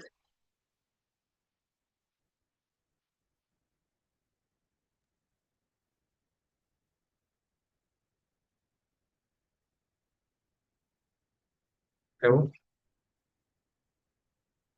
May I request all the participants to turn on the camera.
Hello. Most of the participants has not turned on the camera. Can you please? Dr. Jimmy Gupta, Dr. Mrinal Kanti, Dr. Renate.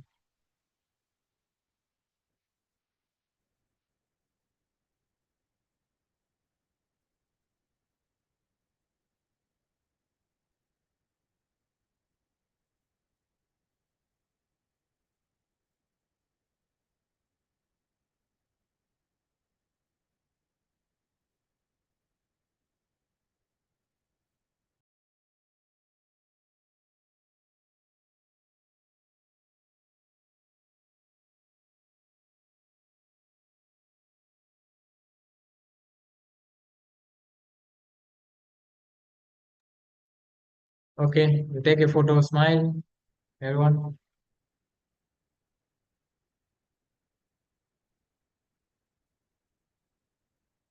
Thank you. Let's move on to the technical session 2. I would like to welcome the presenters for the technical session 2.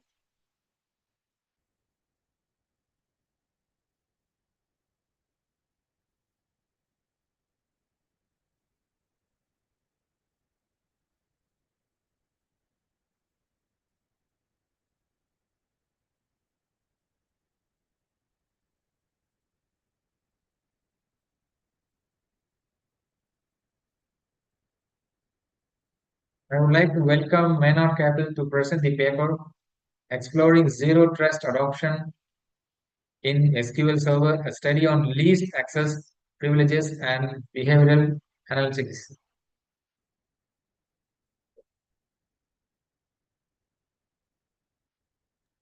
Hello everyone. Share my screen.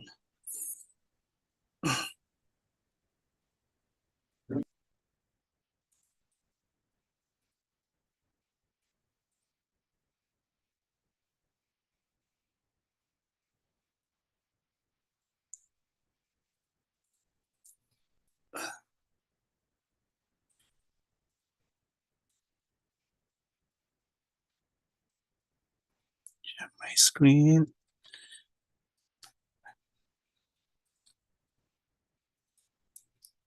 Hi guys, am I audible? Yes, sir, you're audible. Okay, proceed. Good afternoon, everyone. Here to present our research paper. This is an ongoing research about zero trust adaptation in SQL Server. Once again, good afternoon, everyone. I'm Maynard Kapil alongside with Dr. Dasig, my co-author and advisor from De La Salle University, Dasmariñas. Let me start with this bold vision. So assume nothing, trust no one, and verify everything. So this is the core zero of trust. And today I'll be walk through you on how we apply these principles deep inside SQL Server to transform access control, uncover hidden threats, and eliminate the blind spots traditional security that leaves behind. So basically, this study will be main focus is the SQL Server, it's the main platform, and these are the problems which involves in lack of standard practices in granting access and monitoring of the database anomaly. As a SQL DBA in the past 14 years, this has been quite the practice. So despite of having the security or the existing security features, we still having issues like this one because of granting the higher access to the database in terms of performance issues, deleting, granting the higher access could lead to performance issue, accidental deletions, and even data breach. And speaking of which, these are the related studies that we found, and we survey the research landscape, and this is just the tip of the iceberg in terms of database securities. We're just focusing on the data breach as far as the related studies is concerned. So most industry reports from the MoveIt, AT&T, here in the Philippines, focus on perimeter defense, so not internal database risks. They also found out that from Cater, for example, and Molloy demonstrated that 80% reductions in data exposures through schema level segmentations. So, but here's the thing. So the zero trust model is that's the reason why I'm posing this one, the zero trust model, as the main framework of things. Zero trust model says never trust, always verify to unmask things and to have a additional level of security as far as granting and monitoring the database anomaly is concerned. So based on our studies as well, 79% COVID-19 during the COVID-19 do not deploy the zero trust, and it's approximately $1 million damage caused by security breaches, and 60% of enterprises claims that they applied least access privileges, but few can prove it. So in terms of discloses, and I mean the prioritizations of these access privileges, but as I've said, only a few could able to deploy that one. So our research uncovered 3 gaps. So no consistencies, anomaly detections framework within the SQL Server. We have a minimal adaptation of zero trust at the data layer. And lastly, no standardizations when it comes to enforcing least access across roles and permissions. So with that, these are the objectives and key findings. Since we already have the SQL Server hierarchy, I want the researcher want to improve that one by having a just-in-time role-based permissions systems in the SQL Server, integrate the machine learning to detect anomaly detections, to make the anomaly detections put in reality and to life, and align with the model with the global compliance standard with the development of the least access privileges to minimizing the security risks. So that's the whole background of this study. And this is the overview of the solutions and alongside with the system architecture. So our approach is grounded in 3 zero trust pillars, which is the identity access management, the behavioral analytics, and the continuous audit and compliance. So at the top, that is the zero trust model, which is the main framework, and we got the 2 main components, which is the least access privileges and the behavioral analytics. And by combining that two components, we're able to come up with the solutions, with the implementation solutions to develop the granting tool and processes that integrates those SQL logins just in time, and also the workflow, and other database objects within SQL Server, and the anomaly detection as well, which is represent the behavioral analytics components by using the sessions, audit logs to detect anomalies. And lastly, the bonus one there is the continuous audit and compliance, which part of the study for continuity, for continuous audit and compliance and automatic enforcements and reporting. And every request go through the policy decision making, or I mean on the decision point, evaluate, it will approve just in time, and log end to end, so nothing bypass this trust boundary. So that's the goal of this solution. So with regards to system architecture, this is the layer and the components. We have the user interface where the access is requested and the approval is being done. We have the policy engine for the scores and the validates context. We have the data warehouse and ETL to aggregate logs, events, and audit trails. We have the anomaly detectors that build powered by the ML algorithms, and it's going to be developed through CRISIM model. And we have also the automated response to send alerts, revoke access, and escalate threats. And this is the methodology of the study. So we followed the for the research, we're gonna use the sequential model. So that includes the qualitative and quantitative method. So how we're gonna collect the data? So for the qualitative, we're gonna use a document analysis, and for the quantitative, we're gonna use the SQL Server and other data that we're gonna extract from the SQL Server logs.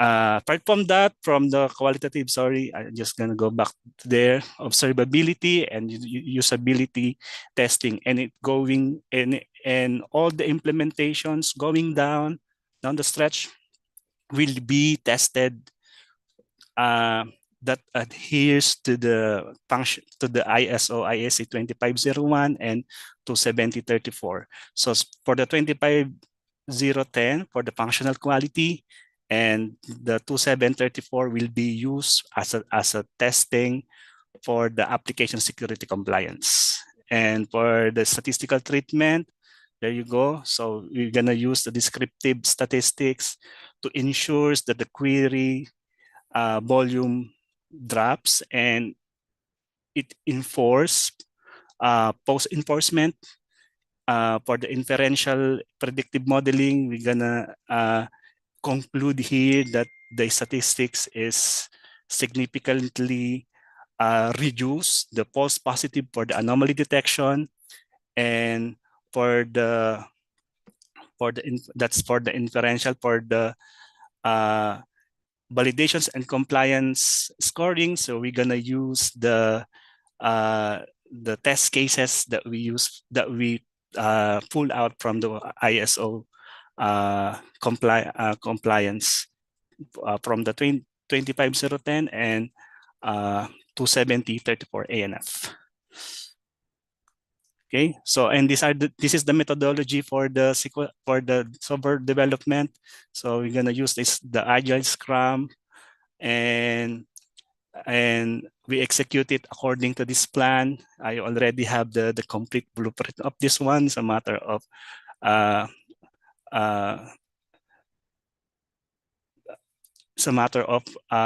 preparing the environment and those and other technical requirements to proceed on this one. But this is the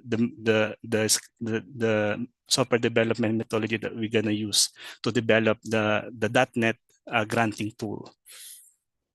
For the database audit permissions, so our audit cycles consist of 4 initiatives. So we have the pre-implementation, okay, and we have the implementations. For the pre-implementation, we need to simulate the least privileges roles in staging. For the implementation side, we have to deploy tools like SQL Profiler and custom scripts. For the post implementations, we need to collect and retrain the models and iterate.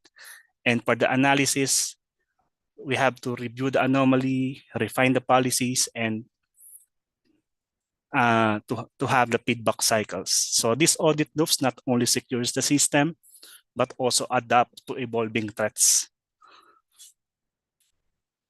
And this is how the anomaly detection system will build in. So we're gonna use the session logs, the audit logs, and it will go through to the data warehouse as the central repository of all the logs that we're gonna use for the machine learning to develop the anomaly detection system.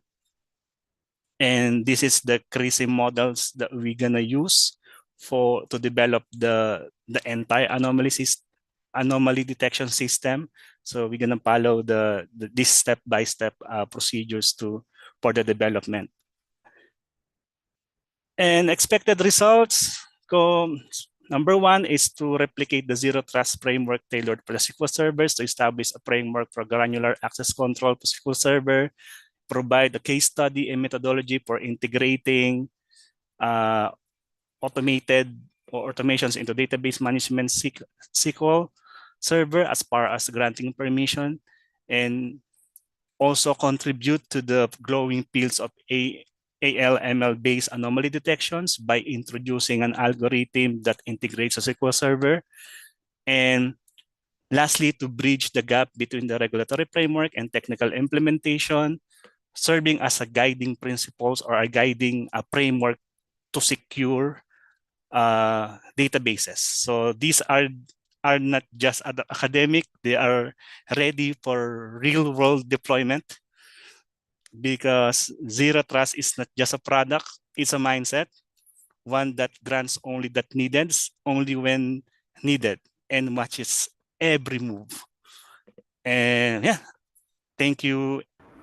And these are my references and acknowledgement. First, foremost, to the Lord Almighty, I give all praise and glory. Thank you for being a source of wisdom and strength. To my beloved institution, the LSU Dasmariñas, De La Salle University Dasmariñas, thank you for the fostering and cultural excellence, innovations, and integrity. And to my research advisor, Dr. Dasig, Daniel Dasig, who was here today with us, for your mentorship. And thank you for the sharp insights, unwavering patience.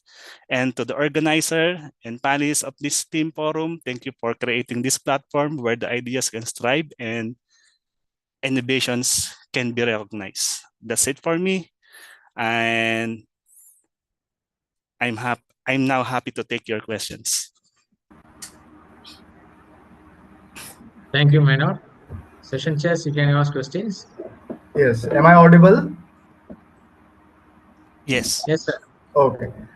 Congratulations, Dr. Kapil. It's very good work you have presented.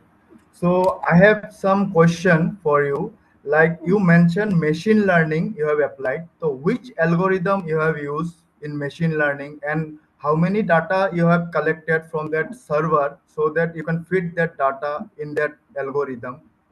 Like is it sufficient to fit that data in that algorithm? Because we know that machine learning we need huge type of data. If your data is increased, your accuracy will be increased. So that's my question. Is how many data you have collected? Okay, for me, with regards to data, it's approximately 5,000 rows for the session Okay. logs, and for the error logs, I haven't have the estimate data for that one, but for that error logs, all I have to feed, I think, 20,000 records if I'm gonna use the neural network. So I understand that as well. For the isolation forest for the session logs, so I think that's quite enough. But yeah, Yes, yes. those are the records that I'm gonna use for the anomaly detections. Okay, thank you. And one more question, like you have mentioned expected result. Like you have not that given that result or this is expectation, like this is future work or what? Like in you have mentioned in the PPT, this is expected result and discussion. So you have evaluated the result or like you will ever evaluate the result? So this study is in progress. Okay, okay. So yeah, In the so future, like. yeah. Okay, one more question. Last question. Like, can you suggest some key best practice for organization looking into integrated that behavior analytics with that least privilege approach to optimize the zero trust strategy?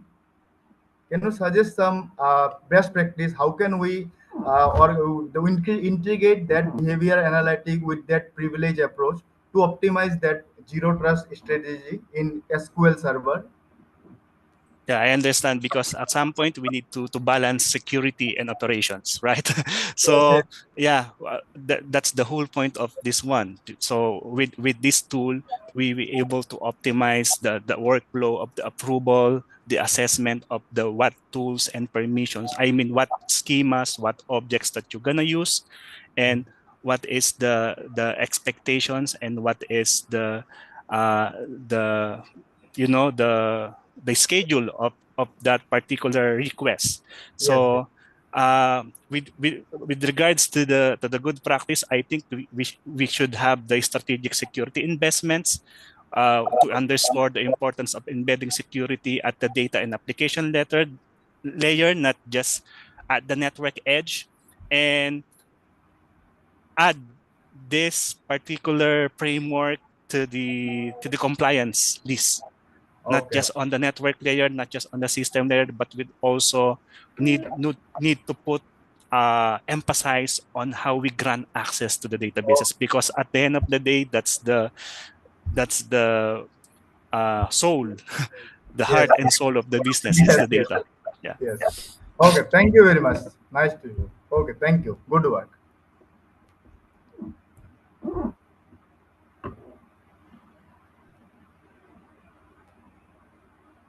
That's all from my side. Next, I would like to welcome Deepak S. Kanjan to present the paper, Early Fault Detection of Outdoor Insulators Using Digital Image Classification. So Deepak can present the paper. Yeah. Good afternoon, everybody. I'm just presenting my slide.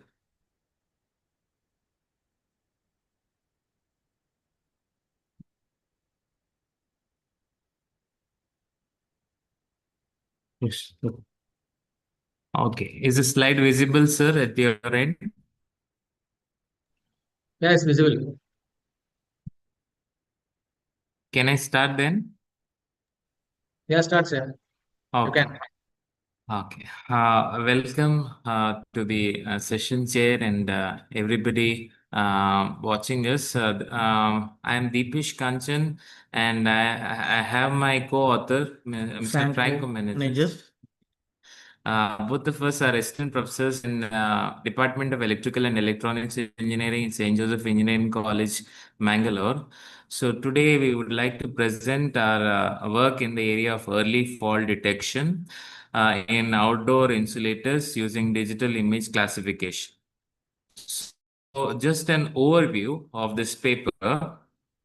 The paper talks about the faults which can occur in outdoor insulators. Mainly, we are talking about damages, external damages which happen to insulators which are placed in the outdoor at certain heights above the ground, and they are difficult to identify. If they are identified early, then that leads to either repair or replacement of the insulator. If they are left as it is, then the damages can be pronounced, and this leads to either power loss and a huge loss of revenue due to loss of power failure. So that's why we have taken this problem statement, and we are using deep learning convolutional neural network, and we have achieved 100% validation accuracy and 96% training and test efficiency using the CNN model. So let's get into the introduction. The introduction says that the transformers, which are the costliest equipments in the power system, they need these insulators. Normally, the composite insulators sustain damages due to environmental factors like UV rays, continuous exposure of these insulators in the sunlight, and of course, rain corroding their surface. So such a damage has to be detected very quickly, very early. Otherwise, it can lead to loss of power. That's why we are using the deep learning convolutional neural network for classifying the image as good image or faulty image. Good in the sense healthy insulator or faulty insulator. So the output will be either 0 or 1. That is the binary output. 0 is for healthy insulator and 1 for the insulator. So that's the only two-level classification which we have used. Next, getting to the methodology. The methodology first input the image of the insulator, and then the output we get the classified output either 0 or 1. So the input is first the features of the input in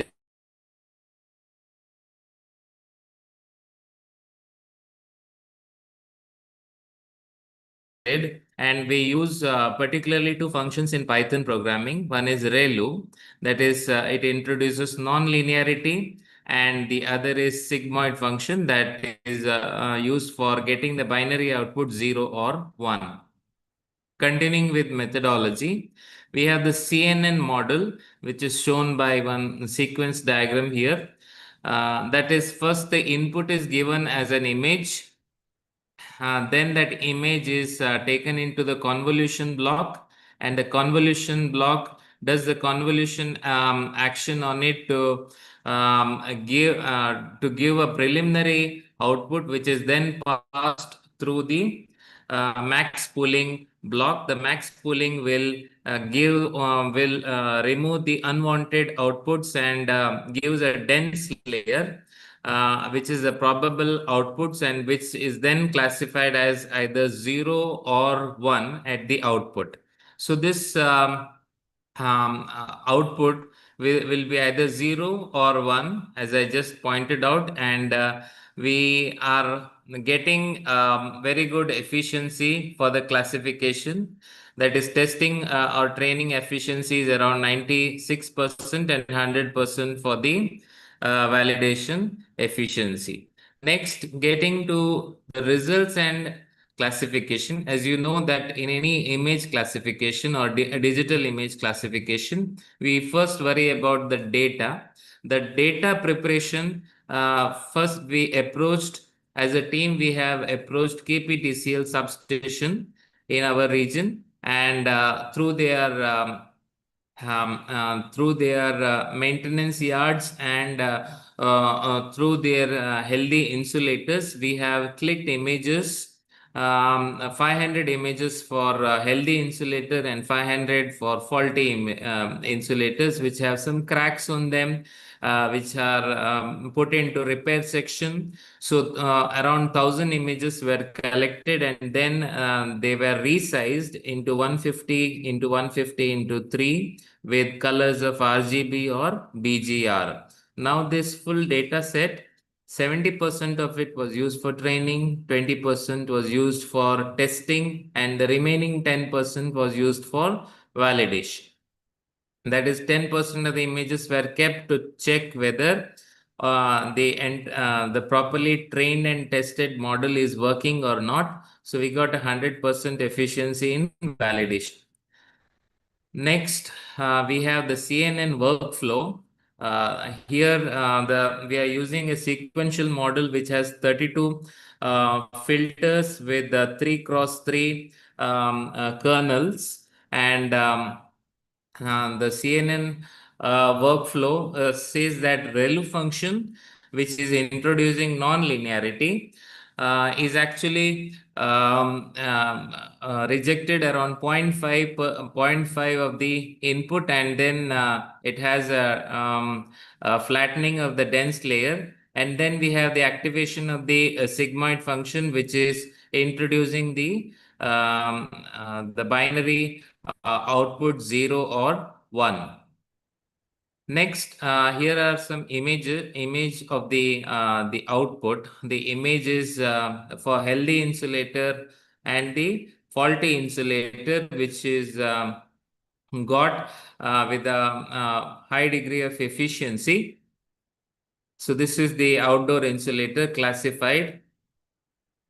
Next, I have the web portal, which was developed using PHP MySQL, and that's a screenshot which we have put. There is a username, password, a login provided to any user who wants to use this CNN model of ours, where he or she can upload their own image of the insulator and check whether it is healthy or good, or it is requiring any repair, or is going to get damaged very shortly. It's beyond repair. So this is got through our website.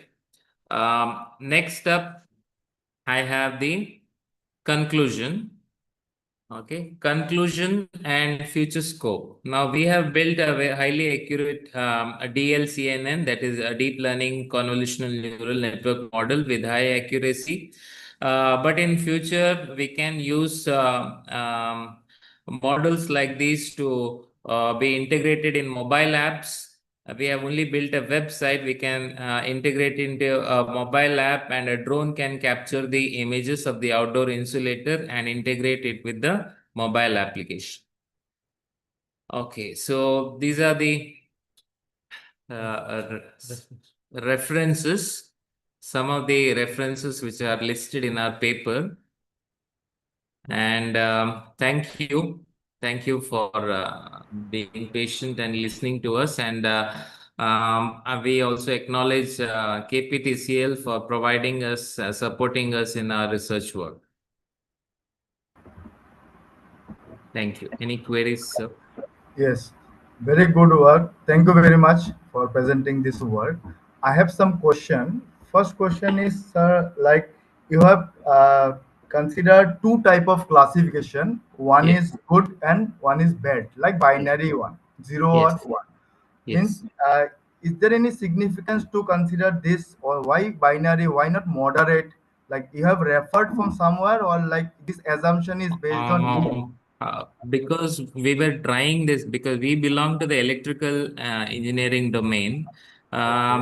We were new into this idea of classification, sir. But actually, in our program, it is possible to get multiple levels, as you suggested, from 0, 0.1, 0.2 up to 1. So it is Yes, yes. possible to give a level of damage to the user also. Yes, yes, yes. Okay. Now, one question related to real-time application. Like, Okay. can you discuss the potential of real-time monitoring using your proposed technique? Are there any limitation in computational efficiency or any image processing time? Is there any limitation? This is not real time, because the image has to be captured and then put into the website, because real time would be using a drone and then capturing Yes. it and putting it into a mobile app. That would Okay. be automating the process. This is not that level of automation, sir. Okay, okay. Means you have developed one model Thank you, here. sir. Yeah. Okay, okay. Thank you. Thank you very much. Thank you, sir. Yes. Thank you. Done. Okay, sir. Next, I would like to welcome Rizwana Parveen to present the paper, a novel family of legendary based Apple type polynomials and numbers. Good afternoon, sir. Can you hear me, sir? Yes, ma'am. Okay. I'll just share my PPT here.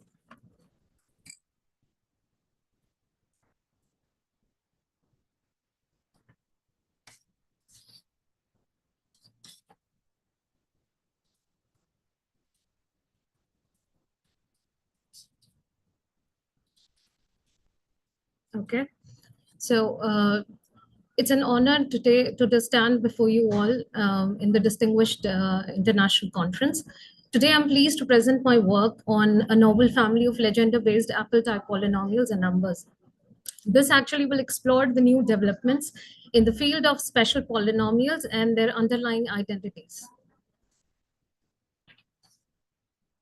Now, before I begin with my work, I would like to stress upon the abstract of the paper.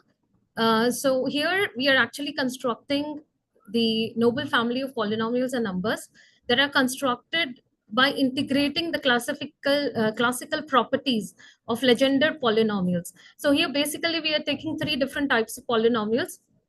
We have the legendre polynomial, Apple polynomials, and the heap polynomials.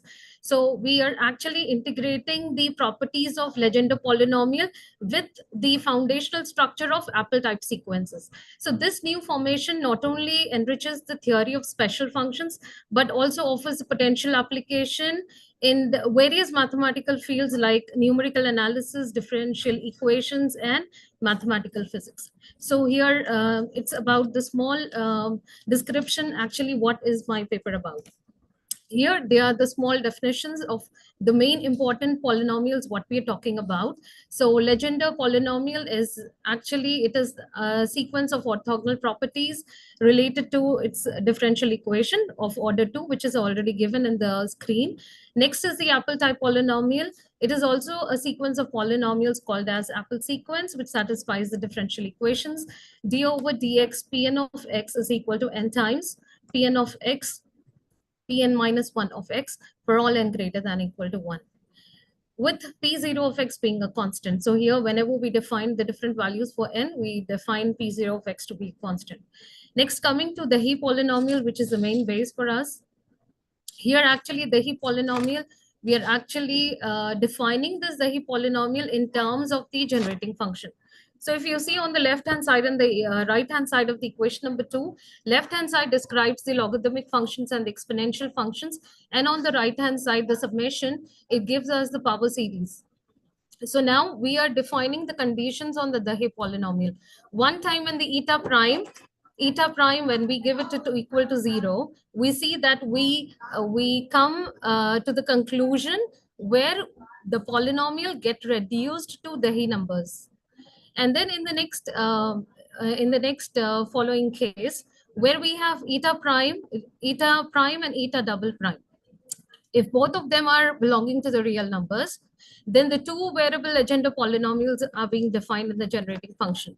And so we come across with this exponential function with the given formula in the equation number 3. Now here, actually, we are finally talking about how Legendre-based apple type He polynomials are formed. So in this segment, we define actually the He polynomials and derive its properties. And what are we going to do here is that, suppose we are taking the lambda and z naught belonging to CP. What is CP? CP is a set of complex numbers from P epic, the complex numbers. So here, we are actually defining the lambda and z naught, and with respect to this equation, and then we find the Legendre-based apple type He polynomial. So actually, we are merging the Legendre polynomial with the apple type, and then we are making it together as a Legendre-based apple type He polynomial. Again, we have the following conditions given that eta prime, if the eta prime and eta double prime is equal to 0, what are we coming across? And we see that we get across to the constant, which is referred to as the apple type He numbers. Before, in the He polynomial, when we are assigning eta prime equal to 0, we come across He numbers. Now when we are merging with the apple type, and then we come across the apple type He numbers at eta prime and eta double prime. So the similar way, this is the equation wherein we are substituting the eta prime value and eta double prime values. So we see that the left-hand side will come across equal to the constants, which is called as the He numbers. This is the new axiom which is being formed. This is the new axiom which is being formed. Here in this axiom, we are actually taking a series with eta prime and eta double prime using the summation, and then we are proving that it holds good for all j greater than or equal to 0. So we are first defining in general for j. In the second condition in this axiom, we are proving for j greater than or equal to 0.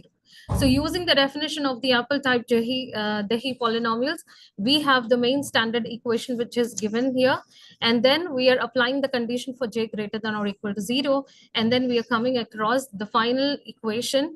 By analyzing the coefficients, we obtain the final result. So they are the series of work which is being done in order to prove the relation.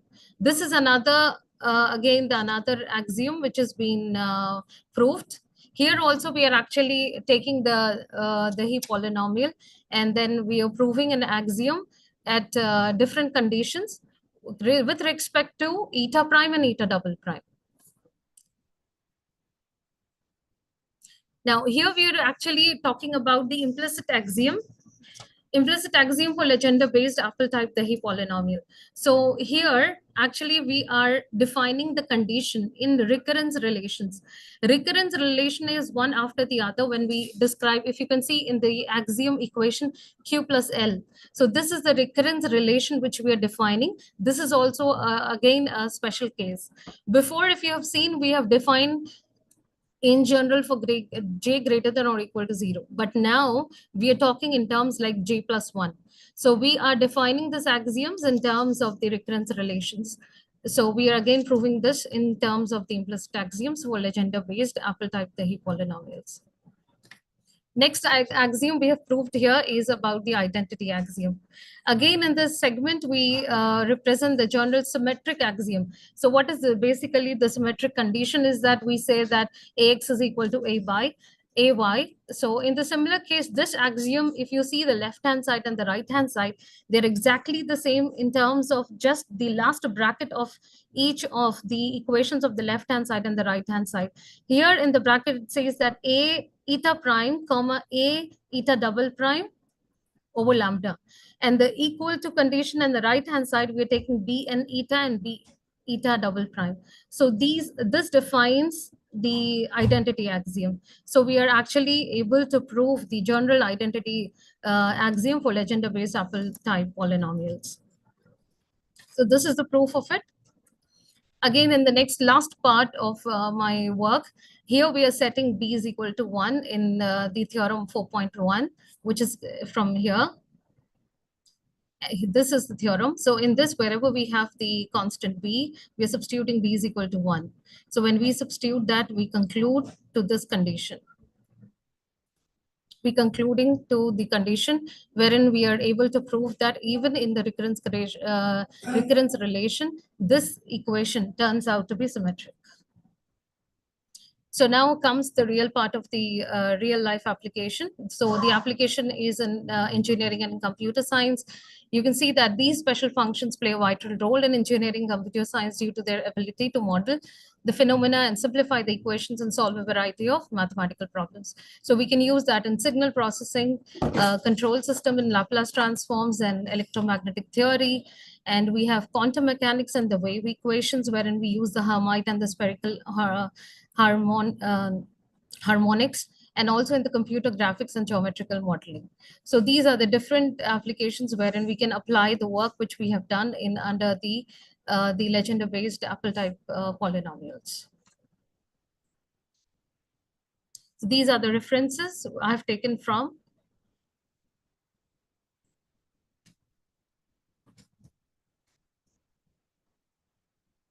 That's also, thanks. Okay, thank you very much for presenting your work. So I have one question. Question is like, what is the special about this new set of polynomial and number compared to one already known? What is the special thing or novelty you can say? Here actually the families are coming from, they are different families.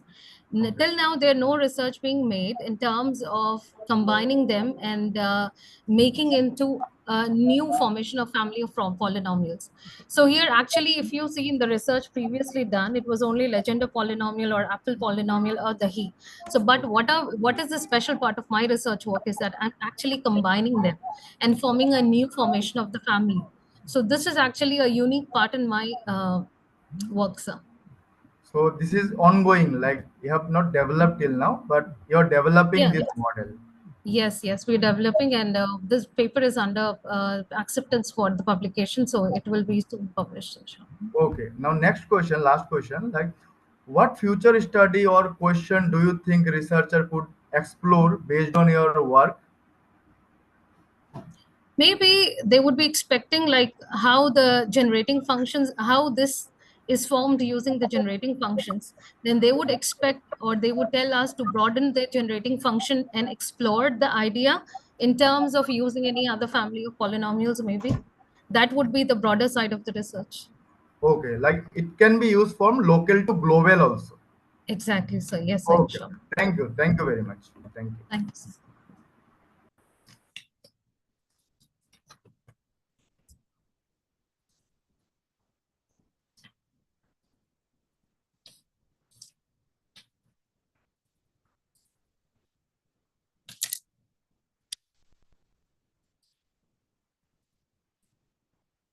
One announcement.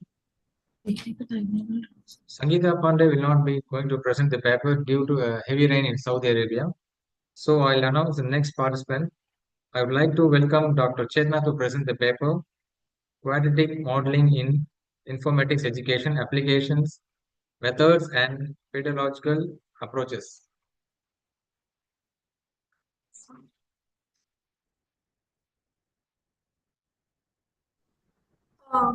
Good afternoon, sir. Am I audible? Yes, ma'am, you're audible. Is my PPT is visible? Change into presentation mode, ma'am. Pardon? Change into presentation mode. Change your PPT into presentation mode.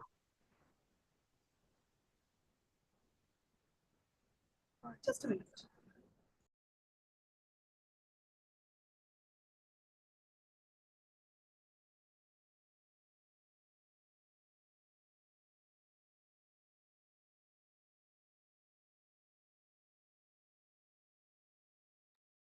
It's okay, ma'am. You can present now, ma'am.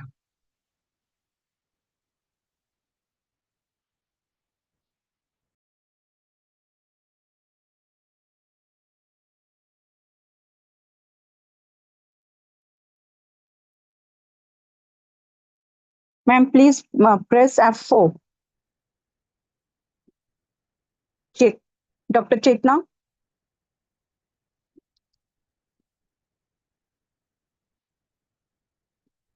Dr. Chetna.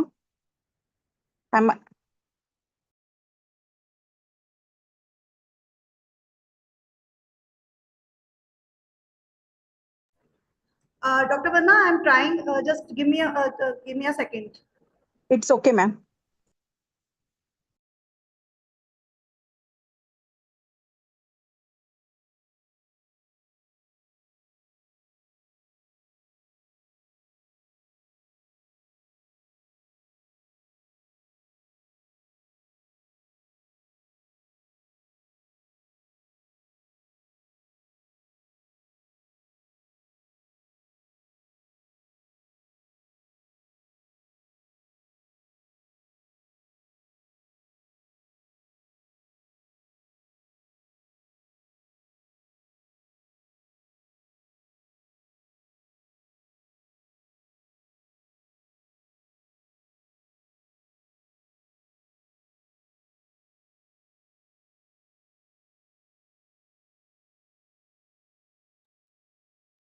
Ma'am, please present, ma'am. Go ahead, no problem.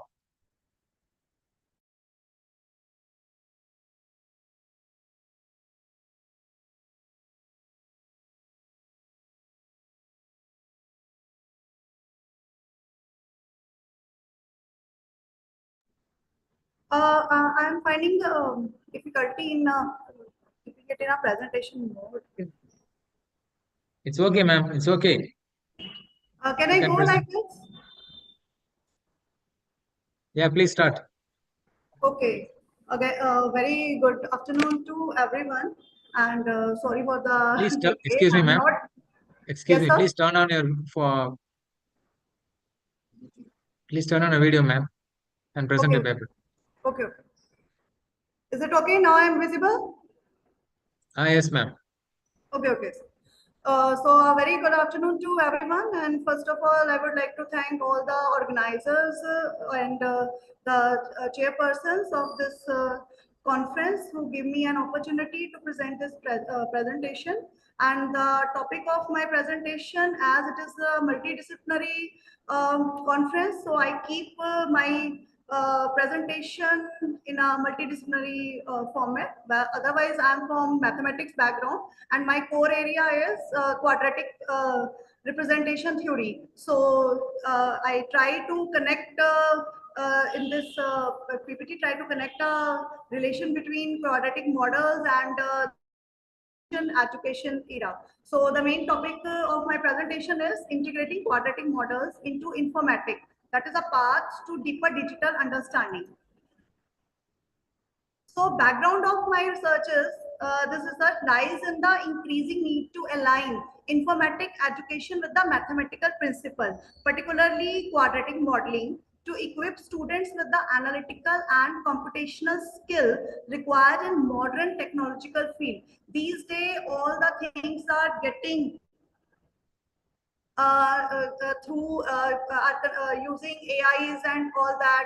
And for each and everything, somehow we need information of models. Either we are studying chemistry, or we are studying designing, or we are studying this stock market analysis, investment analysis. In all the areas, if we have a education related to these mathematical models, then it would be rather more easy and accurate for anyone to give a correct and analytical results. The background of basically my research is also that in the coming era, there is a need to align all the informatic education areas with the mathematical principles and quadratic function, which model parabolic relationships are foundational in disciplines such as data science, computer simulation, machine learning, and engineering. If we see in our day-to-day life, when if we are from either we are from economics background, when we talk about marginal rate,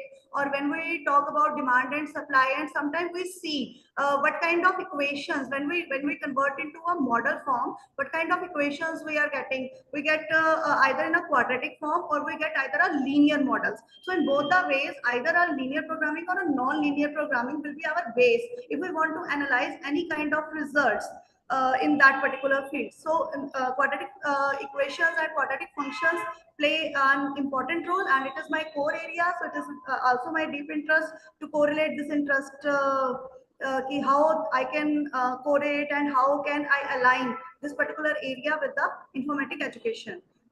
Despite their theoretical origin in algebra, these functions have significant practical relevance in informatics. Though these areas, otherwise अगर हम बात करते हैं quadratic equations की, तो हमारे मन में ये आता है कि हम अलजेब्रा का पोर्शन कर रहे हैं एंड ऑल मैथमेटिक्स का पोर्शन पढ़ रहे हैं. बट अगर हम इनके एप्लीकेशन पार्ट के ऊपर आए, if we come to the application part, then they have a practical relevance. जैसे कि one of for example I took the name की stock investment analysis. Suppose we have 100 rupee with us, and I want to invest my 100 rupee in the stocks. So in what idea or in what way I will invest my 100 rupees? Should I invest all the 100 rupees in one stock, or should I invest in different 5 stocks or 3 stocks? On what basis I should invest my money? And now it comes to the mind of the people. It is in a +1 +2 syllabuses that we should study these all things. But in class 10th, we also study linear equations, and linear equations is just a 1-degree form of a quadratic form. When it is a 2nd degree, then it comes out to be a quadratic equation. Otherwise, it is in a linear form. In that case, also when you find out the value of x and y, either for number of pencils or for number of pens, then in that case, what you are finding the accurate value that is required, so that the cost would be minimized, the time would be minimized, and all that. So in a similar way, though it is the theoretical origin of this particular subject, quadratic function, is from algebra, but it has a significant practical relevance in informatics, including application in optimization, predictive modeling. Predictive modeling, like I told you how can predict in which stock you can apply. So you can change the variables, you can keep the optimal waste, and then you can put on the values of give to. If suppose you have invested in 5 stocks, so you have 5 variables with u, x, y, z, and then you can put different values to x, y, and z, and then you can see the return. And when you get the return, you come to know that where to invest and how much money to invest. And in algorithm design, as informatic curriculum expand to include more interdisciplinary content, integrating mathematical models like quadratic equations, functions, essential for fostering critical thinking and problem-solving capabilities. However, traditional teaching methods often fall short in connecting abstract mathematical concepts to the real-world computational challenges, highlighting the need for innovative pedagogical approach that build this gap. So right now, these things are not introduced. They are in an introducing phase. Right now, under the new education policy, I find that they are putting mathematics practicals in the subject, but only in the case of mathematics, not in journal. Otherwise, these some programs should be teach in journal either to a art student or to a design student and all that. So all these depend what sort of pedagogy we keep and what sort of curriculum we keep, so that if students can learn these basic models so that they can apply to their real world computational problems. It also highlights the need of innovative pedagogical approach that builds this gap. This research responds to that need by examining how quadratic modeling can be effectively taught and applied within an informatic education. So quadratic modeling has broad applicability in diverse domains such as science, engineering, economics, technology. As informatic education increasingly emphasize skill in data science, artificial intelligence, algorithm thinking, it becomes essential to incorporate foundational mathematical concepts like quadratic function into a curriculum. Quadratic function expressed in a standard form. Standard form meaning jo from the childhood we are understanding ax square plus bx plus c. That is the standard form, are particularly valuable for solving optimization problem, running simulation, and building predictive models. This presentation aimed to examine how quadratic models are currently being integrated into informatic education and to evaluate their pedagogical importance. Through exploration of real-world application and effective instructional method, we aim to identify best practices for helping students apply these mathematical models in computational programming. The methodology we use that this research employed a qualitative methodology grounded in literature analysis, case study review to investigate integration of quadratic modeling within informatic education, comprehensive review of peer-reviewed journals, academic texts, curriculum studies, and was conducted to identify current practices, applications, and pedagogical strategies involving quadratic function in informatic related courses. In it, real-world case studies such as game development, data science, engineering were analyzed to illustrate practical uses of quadratic modeling. The study also examined the instructional method ranging from traditional classroom teaching to technology-enhanced collaborative learning environment. Like we take a group of students, unko teach kiya this program and tell them to use this program and what kind of outcome these students are getting and what kind of outcome the other students are getting. There is a difference in the results and analysis to evaluate their effectiveness in enhancing student understanding. This methodological approach enables a well-rounding exploration of both theoretical framework and applied science practices, ensuring the findings reflect both academic and real-world perspectives. Quadratic modeling in informative application. As I told you, for example, computational fluid dynamics often uses quadratic equations to stimulate fluid behavior, like quadratic loss function used to minimize the prediction errors in machine learning models. And in data science, it would help in forecast future values. Algorithm implementation further underscore the relevance of quadratic models with programming routines frequently relying on quadratic formula optimization techniques to solve the problem. And in educational setting, these teaches students both coding skills and mathematical logics. Real world examples, game developers use quadratic equations to animate projectile motion, physics-based mechanics, while financial analysts rely on them for risk assessment, option pricing. These applications make quadratic models highly relevant and practical in informatic education. And for more information, I have given the references, the reference number 1 and 2, and I think the reference number 7 are more relevant and give more example about these applications. Pedagogical approach, teaching quadratic modeling effectively requires more than traditional algebra instructions. While conventional approach are useful for introducing the concept, they often fail to connect theory to informatic application.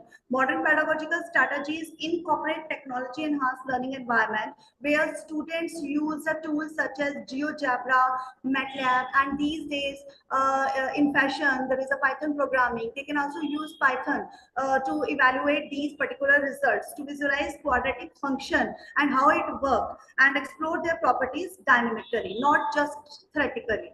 These platforms provide simulation that help the student to grasp the relevance of mathematical concept in a conceptual computational context. Furthermore, a collaborative learning methodology allows students to work in a team to solve real-world scenarios such as calculating the path of a thrown object, designing a robot movement. These case studies drawn from disciplines like robotics, physics, data science, and encourage students to apply their mathematical understanding to the informatic problem.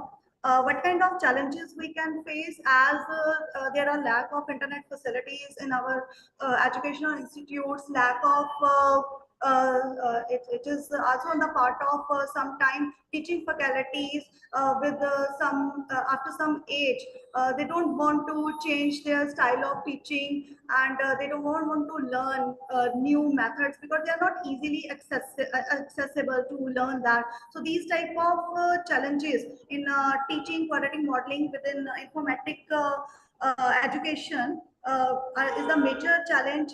We don't have proper labs in our institutions. We don't have proper facilities in our institutions. There is lack of infrastructures in some institutions. Because of that reason, there might be some challenges in teaching quadratic modeling within the informatic education system. Another common challenge is curriculum integration because informatics span multiple disciplines ranging from computer science to data analytics.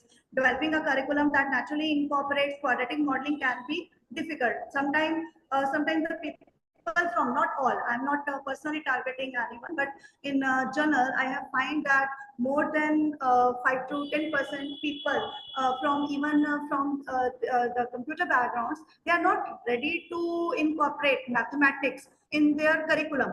They find that mathematics is difficult. Even when a student come for the admission, he or she also find out that the mathematics is a tough subject, so don't take it. So in that case, sometimes people don't use to put in the BCA curriculum as well as in the MCA curriculum, the basic discrete mathematics structure is they keep on teaching only the theoretical aspect. They're not teaching how to make the in a subject like graph theory, how to make the graphs, how to analyze the network connections. They only teach the theoretical part. They are not teaching the application aspect of the mathematics. So basically the conclusion is quadratic modeling is an essential component of informatic education, offering students a bridge between a theoretical knowledge and a practical application. By incorporating quadratic equation into the informatic curriculum through interactive tools, real-world case studies and collaborative projects, educators can enhance student engagement and deepen comprehension. As informatics continues to evolve and intersect with the fields like machine learning, finance, and digital simulation, the ability to understand and apply quadratic models will remain a core skill. Equipping students with this knowledge ensure they are not only mathematically literate, but also capable of designing and analyzing systems in a digital world. These are the references. This is the reference of the fourth reference, Dying KH, teaching quadratic function. It elaborates very much about the things that I have explained in the previous slides.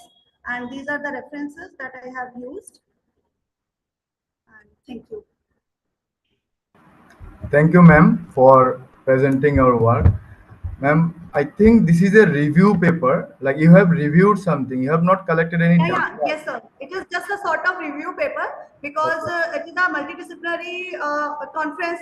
So if I keep it typically to mathematics aspect, then it might go from the heads of the people. And secondly, somehow for teaching past so many years, what I find, because I am from the mathematics background, and what I find very hurt paining that people don't like to take mathematics as a subject just because we are teaching the theoretical part. So somehow now from the past 1 year, my main motivation is to tell and to reach to the audience that mathematics is not only a theoretical aspect. We can use it practically. The most major RSA algorithm in that RSA, one of the person is from mathematics background. That means if mathematics is not there, if a practical aspect of mathematics is not there, if he or she don't have an idea of practical application of mathematics, then in that case, teaching theoretical mathematics is of no use. So somehow from the past 1 year, it hurt me very much. So mainly मेरा यहाँ पे भी purpose this is था कि so that I can give a review paper and tell in a multidisciplinary conference that mathematics is applicable to all the fields. So it's better कि it should be included in the curriculum of in a practical aspect, not as a theoretical aspect only. Okay. Ma'am, I have a question. As you are a mathematician, Yes, so sir. can you suggest some strategies so that student can learn easily quantitative modeling, and it will be easier for us also how to teach them easy way to quantitative modeling. As Sir, you last year under new education policy, as our university has introduced, so no doubt after some time they deduct the practical syllabus from the curriculum, but we teach through Python. And Python, we choose Python because these now it is in fashion. Python नाम सुन के ही everybody like कि कुछ अच्छा पढ़ा रहे हैं. Either we can use Java, C++, but the interface of Python is very nice in terms of use. And moreover, it is also available. It is also helpful that we can use it on a phone using a collab. Yes, yes. So either we use collab. So in collab, you have to use just NumPy, a simple command. You don't have to give a proper brackets and all that. A simple layout. Just with a simple layout, even a student from 10th background or from + 2 background easily understand that particular terminologies and just copy paste that particular course, and they can get an idea what I'm talking about. Like I'm talking about, suppose we want to invest in the shares. So as quadratic is my area, so quadratic can be written in a matrix format. Like in class 10th, we write it as ax plus by is equal to c, and say a1x plus b1 y is equal to c1, and a2x plus b2 y is equal to c2. And all of us pass the class 10, and that class we find the value of x and y easily. ठीक है ना? So when these variables increase to n number of times, if I have an equation like a1x plus a2y and so on a n z, so it doesn't make any difference because we can convert it into we can convert the quadratic equation into a linear equation. So when we convert the quadratic equation into a linear equation, then it will be easily understandable for the students, and we can use the softwares like we used Python last year. So otherwise, MATLAB and GeoGebra is also the easy one that can easily understandable by the students and all. Yes. Okay. Thank you, ma'am. Thank you very much. Okay.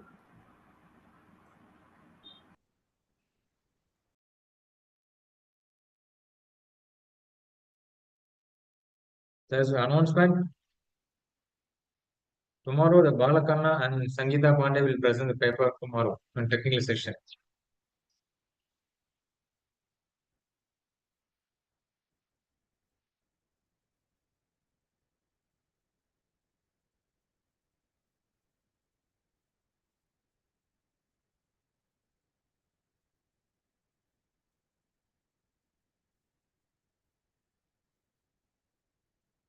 On the vote of thanks, on behalf of CERDA, I extend my heartfelt gratitude to all the delegates, students, researchers, and participants who contributed to the success of ICABMET conference. The conference centered on the same driving innovation and sustainable solutions, interdisciplinary approaches in applied science, business, and technology was a resounding success, enriched by the insightful address of the eminent keynote speakers from esteemed universities.